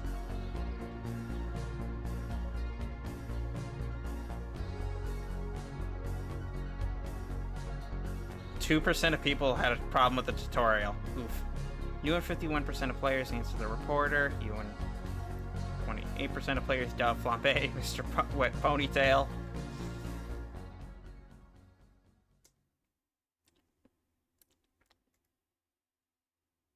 Okay.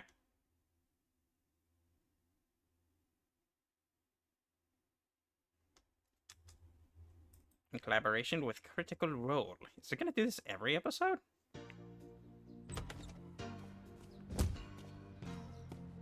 Hello, new lady. Dang it! I'm gonna be late for band practice.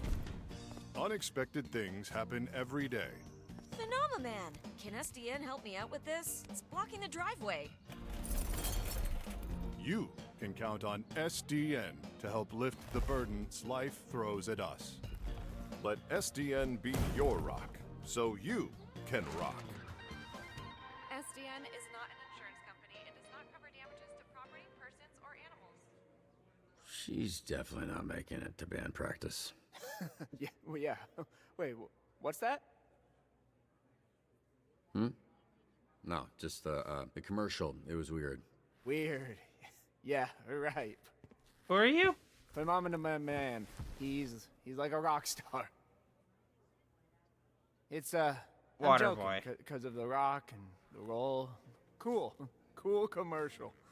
I'm a Phenomenon fan, you might say. You could say that. He's not the best actor, though, which was important for that commercial to be less, weird. He is the best actor. Well, acting when there's danger. I think if the whole world is a play. Okay, mate, I need you to go away now. Can't argue that. Oh, God. Okay. Yep, that's not right. That is not right. That is. Yep, that is. Just. Yeah. Okay, let me help you. Oh, no, with no, not necessary. I'm sure I. It's soaked.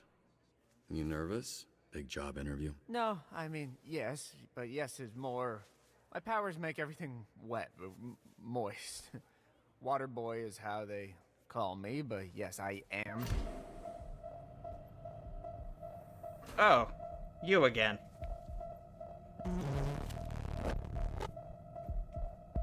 Yes, I am interviewing, and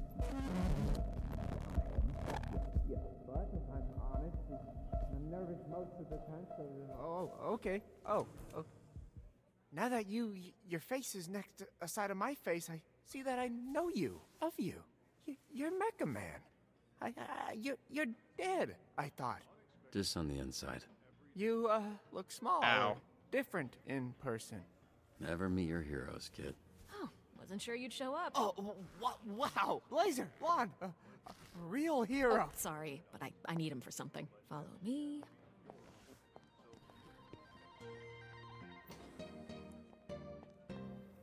That was an extremely awkward series of interactions. Take your clothes off. What's happening right now? We don't want too many people knowing you're Mecha Man. A lot of our dispatchers are former heroes, but it's better if you keep your identity a secret. We've had incidents in the past. Here. I remembered you being bigger. I was a little drunk. Listen, it's gonna be great. I've never felt silly wearing this. Until now. Yeah, I was trying to imply that with the silence. It worked. Get dressed. I have somebody I need you to meet. Oh, sorry. Should I turn around? Or what do you... should I close my eyes, maybe? If that makes you more comfortable. Is this an HR violation? It's fine, I don't mind. Oh, yeah, no, it's sure. I mean, don't stare me straight in the eyes or anything, because that would be odd. Yeah, I'm just gonna... There. She can still see him through the glass. It doesn't look like it, but I am flexing every muscle in my body right now. Really? Okay, well, you didn't have to say it like that. I want to say again, I'm sorry about last night. I regret the way I conducted myself. It was a mistake. A complicated mistake. I can, go into the details of those complications with you later. Didn't feel like a mistake. At least not to me. Well, that makes one of us. It was a nice night. Nothing more than that. Yeah, I'd like to keep things professional. Right, that's why you brought me to this conference room to strip down in front of you. Profesh. Are you serious?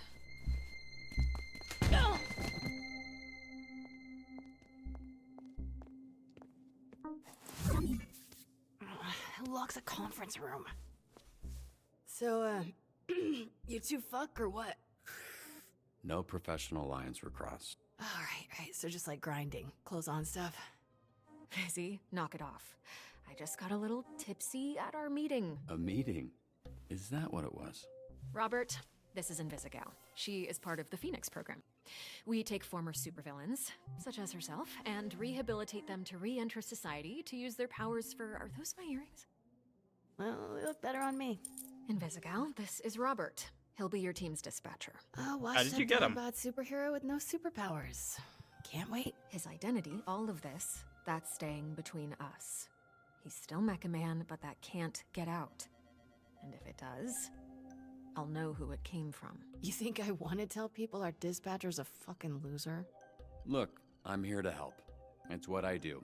You have a chance to turn things around, bring some good into the world, and I'll support you in whatever way possible. So that maybe, just maybe, by the end of all of this, helping people is what you do too.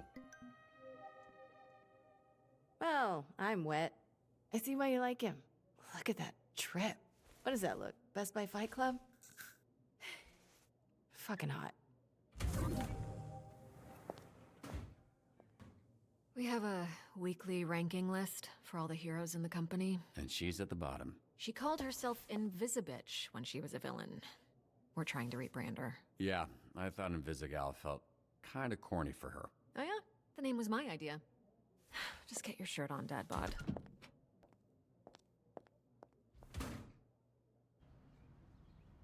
I mean, he's been in a coma for 4 months. Can't exactly expect a guy to have a chiseled physique. This is SDN. How can we help you? We're not the highest profile branch in the network, but we've got what makes the real difference. Great people. Some of them aren't even people, and they're still great.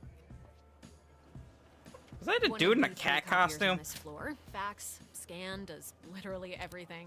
Documentation, one of the 3 Ds at SDN. There tends to be a healthy amount of paperwork. I used to call it triple Ds, but I was informed that had a different connotation. How many heroes do you have here? Network-wide, we're over 300. Here at the Torrance branch, we've got somewhere between 45 and 50, depending on our roster at any given time, working different shifts. Yep, we're all about diversity. Lana works in the mailroom, from a different galaxy altogether. And then there's Galen, way back there, born with super hearing. He's from, I want to say... Florida, of course. Florida man over there. Hey, easy on the bath salts. That was one guy. Hey, speaking of bath, where is the, Oh, need a bio break? Excuse me? Restroom. I mean, it's right over there. Sorry. At work, I tend to get a little... Corny? Corporate, Dick. Meet me in the records room when you're done. If you get lost, look for the door that says records room.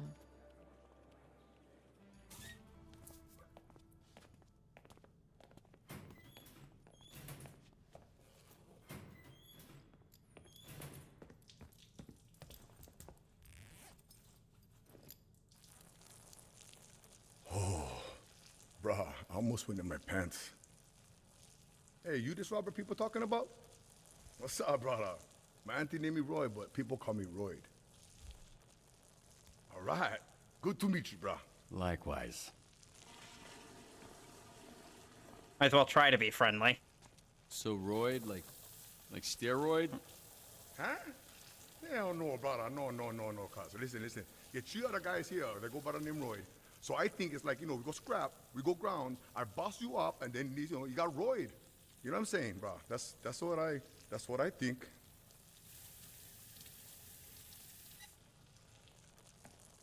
Hey, you think that's why they call me Royd? like I'm on steroids. Cause they think I'm some kind of a juice head. They think I'm not natty, bro. They think Roy's not natty. No, I'm just kidding, man. Just making jokes about your name and the shitter. Whatever. I no care. That's, yeah, Nokia is probably best. Nice meeting you, Roy, even if it was while we were both holding our dicks. You one funny bugger, Mecha Man.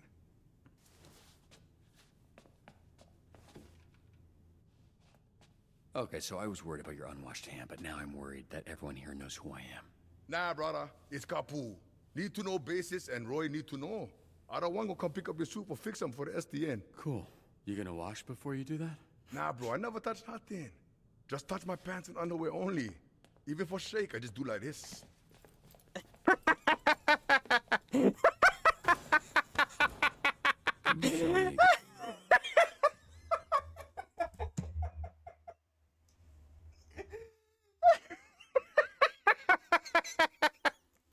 God damn it.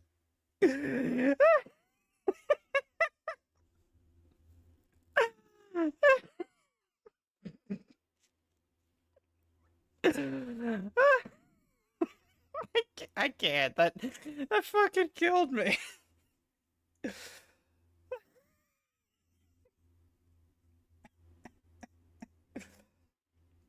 Oh my god.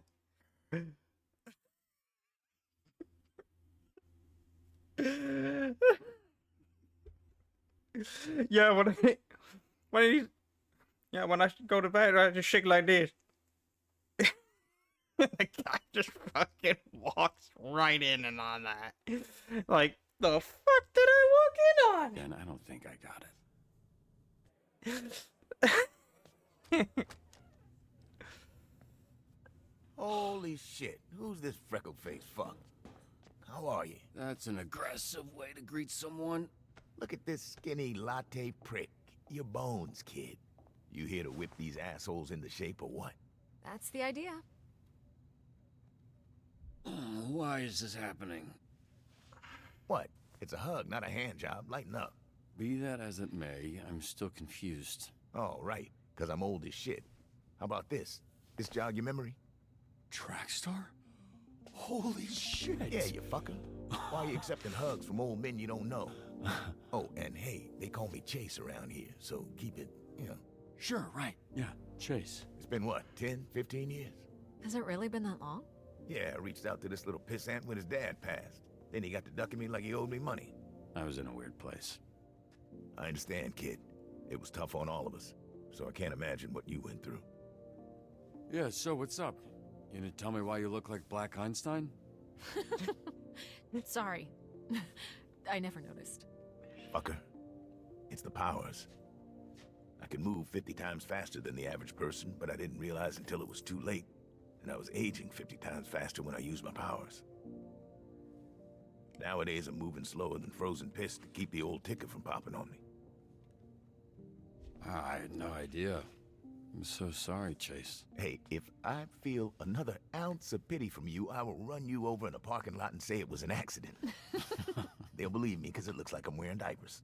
So I guess this means you're the one person I can't complain to about losing my suit. You better not. I would resurrect and re-kill your fucking father in front of you if it meant being able to use my powers again. Jesus, Chase. Wow. What? Obviously, I'd let Robert have one last I love you before I extinguish the light from his eyes. Was he always like this? Yes, actually. We joke, we laugh, we suppress our trauma. All right, enough of this feeling shit. Let's introduce you to your team of losers.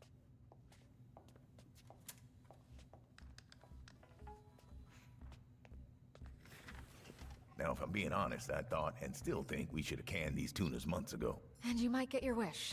Because if we don't see improvement soon, the whole program will be scrapped. Cool. No pressure.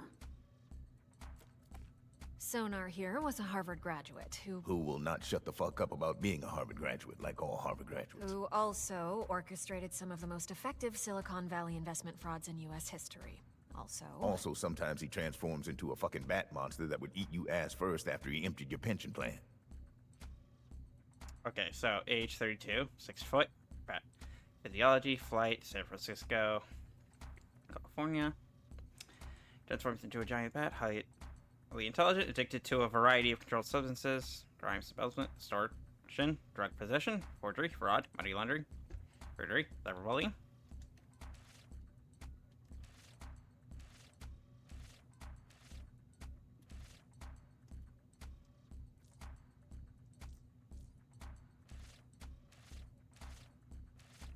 So he just goes back and forth or something? How does that work? Flambe, he Controls the fire and the flame, and his skin does not burn. Right, you met him. Didn't you ever run in with him years back? I did. Yeah. So you know he's a certifiable dickhead. Keep it short and sweet on that point. Age 36, pyrokinesis, flame invulnerability, pyro propulsion, from Afghanistan, anger issues, unsurprising history of arson, designed his own suit, arson, assault, and vandalism, fire and fighter. Invisigal, who you met. Turned herself in a few months ago and entered the program on the condition we didn't ask questions. That's a little suspicious, no? Suspicious? Really? Of a criminal that turns invisible and doesn't like to answer questions? What tipped you off, Sherlock? You don't say! But yeah, it works like that. Visibility, hand-to-hand combat. Thief, loner. Can become invisible at will, but only when holding her breath. Asthmatic, abrasive, aloof. Assault, larceny, and robbery. Looks like she got beat up before when she got taken in. Here we have coupé, which I recently learned is a French ballet term that means to cut, hence the knives. That's very clever. Yeah, but it sounds dumb to say, so everybody calls her Coop. She was an assassin for the mob, then went independent.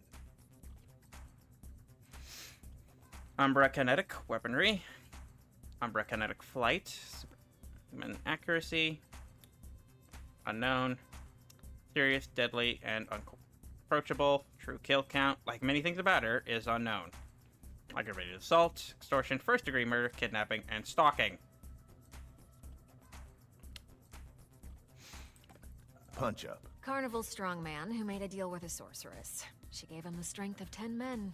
His muscles grew, but his body shrunk. He's got all the charming brains of a greasy bowling ball. Yeah, I could see that. Although he's got a bit of charisma to him. Pycnokinesis, superhuman strength and durability, pain immunity. Ireland, that's the strength of 10 men and half the height of one. So he was 6'6". Battery, parole violation, public intoxication, second-degree murder. Flyweight, brawler. Malevola, terrifying. She's got a magic sword, and she creates portals that allow her to teleport. Somehow she's still late for every fucking meeting. Yeah, I'm pretty sure she does it on purpose. Looks like she's the balanced one. Not really good at anything, but good enough.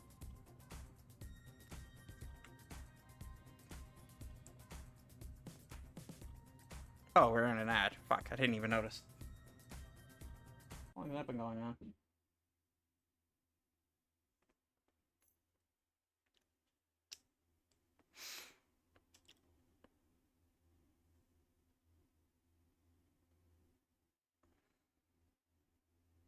Should probably get more water.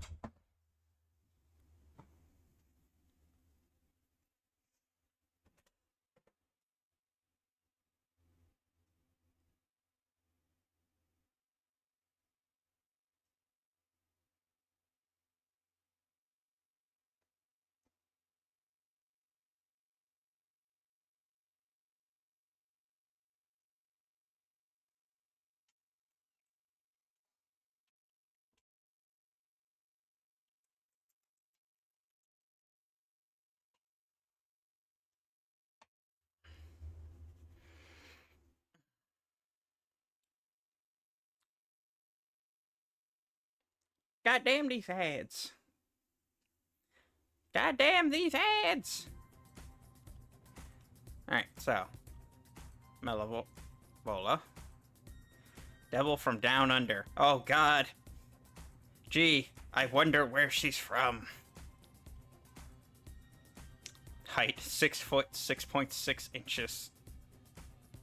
Demon physiology on portal creation, life force absorption, wound transferal. Possesses a prehensive tail, sonars, and a sponsor. Atheist, true crime aficionado. Assault, burglary, extortion, forgery, kidnapping, second-degree murder.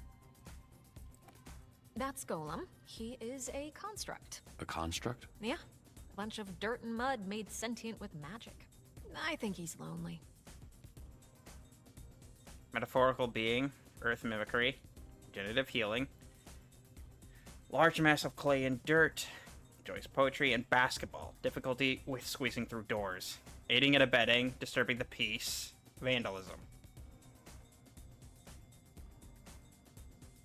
A lot of these are brick stupid, aren't they? Prism, Michigan born and raised. The power is weird. She weaponizes light rays. Michigan some pride. shit. A lot of this stuff is a guess. Why does she dress like a pop star? She's actually super talented. Pop star illusionist.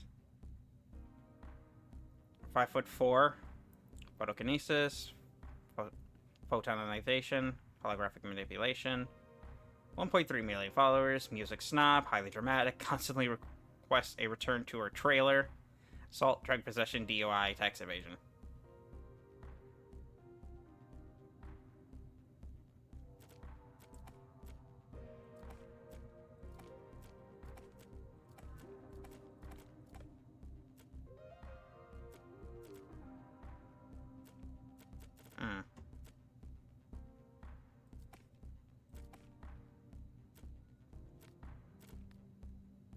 So, let's see.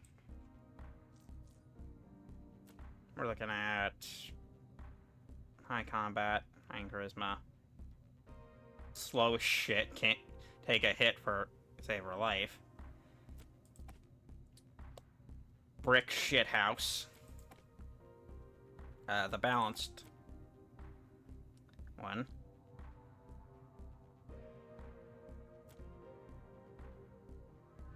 Select, charisma, and vigor. This one basically just another brick shithouse.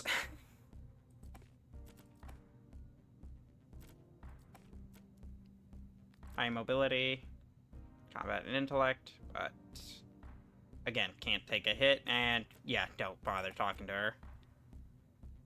Same with you. Decent combat, pretty mobile. Intellect and vigor, basically dead. Brick stupid, but can handle himself in a fight. Can get places pretty quickly. I've noticed that, like, none of them are, like, super fast, except, like... How is she as fast as a lady with actual fucking wings and a guy who can faster than a guy who can fly? This guy can literally fly. How are you faster?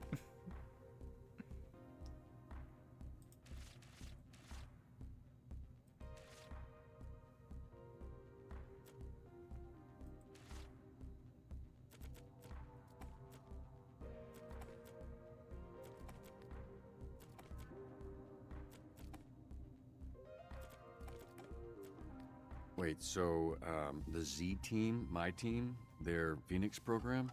That is correct. Your own motley crew of dangerous fuck-ups. We're not looking for miracles, but we'd love one if we could get it. Can you show him his desk? Sure. Oh god, I gotta carry. About? You want one? Here. Fuck off. This is you. Pretty sparse, but feel free to decorate.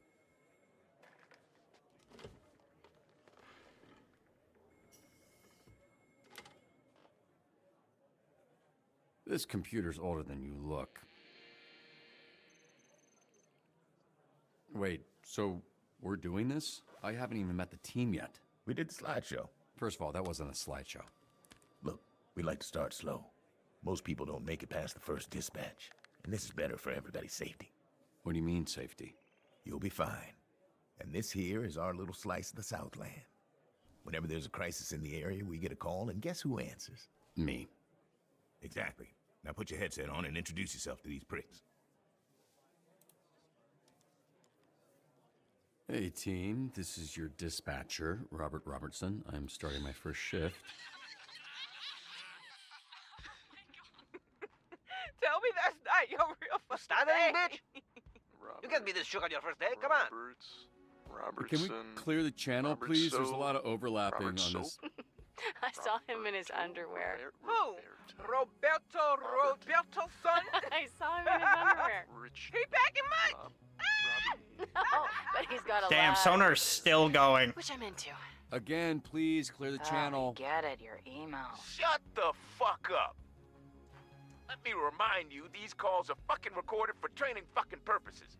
So keep the fucking line clear before we send your stupid fucking asses back to whatever fucking cell we pulled your stupid fucking asses out of. Alright? My son's balloon is stuck in a tree. Can you send someone?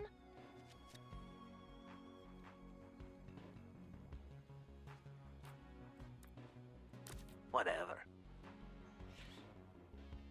I mean, he can fly.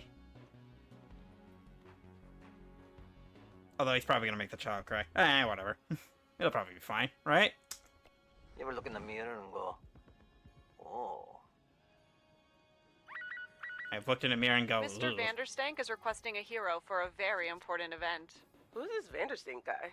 Willem Vanderstink. Certified genius. Literally, he has a certificate. You aren't a genius if you need a piece of paper that says you're a genius. You're just jealous. This guy rules.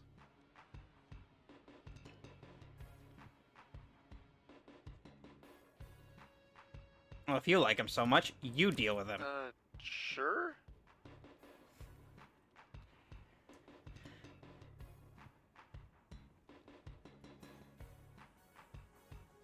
Yeah, this should be fine. My key to success? Being successful. I'll take Wednesday. Tuesday. Dibs on Monday. What are you guys talking about? We're taking bets on when you'll quit. Friday? Today's Friday. I know. No contest. Nailed it. Oh, he's actually perfect for this. Like, exactly the right amount. Charisma. Oh, jeez. Okay. Wow, you're on fire today. Oh, this? I'm just warming up. After a success, Flambe gains 1 combat and 1 mobility. This affects stacks. All boosts reset after a failure. Oh my god! My bidet is spraying shit everywhere!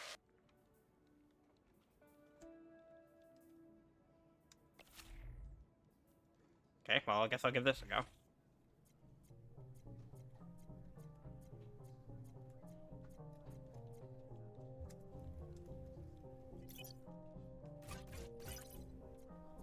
Let's see if I can do this.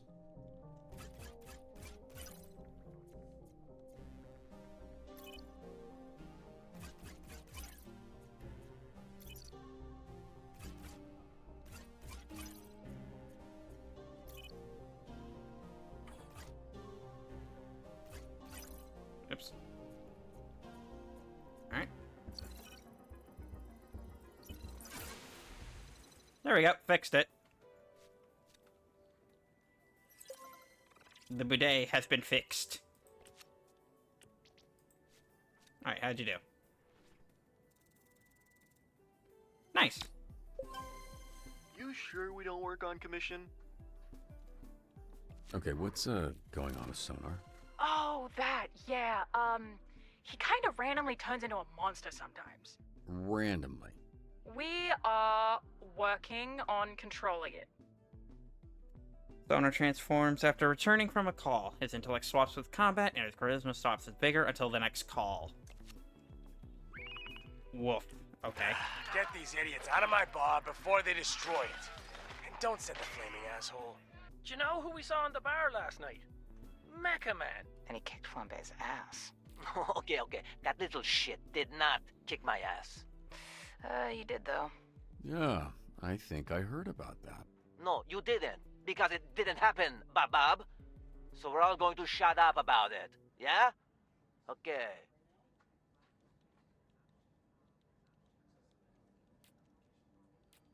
Diplomatically, okay, we need charisma. Going now. But if that doesn't work, we'll send the Bruiser. I'm already there. Boat robbery in progress at the yacht club. Well, you can fly, so you go deal with it. Shoot the thieves, return the boat in one piece. Should be How fine. much stabbing is too much stabbing? So what was your read on this Mecha Man guy? Washed up, drinking alone. A robot guy without his robot, I guess. So, just a guy? Hear that, Flambe? You got your ass kicked by just a guy. All of you. Shut the fuck up. You got your ass kicked by just a guy. Give them the idol Give them a makeover. makeover. All right. From this point on, you two have been reborn as Saber and the Bruiser. Alright, well. Oh, that fixed the problem. Flambe, you're off route.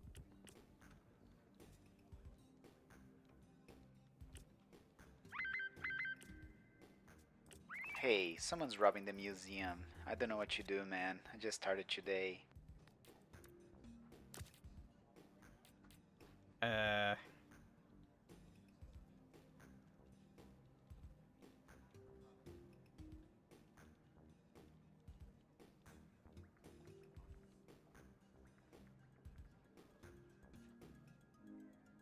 Security system's been taken over by the robbers. Well, honestly, you should be fine on your own.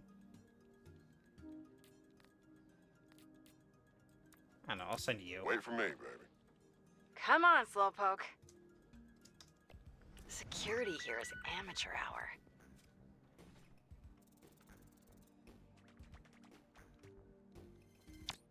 If. On point. Fire at a local park has gotten out of control. Did you start that fire? No. The fire that's burning 2 blocks from where you're standing. You didn't start that. Yeah, I don't know what you're talking about. I'm on break, so how could I know?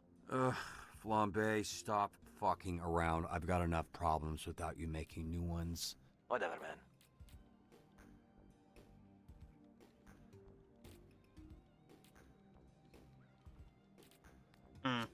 I'll come back to that one in a sec. Jenny the Bone Zone Diaz here. Today's topic is all about SDN hiring criminals to protect us?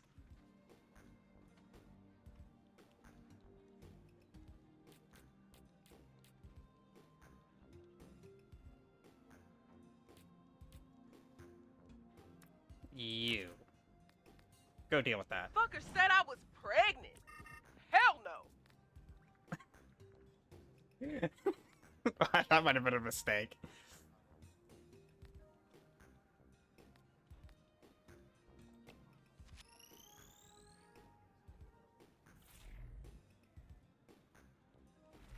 I might as well just fix the problem myself.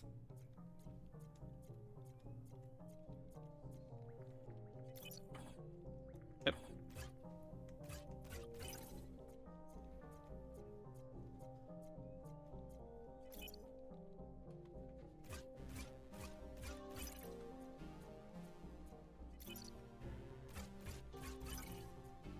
Okay.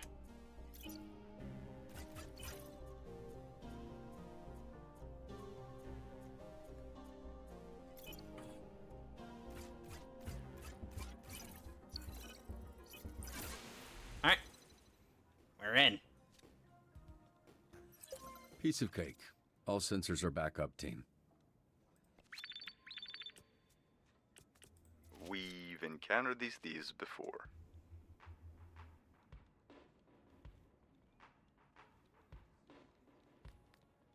I don't have anyone smart enough for that.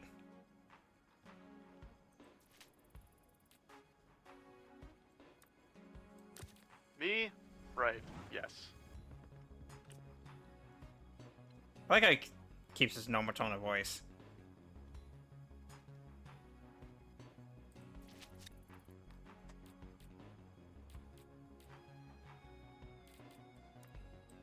Swift as the night, sharp as my knife. Calls with greater than 2 slots. Group gains 1 plus concert combat if placed in the first slot, and 1 plus mobility if placed in the second.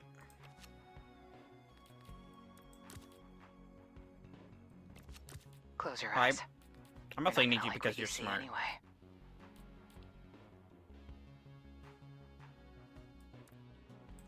On it. You two should be fine. Do not worry, Robert. I'll be incredibly thorough.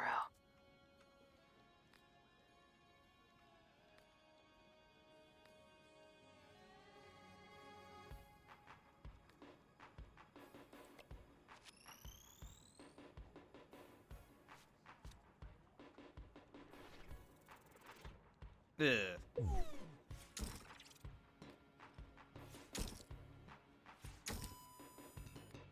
If a hero injured gets hurt again, they will become downed. Okay, so I should have sent Flambe to deal with that. Time to freak some fuckers out.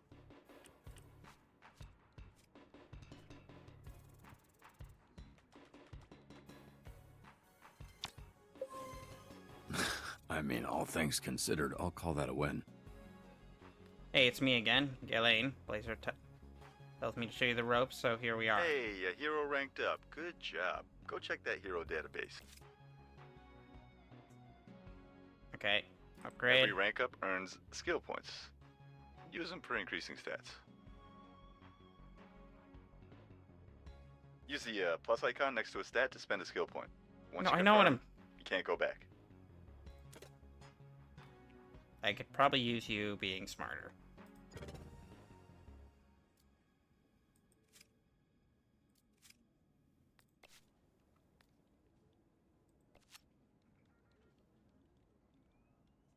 Oh, that was a fuck up.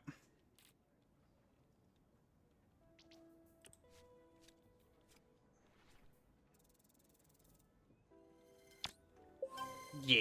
You can't say you're not impressed. You can't. I mean, you can, I just won't believe you.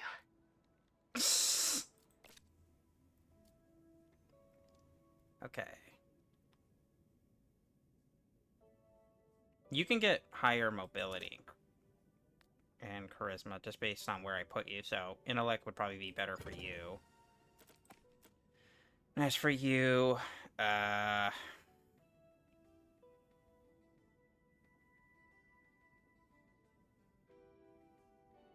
think I have a good enough amount of mobility.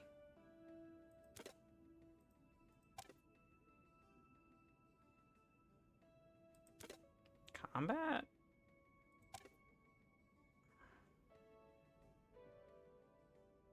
Yeah, no, let's make you more mobile. Hey, Bobby.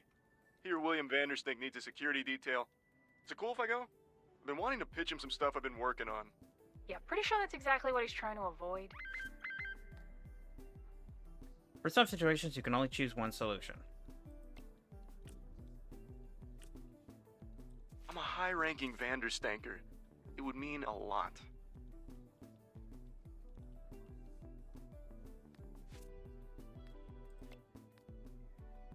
Sonar received double the experience. We're going to need you to protect Mr. Vanderstank from the Vanderstanker fan club.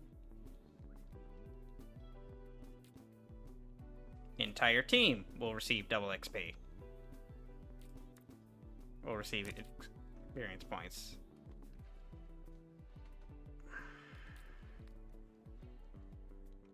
Send literally anyone else.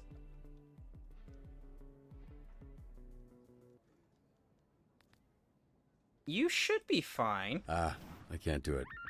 I need you in the field. Sorry. That's like a real bummer, man.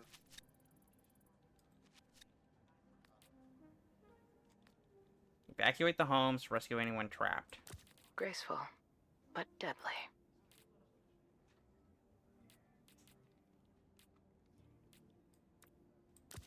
Knives? Knuckles. 25. What? This is our 25th time being paired together. Yeah, but who's counting? I am. Oh, yeah. I guess so. Oh, fuck. No! Well, there's definitely room for improvement. A kid just robbed me. That little shit, I want him behind bars.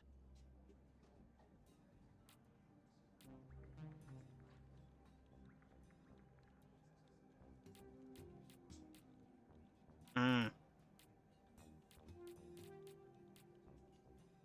don't have anyone for that Alright, now. alright, I'll snitch. Just cut me a deal, okay? Shadows well guarded, stealth, and use of surrounding is key to taking them down. Sure, your call. You look, different. You mean better? On a call with 2 slots, certain slots may grant +2 to a stat and -1 to others while a golem is assigned.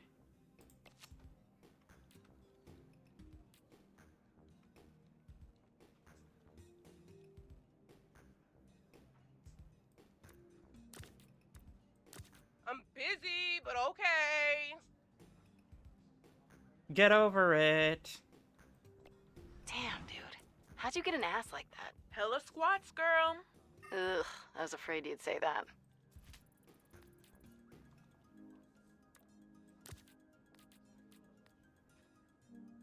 Yeah, it'll probably be fine. How long was the last dispatcher here? 2 days. New record. How the fuck did that happen? I set this car on fire. Yeah. Very flammable. Kia Soul. Kia Soul. So much for the Kia Soul.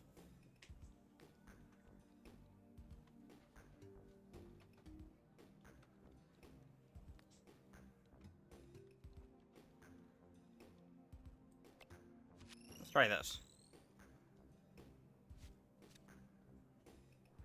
Oh god, it runs on mobility. I think I'm gonna use me head. Punch Up doesn't receive any debuffs from injuries. He cannot be downed. Okay, well, I clearly suck at this.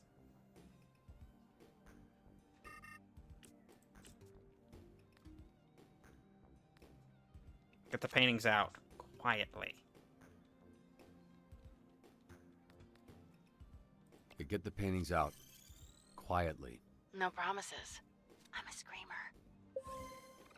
Art recovered.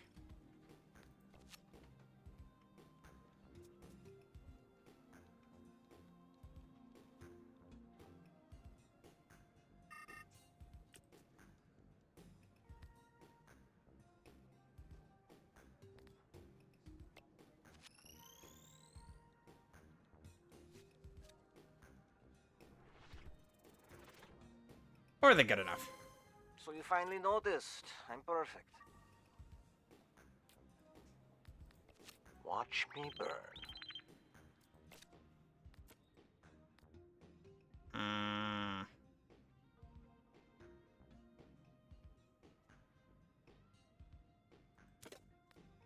Should probably at least double point into that.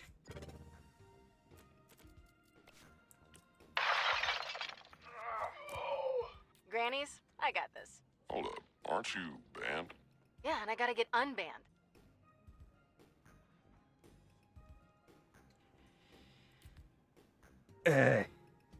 Okay.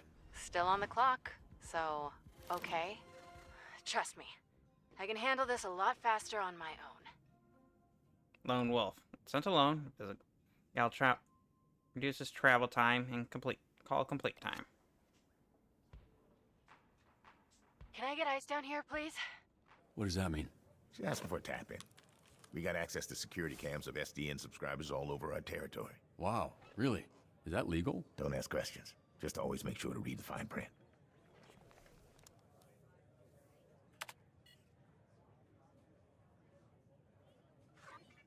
I didn't do this. Right, I feel like you've said that a lot in your life. What happened? This is how I found the place. The old guy, who I assume is Granny, was laying here when I walked in. Hey, what's your favorite donut? Look, can you just focus? What, you got ADHD or something? Yes, fucker. Is it that obvious? Yes, fucker, it is. Well, then answer the question. I don't want to sit here and fixate on it when we're supposed to be doing whatever, superhero shit. A jelly donut, okay? I mean, I will eat anything if you pack enough jelly in it. So you're into squirters. You like that gush in your throat? Cool, okay, say less. Yep, you got me. I love gobbling on hot, sloppy donuts. Love them from my mouth to my butt. How's it going? First day. Thanks for asking me that, so you could get all your funny jokes out. Now, can we maybe address the body in the room? What are you doing? You gonna poke it with a stick? Check his pulse. Granny's alive. Thank Christ. I didn't want to have to lip this guy. So, can I go now? No, this isn't A wellness check. It's a B&E. Let's figure out the perp is still there. perp, B&E. Okay, Lieutenant. Fuck, I can't think of a character from a cop show. Cool. Well, why don't you stay put and work on that while I get another camera up online? She's my least favorite. The worst of the lot. That surprises me. You guys got similar energy. How do I switch cameras? Just click the side here and you can cycle all the cameras in the building. It's weird getting tech advice from an old person. Bro, I'm not even 40 yet. Weird hearing bro from an old person. Dan. Lieutenant Dan? Is that a thing? Yes, I am the legless Vietnam vet from Forrest Gump. Sick burn. Am I doing something wrong? Pushing that button just says access denied. Ah, damn it. Sometimes people add extra security. They don't understand it just makes it harder for us to do our job. Hey, what's taking so long? Are you sleeping or something, or are you just bad at your job?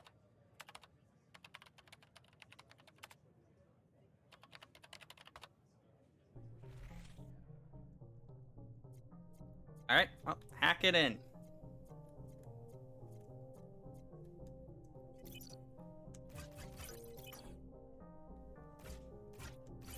Alright. Why does a donut shop even need extra security? Oh. That was weird.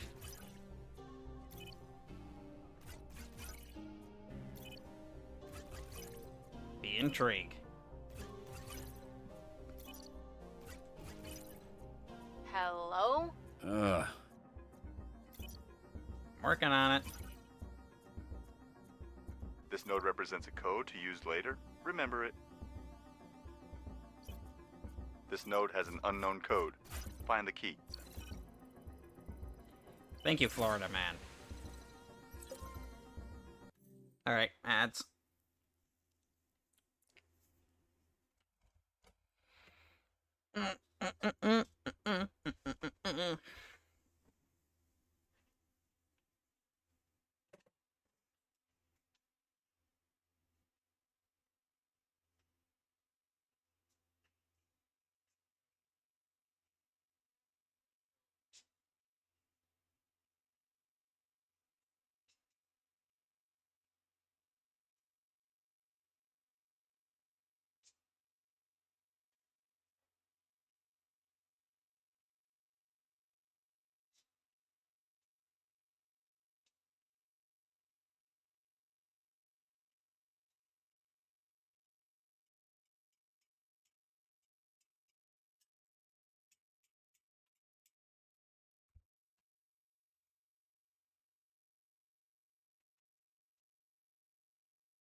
Alright, what do we got here?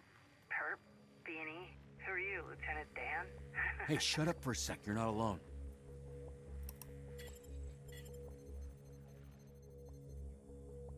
He's coming your way, armed. You need to disappear. Why are you Whispering, you idiot. You're in my ear. No!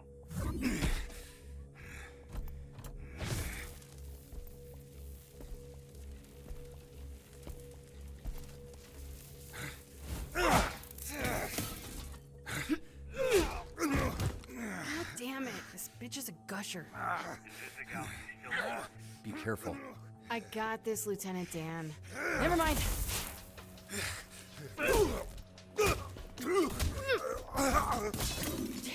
Got any more great advice?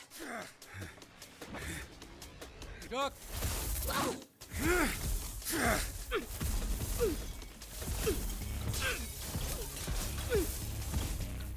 Shit.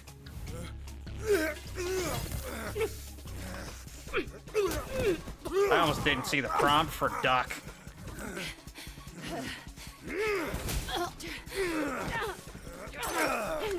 Gotcha now, invisible bitch.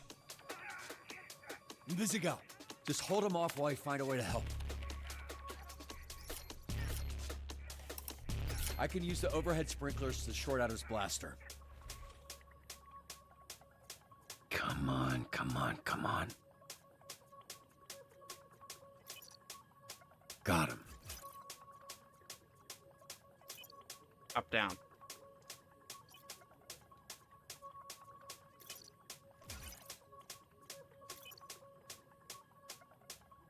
Okay.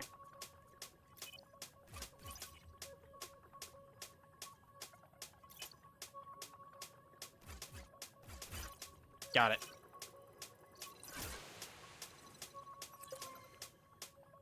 Surprised I figured that out on the first try.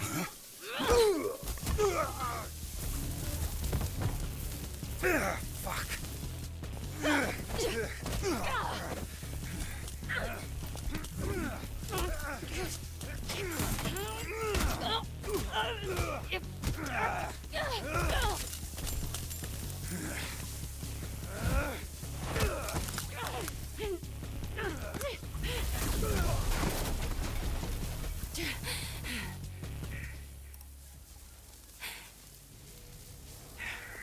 Granny, I don't think you know how to use that thing, so why don't you— Shut the fuck up! Oh, I'm one of the good guys. You? Yeah, right. Don't fuck with me, okay?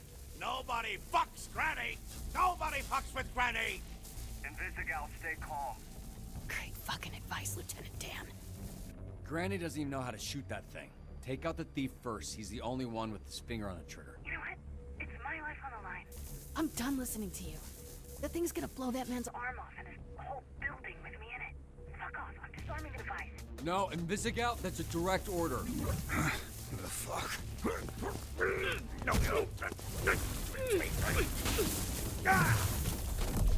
Oh, fuck. Fuck! Invisigal, you there? Come in, Oh, Invisigal! He got his ass out. Heavy. Granny's clearly a fan of his own work. Oh, really wasn't expecting to see that. He's kind of caked up. So where's the perp, Lieutenant? I think he must have had something else to do, 'cause he left. I mean, this is why you have insurance, right? Jesus Christ, you gotta be fucking kidding me. This feels like a win to me. That was pretty good for first day. Sometimes people, get electrical burns. She disobeyed a direct order. Well, that's the problem. This isn't the army, and these ain't soldiers. They're fucking supervillains. Look, why don't you take a breather? We can debrief with Blazer in a bit. Here, there's vending machines in the break room. You look like you could use a snack. Are you sure you're not actually 80 years old?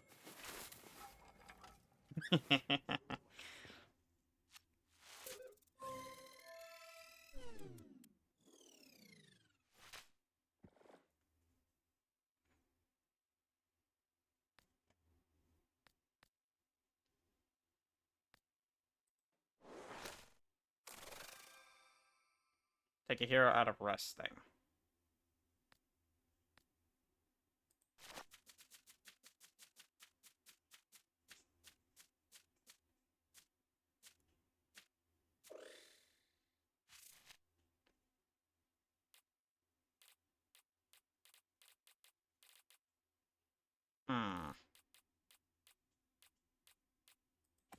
You. I didn't get to use you much.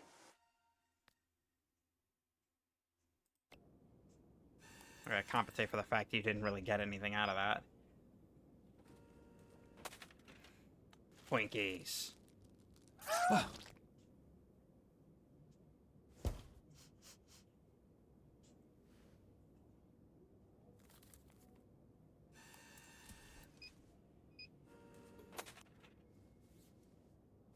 Hey.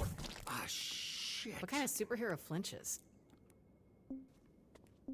I didn't say which superhero. Chill out. If you had people trying to kill you for the last 15 years, you'd be jumpy too.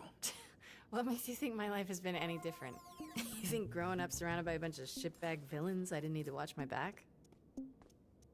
Yeah, well, you had a choice. No one made you pick a life of crime.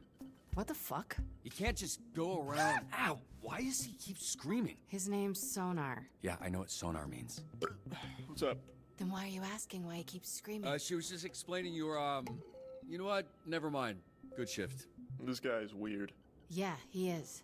Look, I actually just came by to celebrate the mission going well. Didn't mean to interrupt your little snack. What, do you need a pre-shoot like a little baby bird bitch? Look at me. You disobeyed a direct order. How can you think it went well? You trashed the place. The suspect got away. You got the client hurt. You think when that guy signed up for SD and it'd result in the back of his ball sack getting scorched? Because they don't mention that in the commercials. First of all, the place was trashed when I got there. Second, I'm sure Granny would take some crispy nuts over losing his arm. As far as the bad guy, fuck, shit happens. Fact of the matter is that shit didn't need to happen. We could have had an outcome where the client doesn't get fried and we get the perp if you had just fucking listened to me. You ask for help, then I can... What now? I make the calls, not you. Here's some advice. You're right at home behind that desk because you're no hero. You were a nerd playing a video game in a suit your daddy built. Now you're a twitchy little bitch turtle without its shell. A real hero puts their ass on the line. A real hero can't just press a button and make their problems disappear. The suit isn't what made me a superhero. It was how I did my fucking job that made me Mecha Man. Based on what I saw today, you wouldn't last a day as Mecha Man. Because there isn't a mech suit in the universe that'll keep you from being a selfish fucking asshole.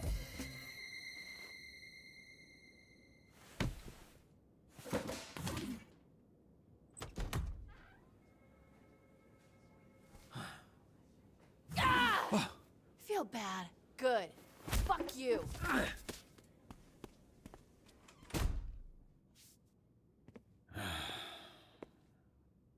You gonna eat those Twinks? That's not what they're... You know what? Help yourself. Gonna eat those Twinks. Disobeyed by Invisigo. What happened to your nose? Here we go. You have a tissue hanging from your nose, Robert. I was trying to ignore it, but that became impossible when it started soaking in blood. Invisigo punched me in the face, but I asked for it. Robert, this is serious. It's not. I asked for it. Okay, there's nothing you could have said that warrants her hitting Would you. it be any different if I said I literally asked for her to hit me in the face, and then she did it? I suppose. Okay, then let's go with that. We're here to assess Robert's first shift, and aside from whatever happened here, I thought it was pretty good. What? Told you, Robbie. I was watching on the monitor. The work you did dispatching. I don't think the Z-Team has ever had a better shift than that. We just might need to confront the fact that it might be the best they can do. Especially the way the Granny thing went. Yeah, now the Granny situation, that wasn't ideal. But I've seen so much worse with Invisigo. Let's be real. She ain't gonna make it. She's difficult to work with, sure. But I see a lot of promise in her. Really. Even the other Z-Teamers respect her. They're afraid of her. She disobeyed a direct order. That's kind of her thing. It's why we're so hopeful you can help her. And I'm happy to do it, but, you know... Look, Robert, you should be proud. The bar is very low with this group. Well, it's not low for me. Look, I like to make a joke and keep things light as much as the next person. But when it comes to work, I'm not fucking around here. If you want the Phoenix program to survive, the bar needs to go up. And how would we do that? By treating the Z-Team like what they are, a bunch of villains. And leading a supervillain team takes a different approach than a superhero team. I need to be around them. I need them to see I'm all in, and they need to match that energy. Some tough love. The only kind I know. and based on what I've seen, the only version they'll respond to. I'm not saying everyone will make it. They won't. I'm not saying it won't get spicy. It will. But when it does, I also need you to trust me to handle it. I don't want you stepping in. They need to respect me, even if I don't have powers. Okay, we'll do it your way. Monday, we'll get them in a room and introduce them to their new supervillain leader. I can't promise it'll work. I can only promise that I'll do my best. No fucking way it's gonna work, but it'll be way more fun to watch. Chase, some optimism, please. God damn it. Yeah, I also promise to do my best.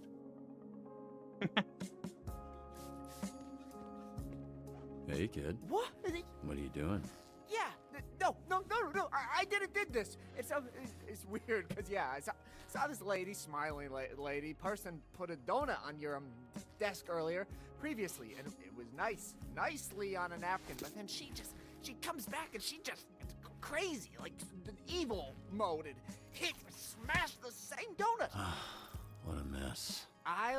We'll clean it. What? No. No, yes, see, I'm SDN's newest, Hero? Helpful janitor. Okay. Cool. So, it's my pleasure, and it's my job, which you helped me get. So, thank you. Thank you so much. Happy to help. It's Friday. I'm not gonna ask. You headed out? Oh, yeah, great. Thanks, kid. Welcome to the team, Waterboy. Yeah, welcome to you. You too. Oh, God. Oh, no. Hey, I want you to know... Oh.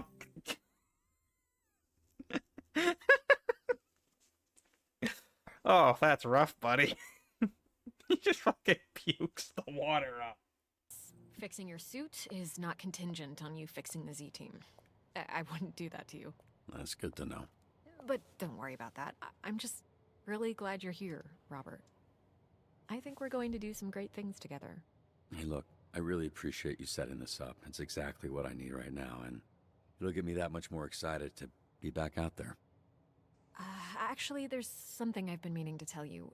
It's a little awkward to mention, but since the other night, Blonde Blazer.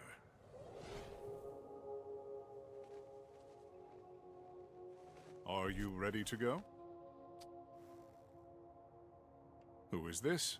I thought I'd cataloged all of your work companions. Robert, this is my boyfriend, Phenomenon.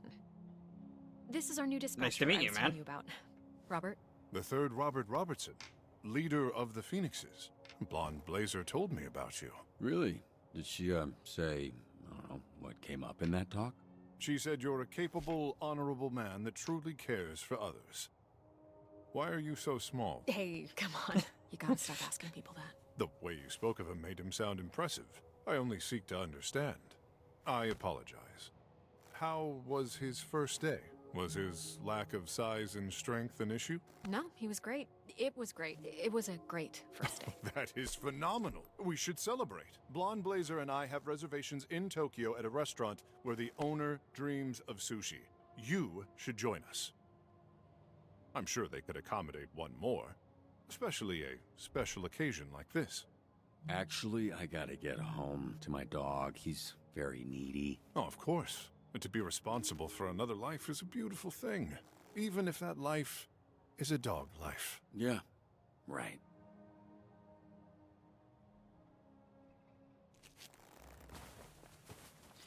Gotta take care of the dog. He flies a little faster. It was very nice to meet you, third Robert Robertson. My pleasure was... Now, could you step back? The power of my launch has been known to stun small beings. Phenomenal.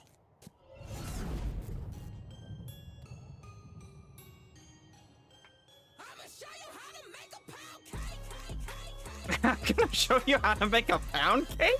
What?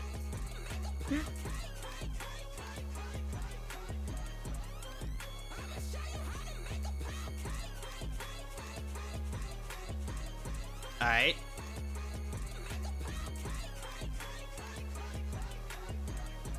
Yeah, brofist.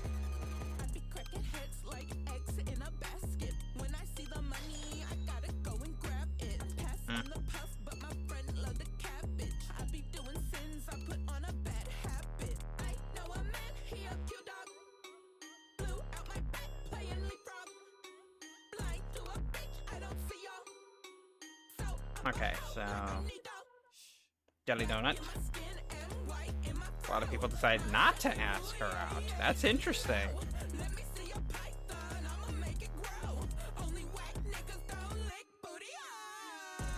You and 43P did not let Sonar meet Vandersea. Doing 21 players had prison named the Firemen Saber and Bruiser.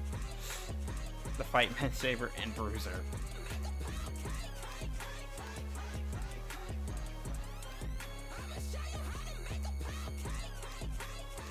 Yeesh.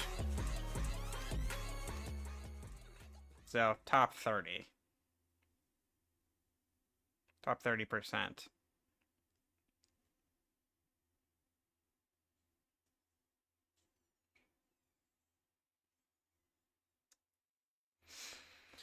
Okay.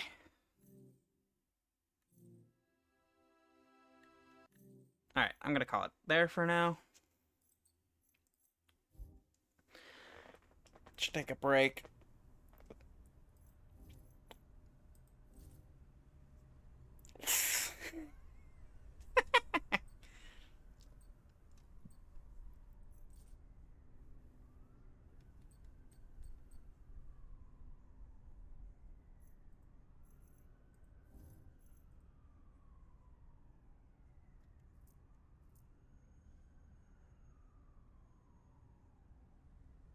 Preface. It would be cool for us to say that the Art of Dispatch was some sort of singular vision that we all faithfully marching towards. Everyone in the project knows that's bullshit. Truth is, Dispatch's aesthetic was discovered by a team who woke up every day and relentlessly solved problems. There were days where we struggled to make a location feel more specific or give a character the right vibe. There were days when we'd fight through the boredom and of designing napkins. Okay. Puppy. Beef. The one, the only, the rotund. He is a chonky motherfucker. Holy crap. He breaks the chunk chart.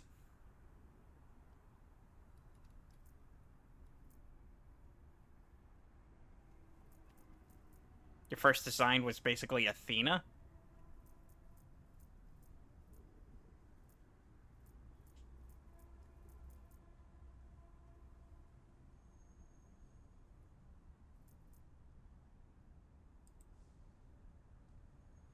Oh, the storyboards.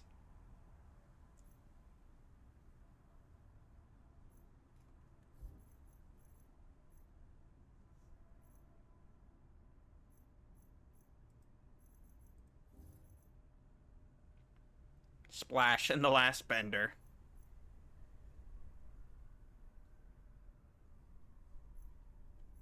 Might want to read those all at once. That'll never not be amusing to see. Set his ass on fire. Send him to the upper room. Alright. I'm gonna call it there for today. I've been gone for almost 6 hours now. It's almost dinner, so I want to eat some food. I'll pick this up again on Sunday, where we will go through the last 4 chapters.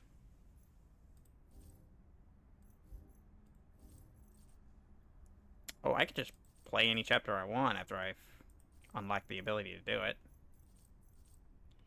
Moving parts. Oh, chunky boy. Team building. Good luck with that.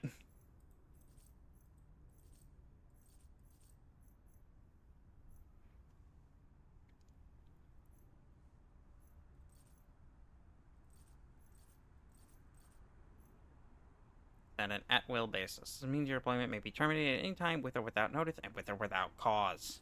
Oof.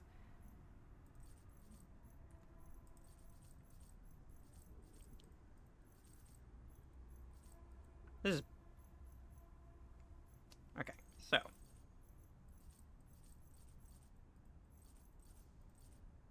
Yeah, we'll pick this up Sunday.